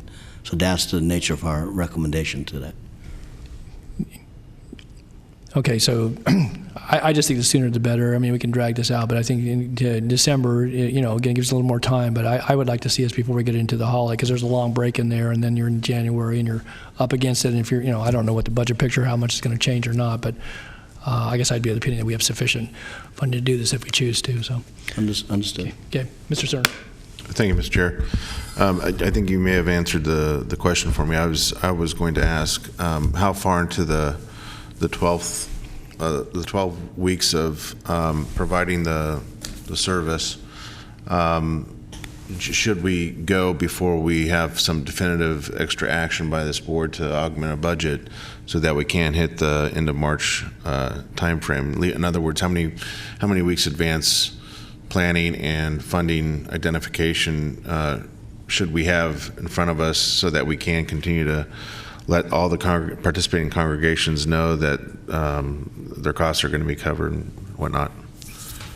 Is it December, January? Is that I don't think it should be any later than that, for sure, because they can operate through February 28th with the $435,000. That's how far the money goes. So we will need to be back to your board sooner than that in order to ensure that they can continue to operate. I think, Supervisor, to answer the other way is that the most outside will be the last meeting in January, but it will has to be the December meetings January, depending on the work that we're going to finish. And we have a commitment, perhaps a soft one, by First Step communities to actively fundraise, so that presumably their fundraising activity would be to raise additional resources to extend the service through March. Has that commitment been made formally or otherwise? I don't currently have that commitment. It will be part of our ongoing conversations. I think they had originally planned to fundraise and then thought that this other partnership was going to work out, and so they didn't as actively pursue fundraising opportunities. But we will certainly have that conversation between now and when we come back to the board. Okay, because I think that, quite frankly, that does factor, at least into my calculus about how much we should be talking about in terms of augmentation if we get to that point. We will have an answer for you. Yes. Okay. Thank you. Okay. Thanks. Any other questions of Ms. Edwards? Okay. Do you have Ben Avey? Ben, you signed up on this item? And I don't have anybody else on 54. I have a number on 55. So if somebody else wanted to speak on item 54, certainly follow Ben to the podium. Mr. Chair, Supervisors, thank you. First off, I just wanted to say thank you for your leadership on the Winter Sanctuary Program, both on the funding side initially and the conversation that you're having today, and also just on the leadership side of managing the program. As an agency who has done that in the past, it's a tough process, and we appreciate you guys taking that and taking the lead on it. Today, I wanted to come forward and just say, share our support for First Steps in managing this program. They were our subcontractor last year, so they're well aware of how the program operates, and we think that they're going to do a fantastic job. We are voluntarily working with them to make sure that there's no gap in information as they take over the program. For example, we still have congregations that will call us, and so we are making sure to refer them over to them. We're also making sure that they have the ability and training to enter information into the Homeless Management Information System, and we are also providing training to their volunteers to make sure that they have the information education they need to work properly with the community that they serve. That's all I have, but I just wanted to say thank you again for your leadership, and we appreciate you guys looking at how to make sure this program can go towards the end of the coldest, wettest months. Good. Thank you. Thank you, Ben. Thanks for being here. Thanks for your work as well. Okay, so we have the staff recommendation before us. We have a motion on it. So moved. Second. Okay, it's moved and seconded, and then with the understanding you'll be back to us because we're looking for March 31st as the date. Okay, if nothing further, then please vote. Unanimous vote. Okay, thank you very much. Okay, next item, please. Item 55, presentation by Sacramento Area Congregation Together to the Board of Supervisors.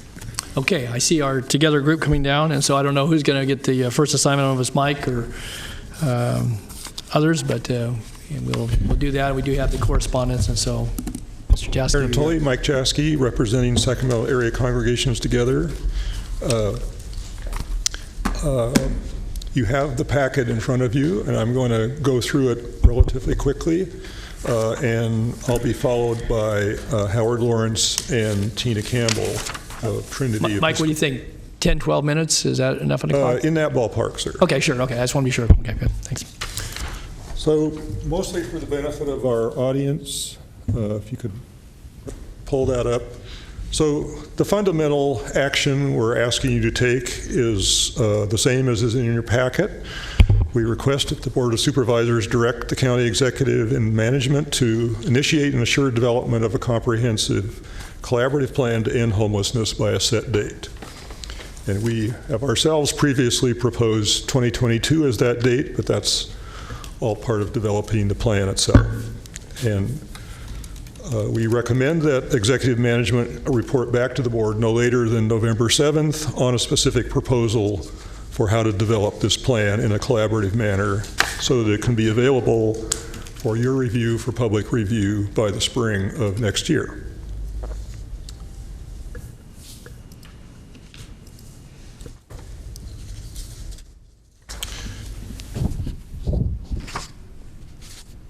This next overhead is verbatim text from our written proposal, and essentially it outlines our thinking about how the process would work. So it would be guided by the county, the city of Sacramento, and Steps Forward, the three major entities who actually operate homeless programs now. There would be a steering committee composed of representatives of a whole series of agencies and interested organizations. And by the way, we inadvertently left out Sacramento Regional Coalition to End Homelessness, so count them in the list. That group would work starting as soon as possible and deliver a plan for public review by late January. Perhaps that date's now not feasible because when this was written was back in August. Once that plan is available, it would be reviewed by the public, by yourselves, and acted upon in the normal way that anything that comes before you for action requires. And ultimately, we would hope that you and the city and Steps Forward could all agree to a common plan that would be used for budget planning, applications for funding to various other organizations, guidance of programs, and coordination of programmatic activities among you.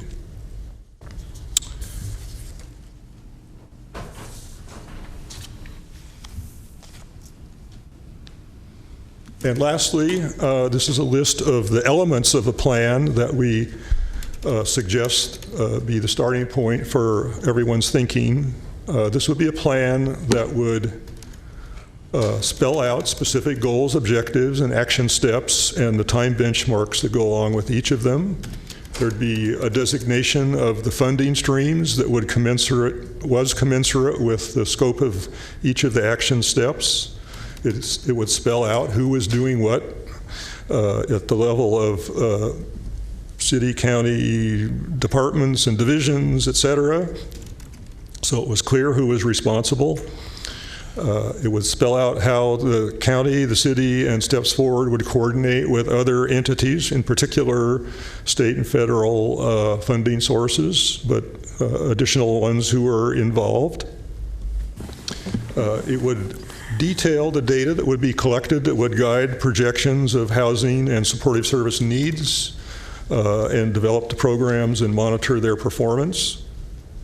It would provide for an in-depth assessment of benchmarks, both those missed as well as those attained, and outline corrective action where appropriate. And there'd be regular public reporting of progress on each major step.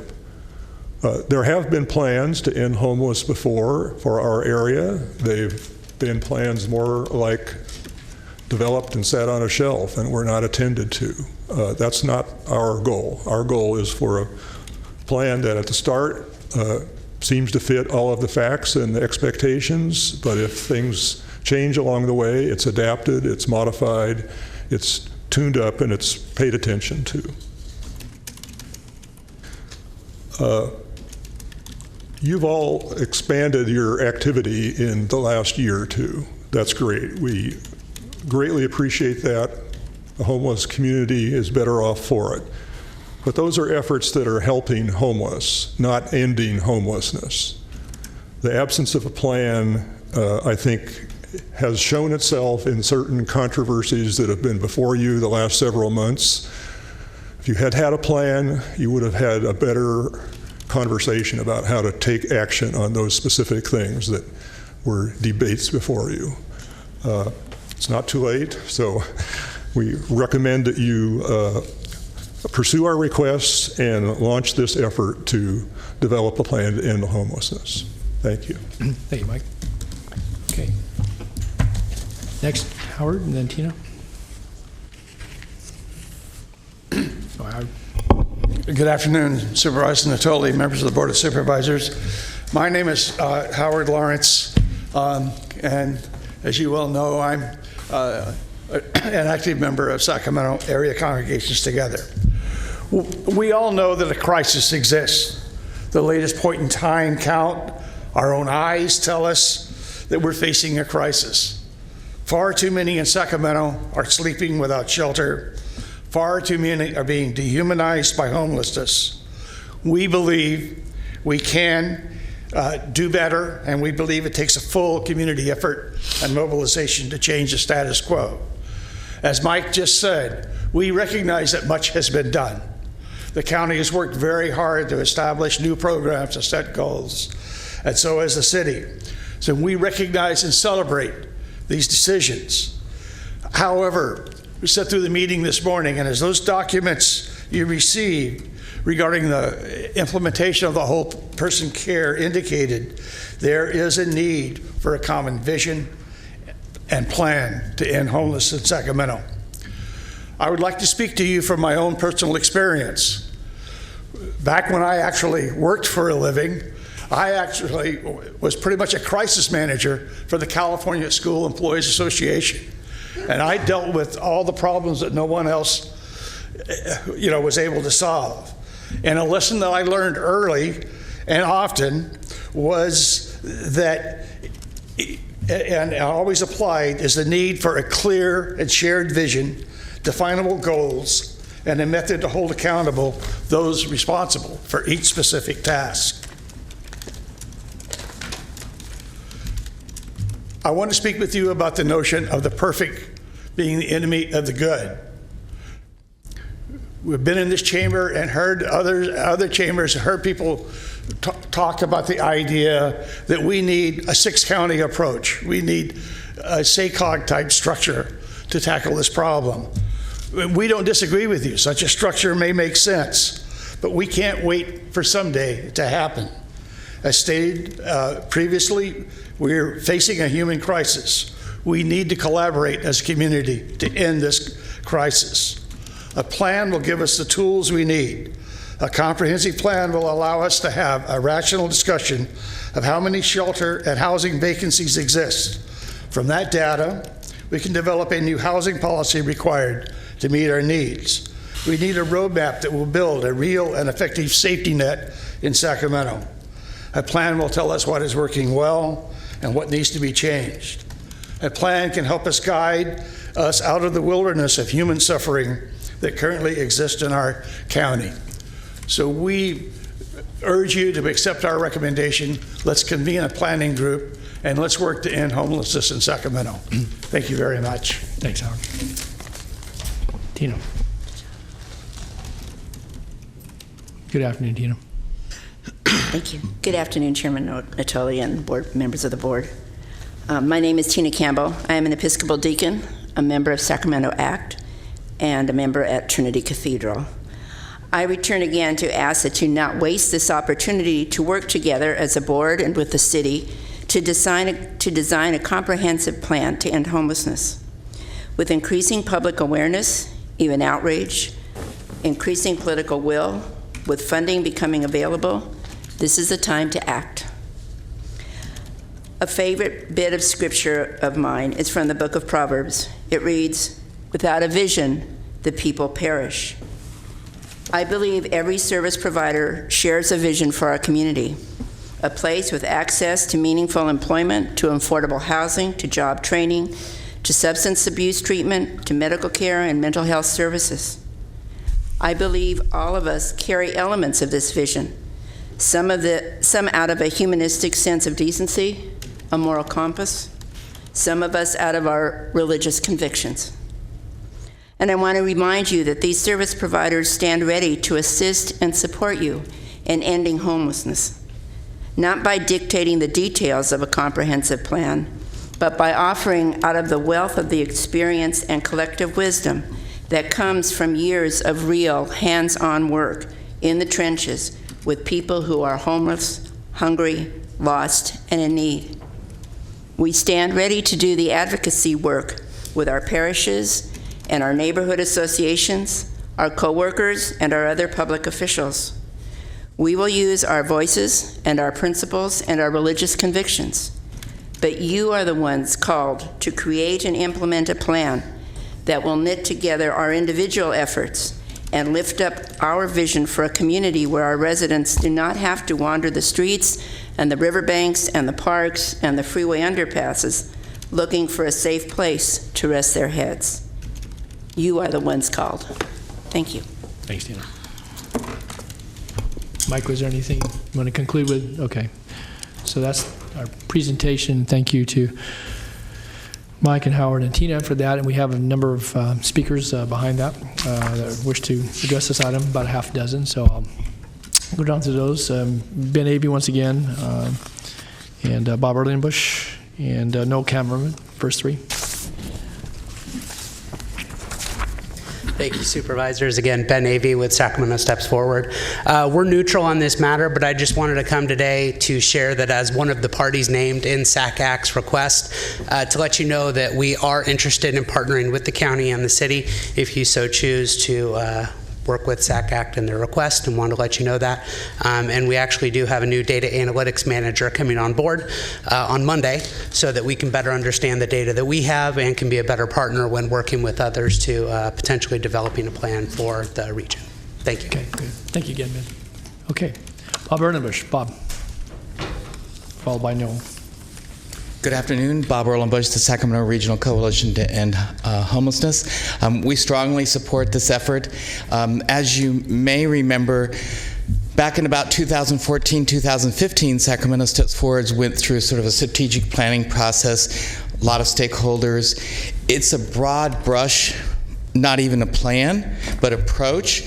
A lot of great ideas, but also a lot of items missing, just specifically including, that strategic plan doesn't say anything about income and employment strategies for people experiencing homelessness. Just to use a very specific example. Ryan Loofborough said at the moment in 2015 that it was meant to be an organic document. Well, a lot has happened, including this morning, from 2015 to today. The Board of Supervisors has put an incredible amount of funding towards homelessness. The county's developed a set of benchmarks and plans. The city has done the same thing.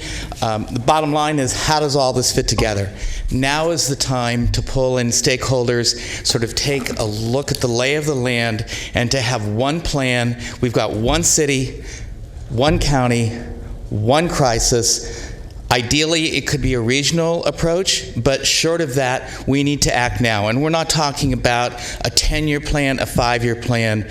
As you saw from the presentation from Mike and Howard, that the bottom line is that we need to move expeditiously. We have a crisis on the street that's growing, and now's the time to act. Thank you. And I want to thank ACT specifically for including the Sacramento Regional Coalition to End Homelessness in the list of stakeholders, so thank you. Thanks, Bob. Okay, Noel Cameraman, followed by Aaron Johansson and Darrell Rutherford. Captains. Good afternoon, Supervisors. Thank you for listening. I'm here to speak in support of ACT's proposal for one plan in coordination between the city as well as the county and Sacramento Steps Forward. I've come from a community and a state, and I'm Connecticut, and where we were able to make significant strides in regards to the fight against homelessness. Through coordination at multiple levels, whether it was the community level, the regional level, or the statewide level, it makes a big difference to have everybody on board and working together, collaborating and leveraging each other's services. There's a lot of great resources that the county has. There are a lot of great resources that the city has, as well as other stakeholders within the community, nonprofits and faith-based organizations.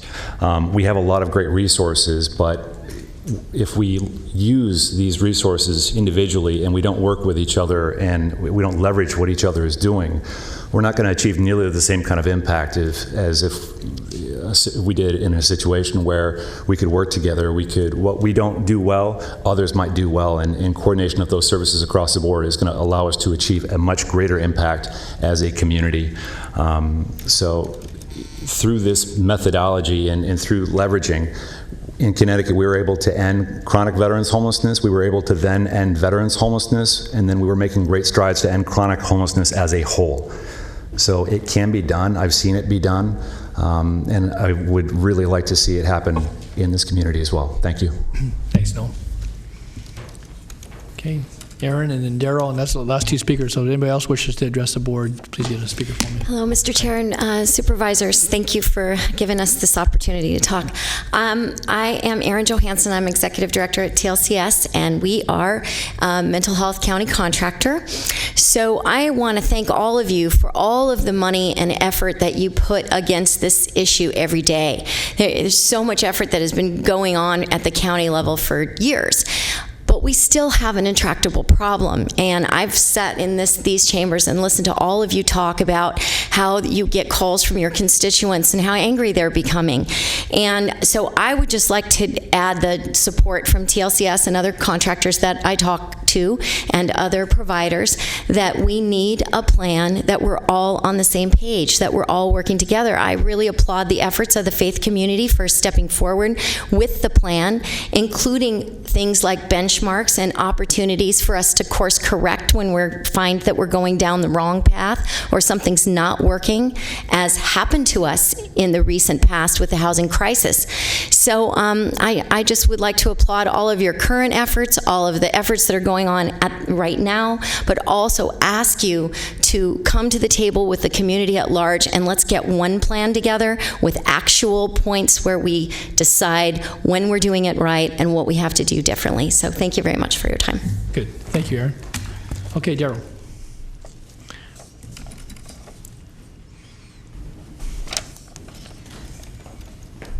Good afternoon, Daryl. Good afternoon, Chair Natoli, Supervisors. Daryl Rutherford, Executive Director of Sacramento Housing Alliance. And again, it's a pleasure being here to speak to you this afternoon. Unfortunately, under the circumstances of a crisis that we're all trying to wrap our hands around. I don't want you guys for 1 minute to think what you've heard this afternoon as being any criticism towards the efforts you've put forward. In fact, the work you did with the boomerang funds this year showed your leadership within the region, and we do not hesitate to speak to other local governments who could do the similar type effort as you have done. But we do need a coordinated plan. We need one that is going to be very regional, that we have other communities buying into, that are willing to work together, that are going to come together and put together a comprehensive plan that will address this issue head on. We've seen it in too many other communities. They don't have the same resources as Sacramento County has. They don't have the same type of outreach or the services that the community-based organizations provide. You guys can be leaders in this and bring other communities together, not just here in Sacramento County, but throughout the SACOG region. I think this has to be, at some point, turn into a much more comprehensive plan, but we have to start somewhere. And I think a good starting point is to see if the city and the county can work more closely together, along with all the other cities within Sacramento County, to develop something that will really address this issue head on. You've heard from all of us here today. We all are here willing to roll up our sleeves and get to work on this issue with you. I know others in the community who can help coordinate these types of efforts are also looking for ways to engage in this homelessness crisis. And I think it's a time that we put, a call to action out to folks. I'm not one for like blue ribbon committees or things like that, but we do need to have something that's more community driven. We would appreciate having the county's leadership to direct staff to move forward in some of this, to figure out ways that you can find new sources of funding to leverage the development of this plan, but it definitely has to be community driven as well, and that you have all buy-in from the stakeholders who are going to help bring solutions and solve this crisis. So with that, you guys, thank you very much. Chair Natoli, thank you again for your commitment to this work and to our event on the 30th. We look forward to having you at our housing summit. We know it's going to be a wonderful conversation, and I hope to see other supervisors there as well. Great. Thank you very much. Thanks, Joe. Okay, anyone else wish to address the board on this? That was all the speakers I had. So, all right. If not, then I'll bring it back to the board for conversation. We have a request before us, again, in the presentation, and so certainly hear from colleagues on this. Well, if not, maybe I'll just weigh in then. I did have the chance to attend the Area Congregations Together community meeting, and certainly heard some of the presentation you heard today from Mr. Jasky and Tina and Minister and others on this. I think that it poses I think an interesting question in light of our discussion earlier today, and certainly we had a moment ago with winter shelter. And I know that at least a couple of us board members were here when we did the last plan at that time was designed to end homelessness over a 10-year period, and some of those recommendations went a ways towards helping address the issue. Obviously, the funding patterns have changed. The need continues to grow. And I guess I would just pose the question that, again, without getting into some drawn-out, multi-tens of thousands of dollars of study and so forth, but I do think that, having a plan where we have some general agreement, not just amongst the city and county, but the cities in the county, and maybe others would join in, but to, I think, continue to bring focus in a way that allows us to track that. We have the county initiatives. We devoted a lot of time and effort to that. Obviously, those are in the works. What we do on a daily basis in this county and have for decades now certainly has great value in helping some of the neediest among us. But in light of, I think, some of the things that we continue to see that are very visible, but also recognizing the time we spent in these chambers talking about this and related issues, it would seem to me that more comprehensive, not that, coordination and collaboration are words that we don't really adhere to, because we do, but I think there's a way to maybe pull it together, and obviously with some of the folks in the audience to get their additional input on this. And so I certainly would be willing to please entertain having our county executive take a look at this and talk about what sort of framework it might entail, and not to deter us from any other efforts that we might make and are currently undertaking, recognizing that there's only so much staff time available. So I certainly would be willing to entertain the idea and get some feedback on that. So I have Supervisor Frost and Supervisor Cerna.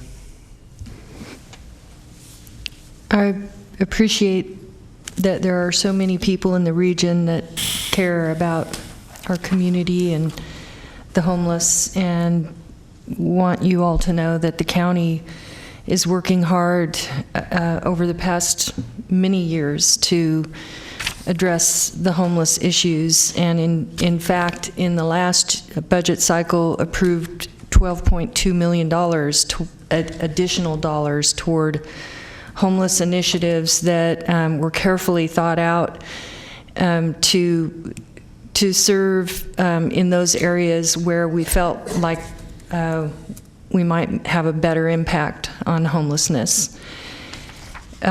So I feel like the region is asking the county to come up with to join them in putting together a plan. The county has worked very hard and has a plan, and we've already been approached by the city of Sacramento to see if we can find ways to either find extra resources or reallocate our resources and change our plan in order to partner with Sacramento. We have not, to my knowledge, received those requests from the other cities in the region who are also having an impact due to homelessness. But what I do want to talk about is that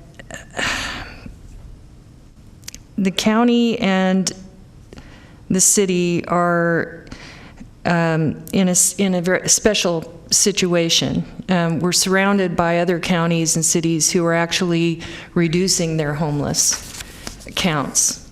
having some very positive experiences.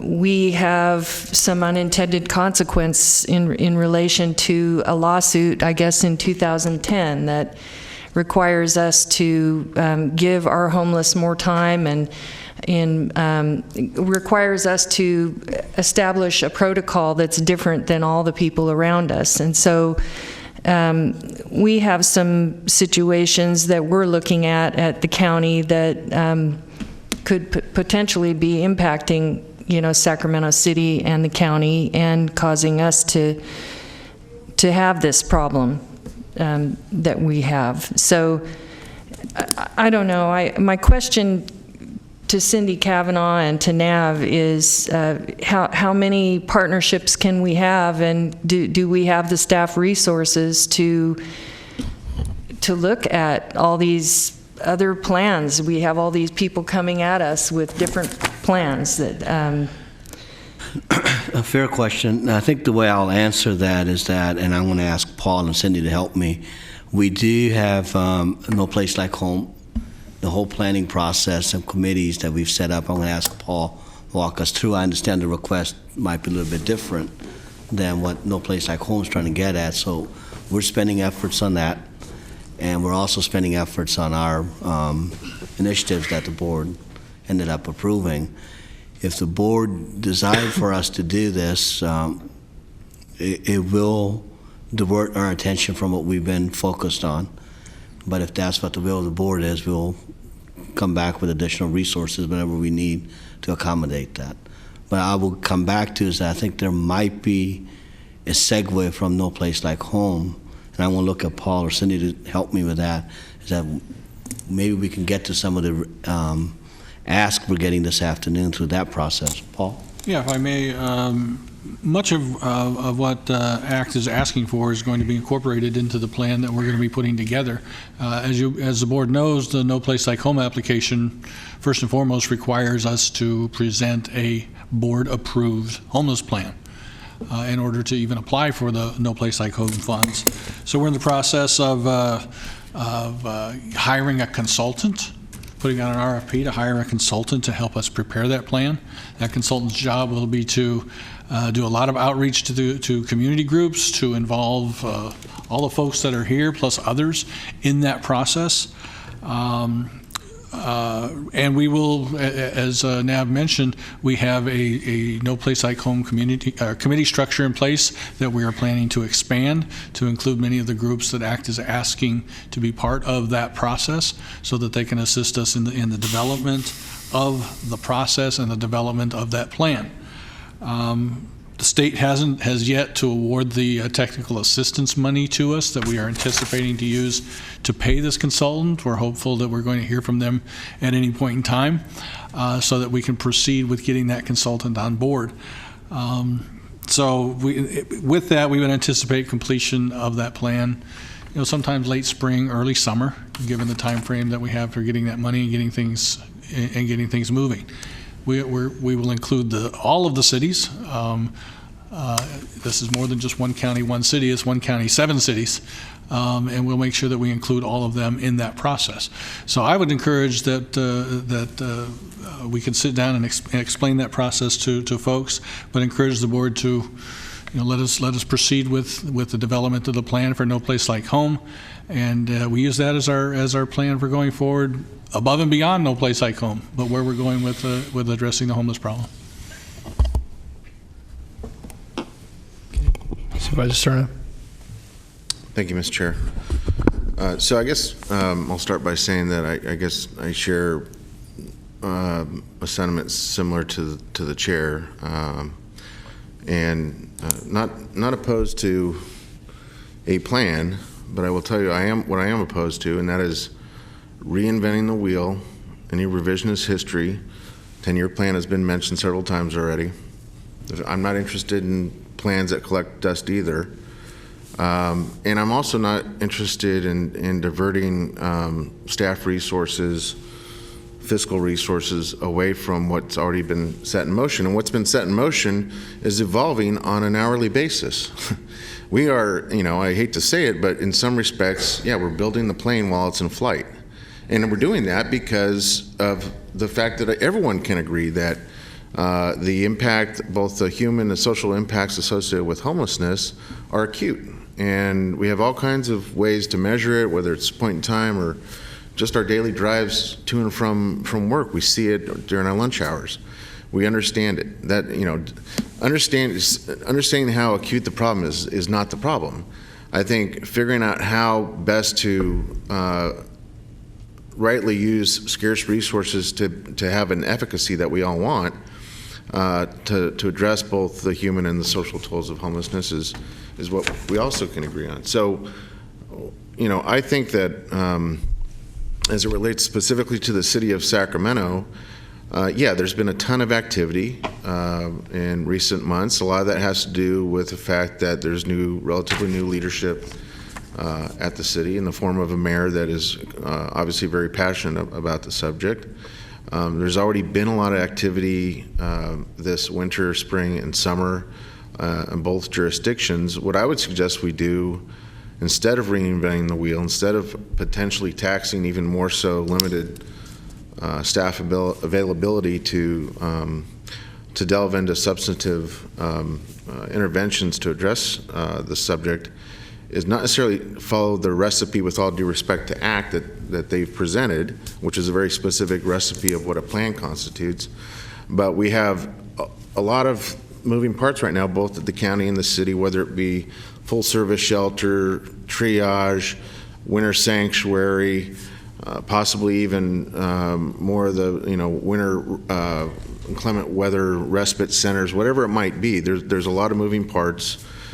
We still have resolution one way or another on whole person care and how Mental Health Services Act funding may or may not play into that.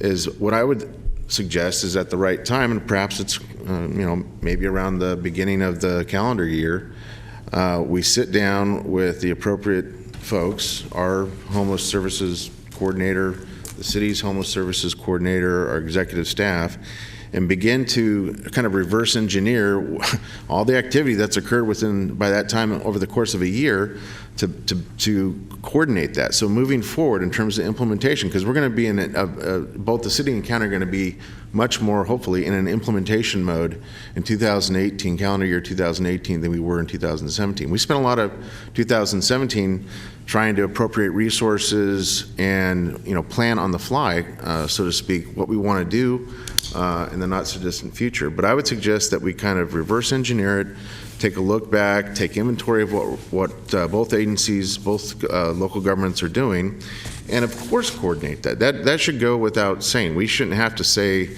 go coordinate. That should be obvious to everyone that it's in everyone's best interest to do that. So I would like to suggest respectfully that come January, beginning of the year, that occur. By then we'll be much more informed about what the status of whole person care and whether or not that's implementable, whether or not the funding's available, whether it's Mental Health Services Act funding or other funding is available to implement that, and then move forward with that coordinated effort. And if we want to call it a plan, that's fine. Let's call it a plan.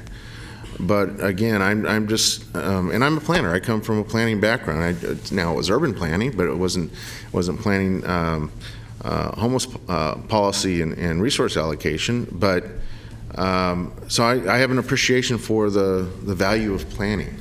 But I also, as was mentioned several times by the speakers today, have an appreciation for the immediacy and the fact that we have to do something about this now. The call to action that this board made a year and a half ago was, I think, rightly referenced as not being satisfied with the status quo at that point, because we didn't have to wait for a winter. It was, in fact, after the summer months, that it was registering in all of our offices that we had to do something different. And I'm really proud of the fact that we actually responded in fairly short order, and we did it with public involvement. We didn't do it without, I think, appropriate forethought. It took some time. It took over the course of a few months to vet that, and then we spent this past winter drilling down deeper on the details of what it is we wanted to accomplish and how we wanted to do it. enter the city, enter a passionate mayor on the subject. We were able to adjust. We did things like have a first of its kind hearing with county board members and city council, unanimous votes on reprioritizing housing vouchers. And as recently again as this morning, you saw, I think, some very constructive conversation here and exchange with folks at the podium about perhaps a next step in the form of whole person care. So I just really caution all of us not to interrupt the momentum that we have, and let's really capitalize on it. Supervisor Peters. Yeah, thank you. I would look at this as duplicating efforts that are already going on, and to address Phil's comments about planning, I don't know that we could catch up because it is moving so fast, and staff is stretched really thin, and coming up with another plan on top of the plan we already have and the one that's evolving, I think would be redundant. And I wasn't sure, sometimes, Paul, it's hard to hear you on that microphone, on the No Place Like Home requires a plan. Yes. It includes all the cities. And did you say there's a way to talk to interested parties that are here today? Yes, absolutely. We'll include them in the process as well as the outreach. So that is a way that you could be informed about what's going on and make comments. So that would be my suggestion. I just have one question after hearing Paul's explanation. I'm certainly familiar with that, No Place Like Home, but is there the opportunity, I mean, that's focused to some degree. You're waiting for planning monies. We've been waiting for planning monies. But it would seem to me that in light of the request, without getting caught up, necessarily in doing something different, that you could actually have a little broader definition around that plan. And if we wanted to dedicate either additional resources and or effort to that, to, I think, bring into focus more so than just No Place Like Home and all its variety of components, I think some of what's being requested here. So I guess I'd like to have a response on that, because I saw the committee, but I know with the focus, I read the staff reports you brought to us sometime earlier this year, and it is not, it has some flexibility, but it's fairly precise in what to look at. It's not as broad as I think some of the suggestions here. So I guess, Paul, I'd like to have some. The plan that we have to submit to No Place Like Home is not just how are you going to implement No Place Like Home. It is what is the broader strategies that the county is engaging in to address the issue of homelessness. So it can be pretty broad, and I think the expectation is that it goes beyond just No Place Like Home, and would incorporate many of the components that ACT has presented today, and many of the components we would all expect to be in any kind of a homeless plan. And so just one follow-on question then. So does that come at the outline that was submitted relative to our request for the funding, or is that something that you could get some additional guidance, direction from this board around, so that we can be sure, in addition to what you've already said you think you're going to incorporate, because this has been part of the conversation we keep having. That's why we had the discussion we had this morning, is because there's been some direction around that, but also the back and forth between staff and what you think we may be channeling to you, but haven't said, or have said, but it's only one of us. So I guess I'd be curious about what sort of touchback. And Cindy, you came up very quickly, so. Yeah, thank you. Cindy Kavanaugh, Director of Homeless Initiatives. I think all of the points are part of the conversation and struggle with a plan. I clearly remember when I was hired, action-oriented initiatives. At the same time, we can recognize that planning, understanding relationships is an ongoing important task. So we are working on the required plan from No Place Like Home. It has many of the same elements that were mentioned in the Act, looking at what resources we have, which resources should we seek, what are the existing investments, what are the results of those investments, what are the gaps, or what could we improve. Yes, we did a lot of that work in the last fall as we came up with the initiatives, but that can be an ongoing conversation and look. So it's a comprehensive plan with flexibility. I think we should use it reflective of, definitely of the board's interest to make it something useful for us. That is our intent. And we have convened a initial conversation with the cities, with Sacramento Steps Forward, with the existing No Place Like Home Work Plan Committee to start that conversation. What is the most useful thing this plan can do? We've talked about the lack of ongoing data to really not only understand the need, but also understand the impact of our investments. That might be something this plan could really promote. How do we get ongoing data for decision making? So we're not just basing it on driving through the neighborhood. So that's an example of how we can make this plan useful, and we will be seeking either through staff or through the consultant multitude of opinions on how to make that plan useful, including from board members. And also as a reminder, Cindy, I think, correct me if I'm wrong, but that plan has to be submitted to our board, and it's going to be your approval at the end that we'll submit. So all the work we're going to do, we're going to be back in this forum to have that open dialogue, as Supervisor Cerna said we've been doing all year. So we'll be back to you with that. Okay, Supervisor Frost. We have quarterly meetings set up with all the cities as well, right? So we're already collaborating with all the cities. It will just be a matter of reflecting in a plan, in a written document, those ongoing efforts that we are, yes, deeply involved in.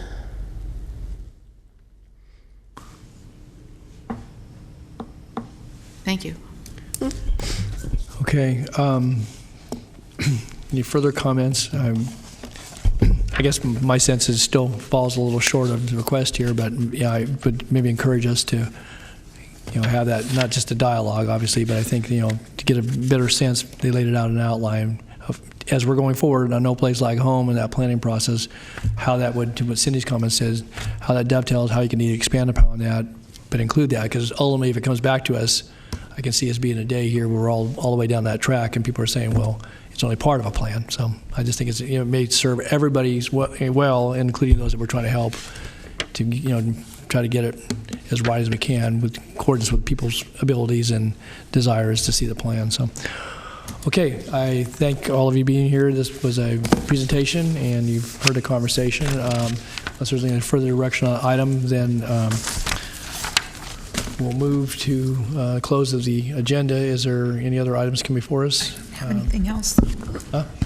There is? I don't have any. No, okay. I don't have anything else. All right, I know we have a couple of adjournments, and so Supervisor Frost, you punched up.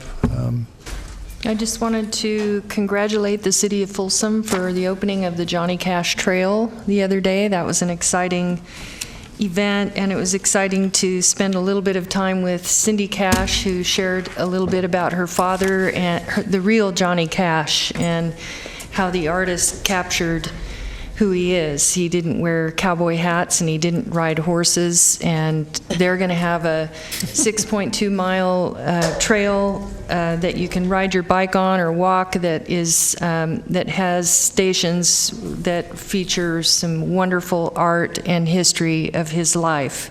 So we're all really excited about that, and it was an honor to be able to represent the county in supporting that. And I also wanted to mention that I attended an event the other night, the Celebration of Hope, and there were several county employees who were honored there. And I wanted to acknowledge you, Nav, and Sherry Heller, and but in particular, the Champion of Hope Award was awarded to Michelle Gallegos. Yes.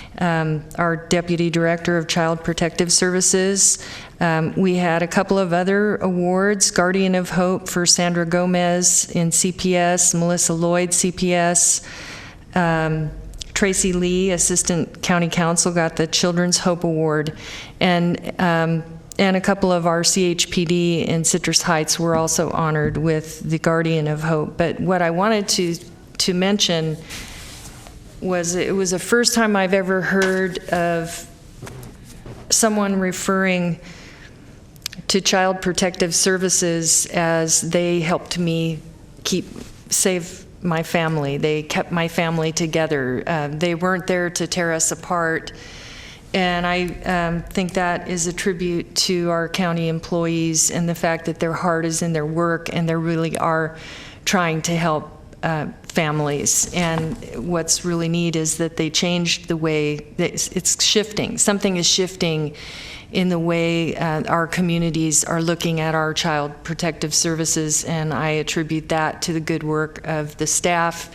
And I want to thank you for your leadership and Sherry Heller's leadership and all of our staff in child protective services and our county council for their heart. They have heart.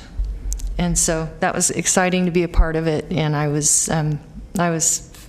felt really proud. Supervisor Frost, the other individual that's done a lot in that field is Paul Lake. Paul Lake. He's shown a lot of leadership in that. Well, it's showing in the community, and I just wanted you to know that it meant a lot to me as a representative to get that kind of feedback. So thank you very much. Thank you. Good. Okay, Supervisor Stern, comments? Yeah, thank you, Mr. Chair. Just very briefly, because I know that we're planning to have a formal resolution presentation in a not too distant board hearing, but we had a very successful ribbon cutting and modern-day barn racing of sorts this past weekend at Jack Davis Park, which is a small parklet that it's owned and managed by the Southgate Recreation Parks District in the South Oak Park Fruitridge Pocket neighborhood. This was a collaborative effort involving too many parties to cite today, and again, we're going to do that appropriately so by resolution in the coming weeks. But I want to extend my special thanks to our chair, Supervisor Natoli, for being there. We had about 200 volunteers to build a Kaboom playground, and then it was also we also celebrated the completion of a full court basketball court, replacing a half court basketball court that was essentially managed and donated by the Sacramento Kings Foundation. So it was a great day for that part of District 1 in Sacramento County. Very nice day. Okay, Supervisor Peters. Adjournment. Thank you. I'd like to adjourn today in memory of Marge Reed. If you were looking to buy or sell a home in Sacramento County over the past very many years, chances are you probably came into contact with realtor extraordinaire Marjorie Reed, who passed away earlier this month at age 90. I know I had an experience with her buying my first house, and I'll just say I learned a lot.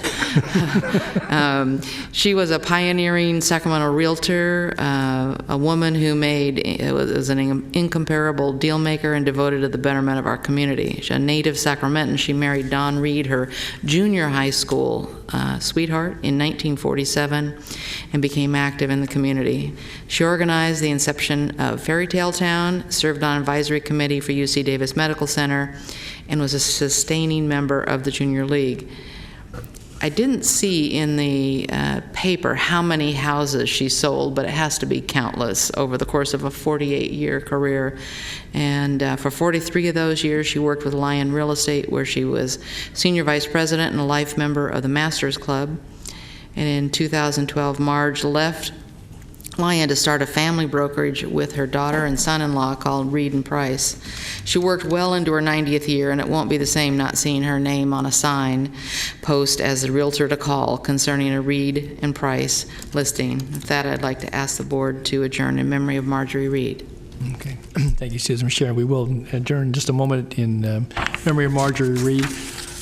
Just a quick question of Mr. Gill on another matter. So I share with you correspondence again received this afternoon relative to scheduling of the bingo ordinance, and we last understood that was going to be the 31st of October. Is that the case? Is there some I've not received a confirmation at this point. We had a question at the sheriff's office, and budget's looking into it. But well, you'll convey that needs to get scheduled, though, but shortly. I will convey to the board the date, and then we'll have that. Okay, but it'll be shortly.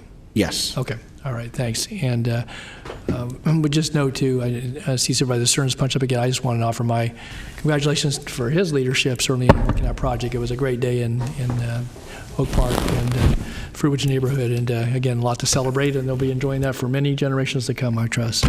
Anyway, Mr. Stern.